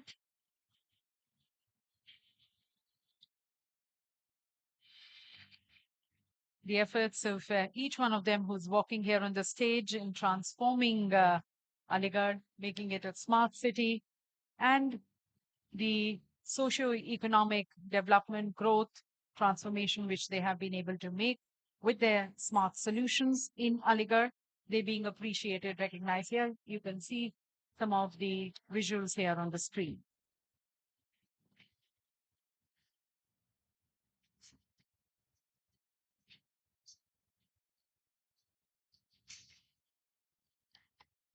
And now, ladies and gentlemen, we are going to be presenting the certificate of appreciation. And to present the certificate, I would also like to invite Ms. Chandrika Behel to please join us here on the dais, the Managing Director of Exhibitions India Group, to please do the honors along with our distinguished jury members here on the dais and our chief guest. This special certificate of appreciation, ladies and gentlemen, being conferred on the government of Moscow. I would like to request and invite Excellency, the Honorable Minister, Mr. Sergey Chairman, the Honorable Minister of Moscow, to please accept this certificate of appreciation. May I request all of you also to please join as we present the certificate to the Honorable Minister. Ladies and gentlemen, please join us as once again we extend our appreciation to Moscow, to the government of Moscow, and we present this certificate. Thank you very much, Honorable Minister, sir, for all the support and also sharing with us how Moscow is building smart cities. May I request you, Honorable Minister, sir, to please join us in presenting the next set of awards as we are going to be moving to the FinTech Awards. Thanking both our jury members for doing the honors. May I request, ma'am, you remain here on the stage, ma'am Dhanalakshmi.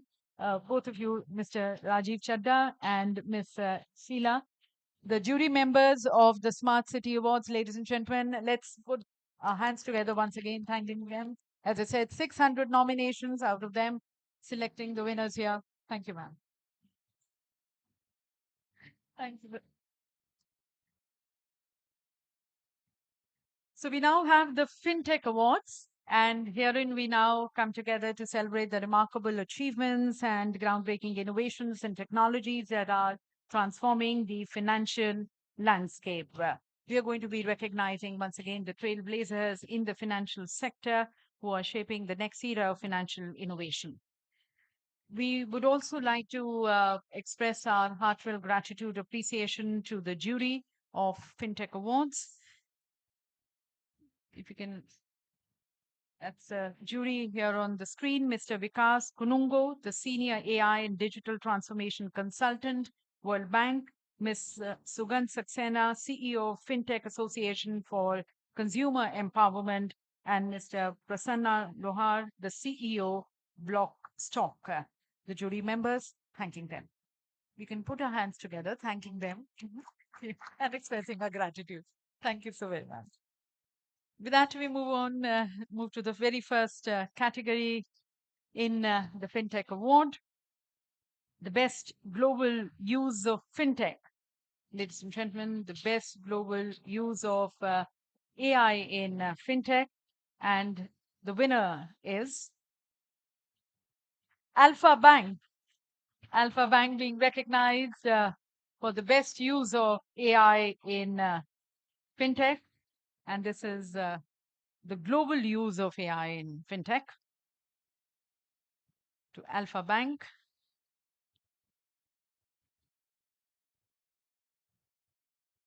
The team Alpha Bank joining us in receiving the award. Many congratulations to them.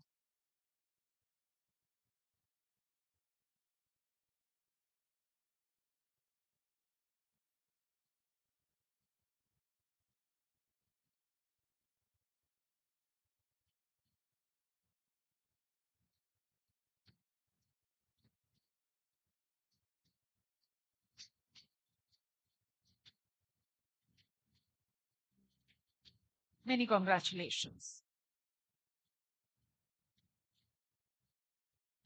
The next category on your screen, the best customer experience solution.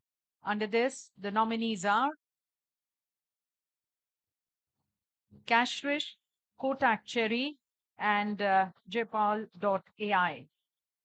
The winner among the three, Kotak Cherry.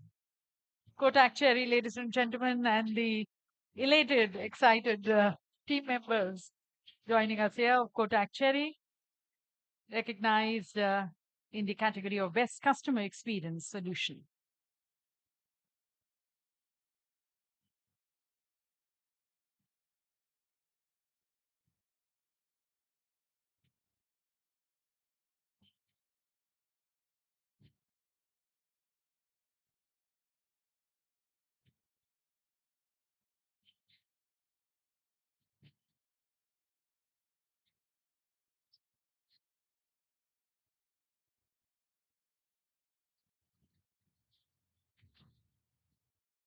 The next category in the FinTech Awards, the Best Digital Lending Solution. And in this, the nominees are FinFlux by M2P, JNR Management Resources, and Paytm CreditMate. And the winner is Paytm CreditMate. Outstanding Paytm CreditMate, Best Digital Lending Solution.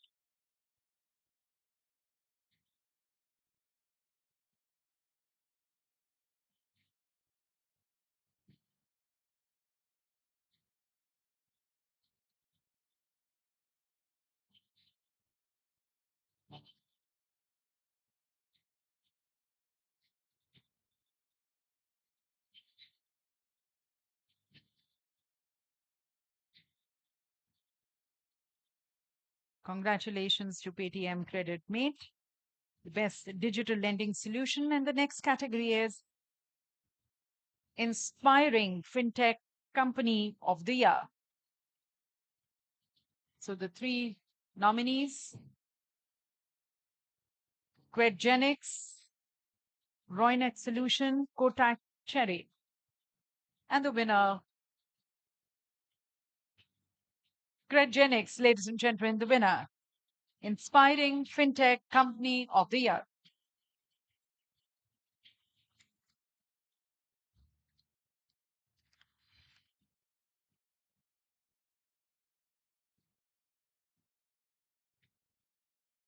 So what makes them in the inspiring company, FinTech company? You can see on the screen their credentials.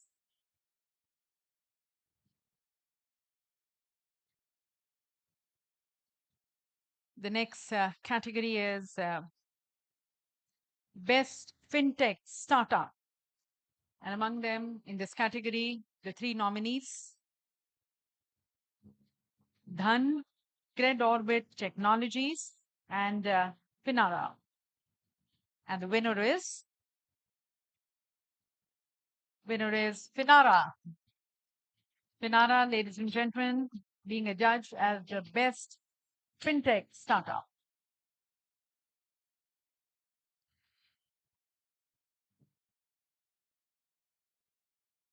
The platform of Convergence India has also been promoting the startups in various sectors, and we have also one of the tracks was startups, the startup hub. We had the startup competition also, and herein we have the best fintech startup being recognized. Congratulations to them. The next category is best fraud prevention platform. The nominees are Wibmo, a PayU company, Securitech IT solution, and M2P FinTech. The winner is Wibmo, a PayU company.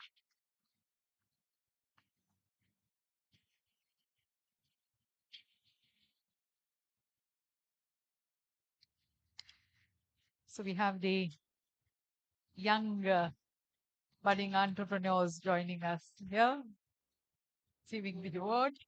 Wibmo, a PayU company. The best fraud prevention platform.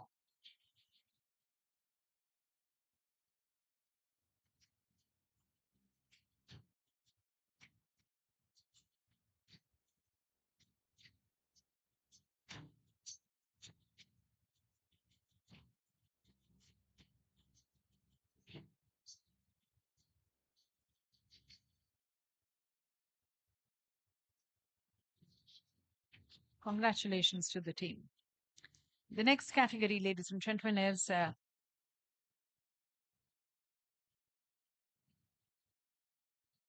best use of AI in fintech, and the nominees under it are Go Digit General Insurance, Insurance Deco, and Data Ease Systems. The winner is Insurance Deco. Insurance Deco, who made the best use of AI in fintech.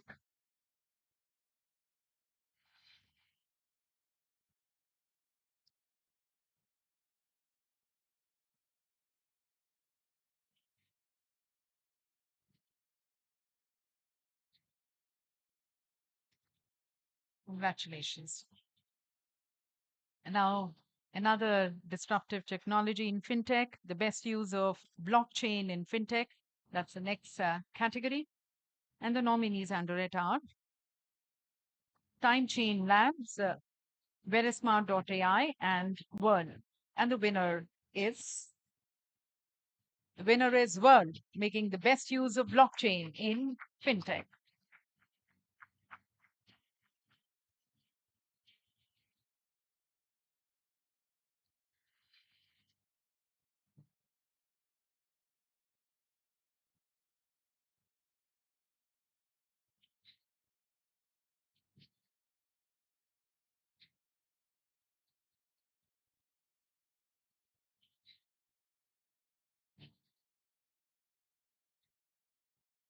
Move on to the next category. And it is time now, ladies and gentlemen, to recognize the women leader in fintech. We had, in fact, two sessions. We had women in technology and how they are making a difference. Herein we recognize, and we have the nominees here. Aditi Mittal, the co-founder of India Bonds, Pallavi Srivastava, the co-founder and director of ProCap, and Shobhana Uthya Shankar, the founder of Finara Group. And the winner, ladies and gentlemen, is Pallavi Srivastava, the co-founder and director of ProCap, women leader in fintech.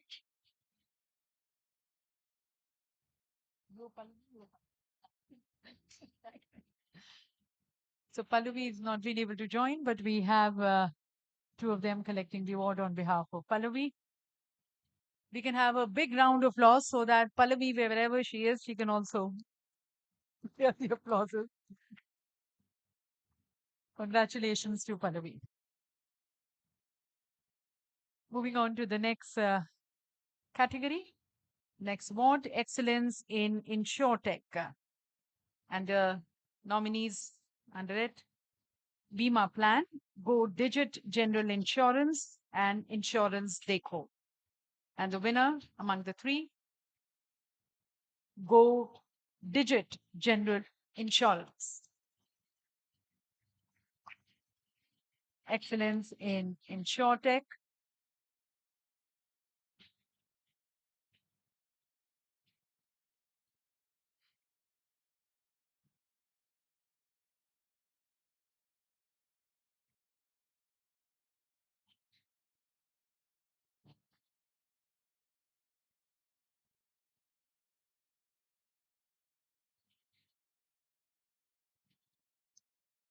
The next category is FinTech for Financial Inclusion, and the nominees are Pioneer, Credible, Moneypal Business Solutions. And the winner among them, Pioneer, ladies and gentlemen, the winner of the FinTech for Financial Inclusion Award.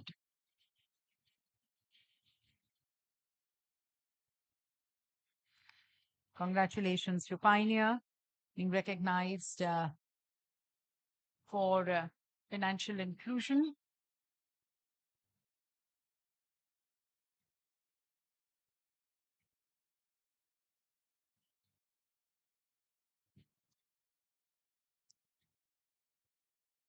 The next category is FinTech Product of the Year. The nominees are Rise with Protean, Credit Line on UPI by M2P FinTech, and Iloka by Echo. The winner, ladies and gentlemen, is Iloka by Echo, FinTech Product of the Year. Their product, Iloka, company Echo, Iloka by Echo.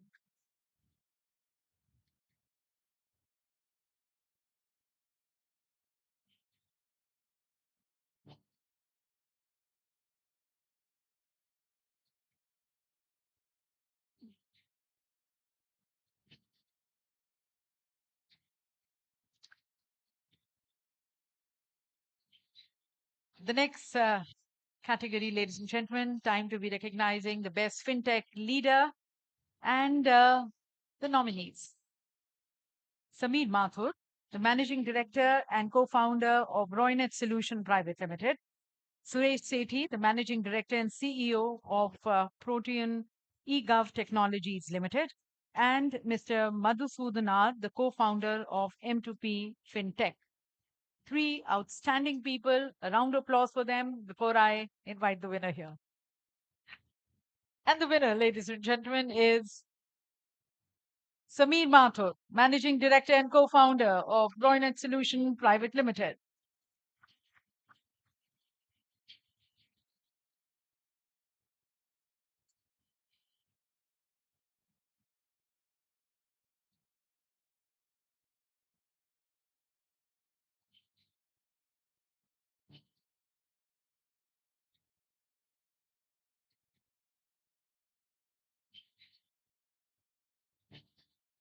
The next category, ladies and gentlemen, is excellence in FinTech.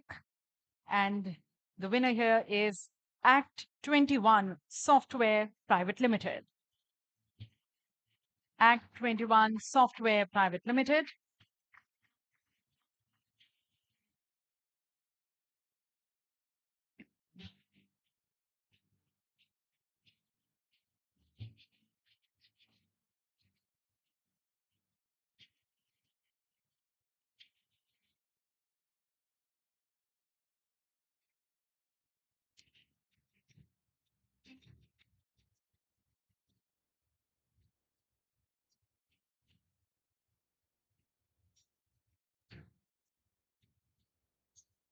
And the last of the awards in the FinTech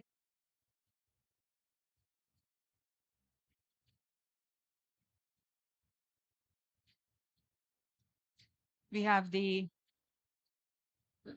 next category, and that's the last category in the FinTech Awards, the global leader in FinTech. And ladies and gentlemen,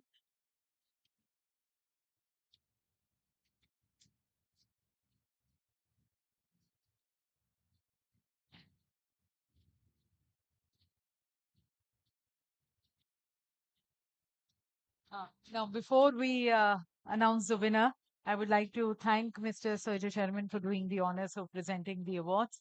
Thank you very much, sir, for presenting the awards.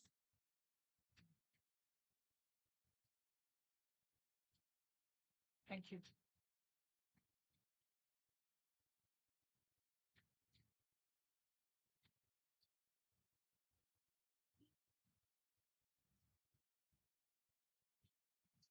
And as we present this last award of FinTech and further awards, I would like to invite Ms. Chandrika Behel, the Managing Director of Exhibitions India Group, and Mr. Dhruv Behel, the Director, Exhibitions India Group, along with Ms. Dhanalakshmi ma'am, in presenting this award.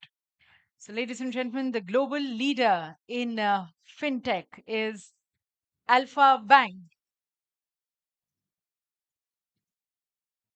Alpha Bank, ladies and gentlemen, they were recognized for the best global use of AI in fintech also, and now outstanding as the global leader in fintech.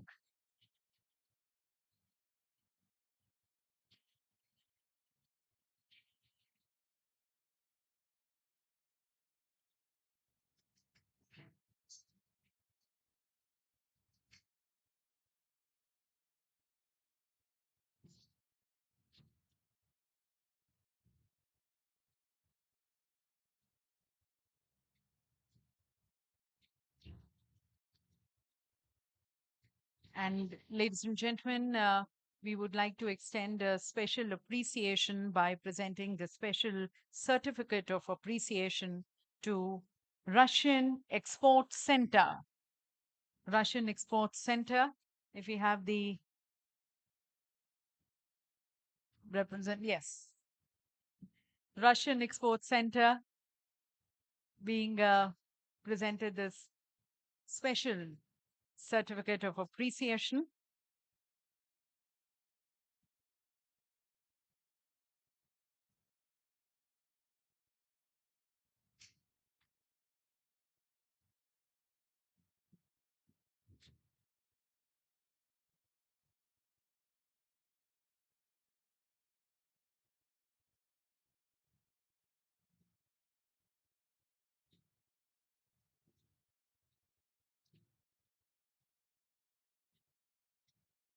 Many congratulations and appreciation to the Russian Export Center.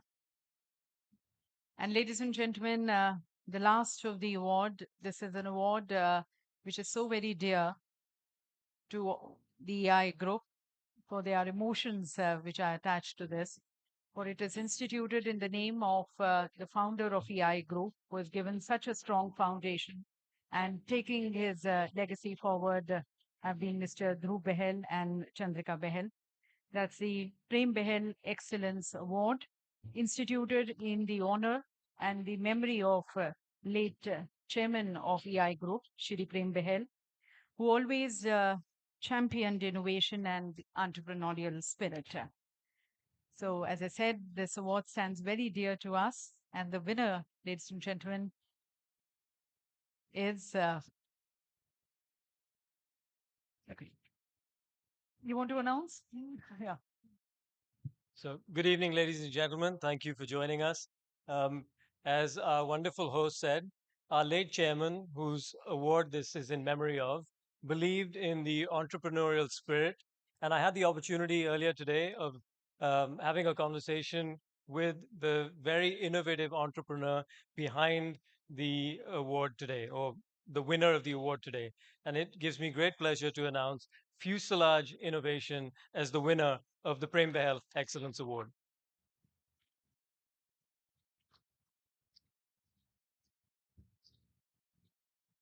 So, young budding entrepreneurs, and as we said, Mr. Prem Behel had always championed for this entrepreneurial spirit, spirit of innovation, that passion which the young minds and ignited minds have. And this award, ladies and gentlemen, the Prem Behel Excellence Award as presented to Fuselage Innovation speaks it all.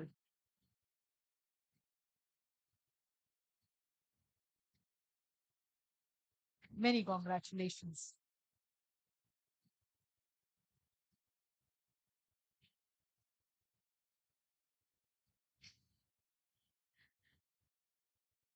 And in fact, you can be on the stage because we're inviting all the winners here on the stage for a group photograph. Probably for the fintech, we can have first for they're here. If the winners can also join us here, all the winners. Huh? For smart cities, for fintech, the jury members, may I request Mr. Sergio Sherman, may I request you, Honorable Minister, sir, to please join us here for a group photograph. May I request you, Ms. Dhanalakshmi, ma'am? Okay, she's already here. May I invite Ms. Sheila Sri Prakash, ma'am? May I request you to please join all the winners of the Smart City Awards, all who are being recognized today. Let's see how many we can accommodate in one photograph, and probably we can have another photograph also.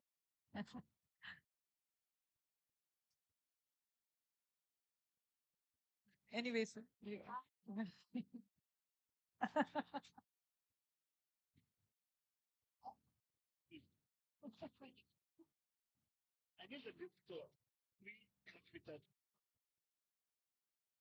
okay, so then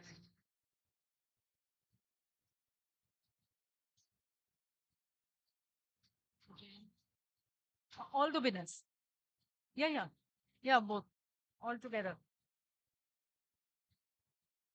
All the winners of fintech as well as the smart cities. All can come here.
I think once again we can put our hands together, all the winners here on the stage, congratulating them, appreciating them.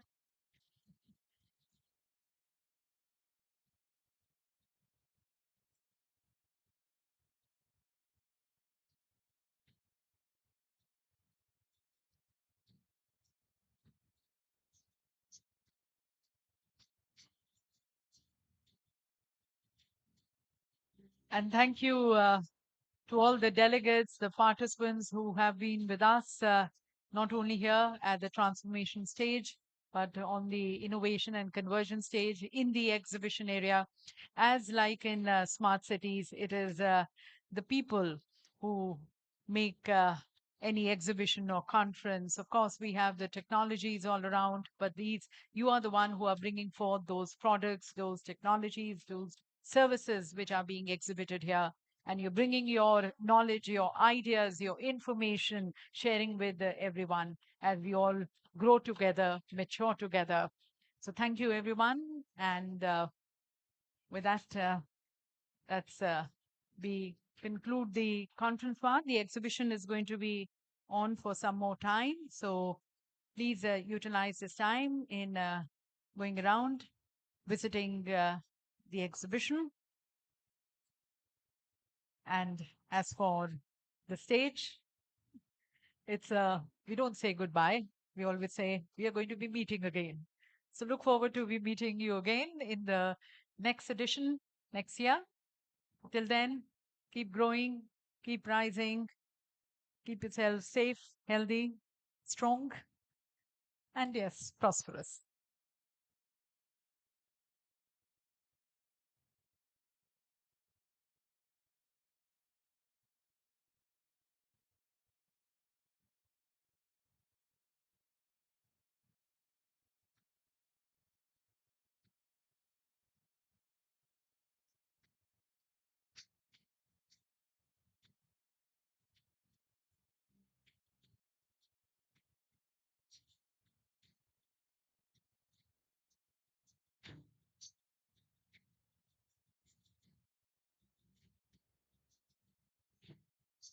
Thanking once again the Honorable Minister of Moscow for supporting us, for collaborating with us.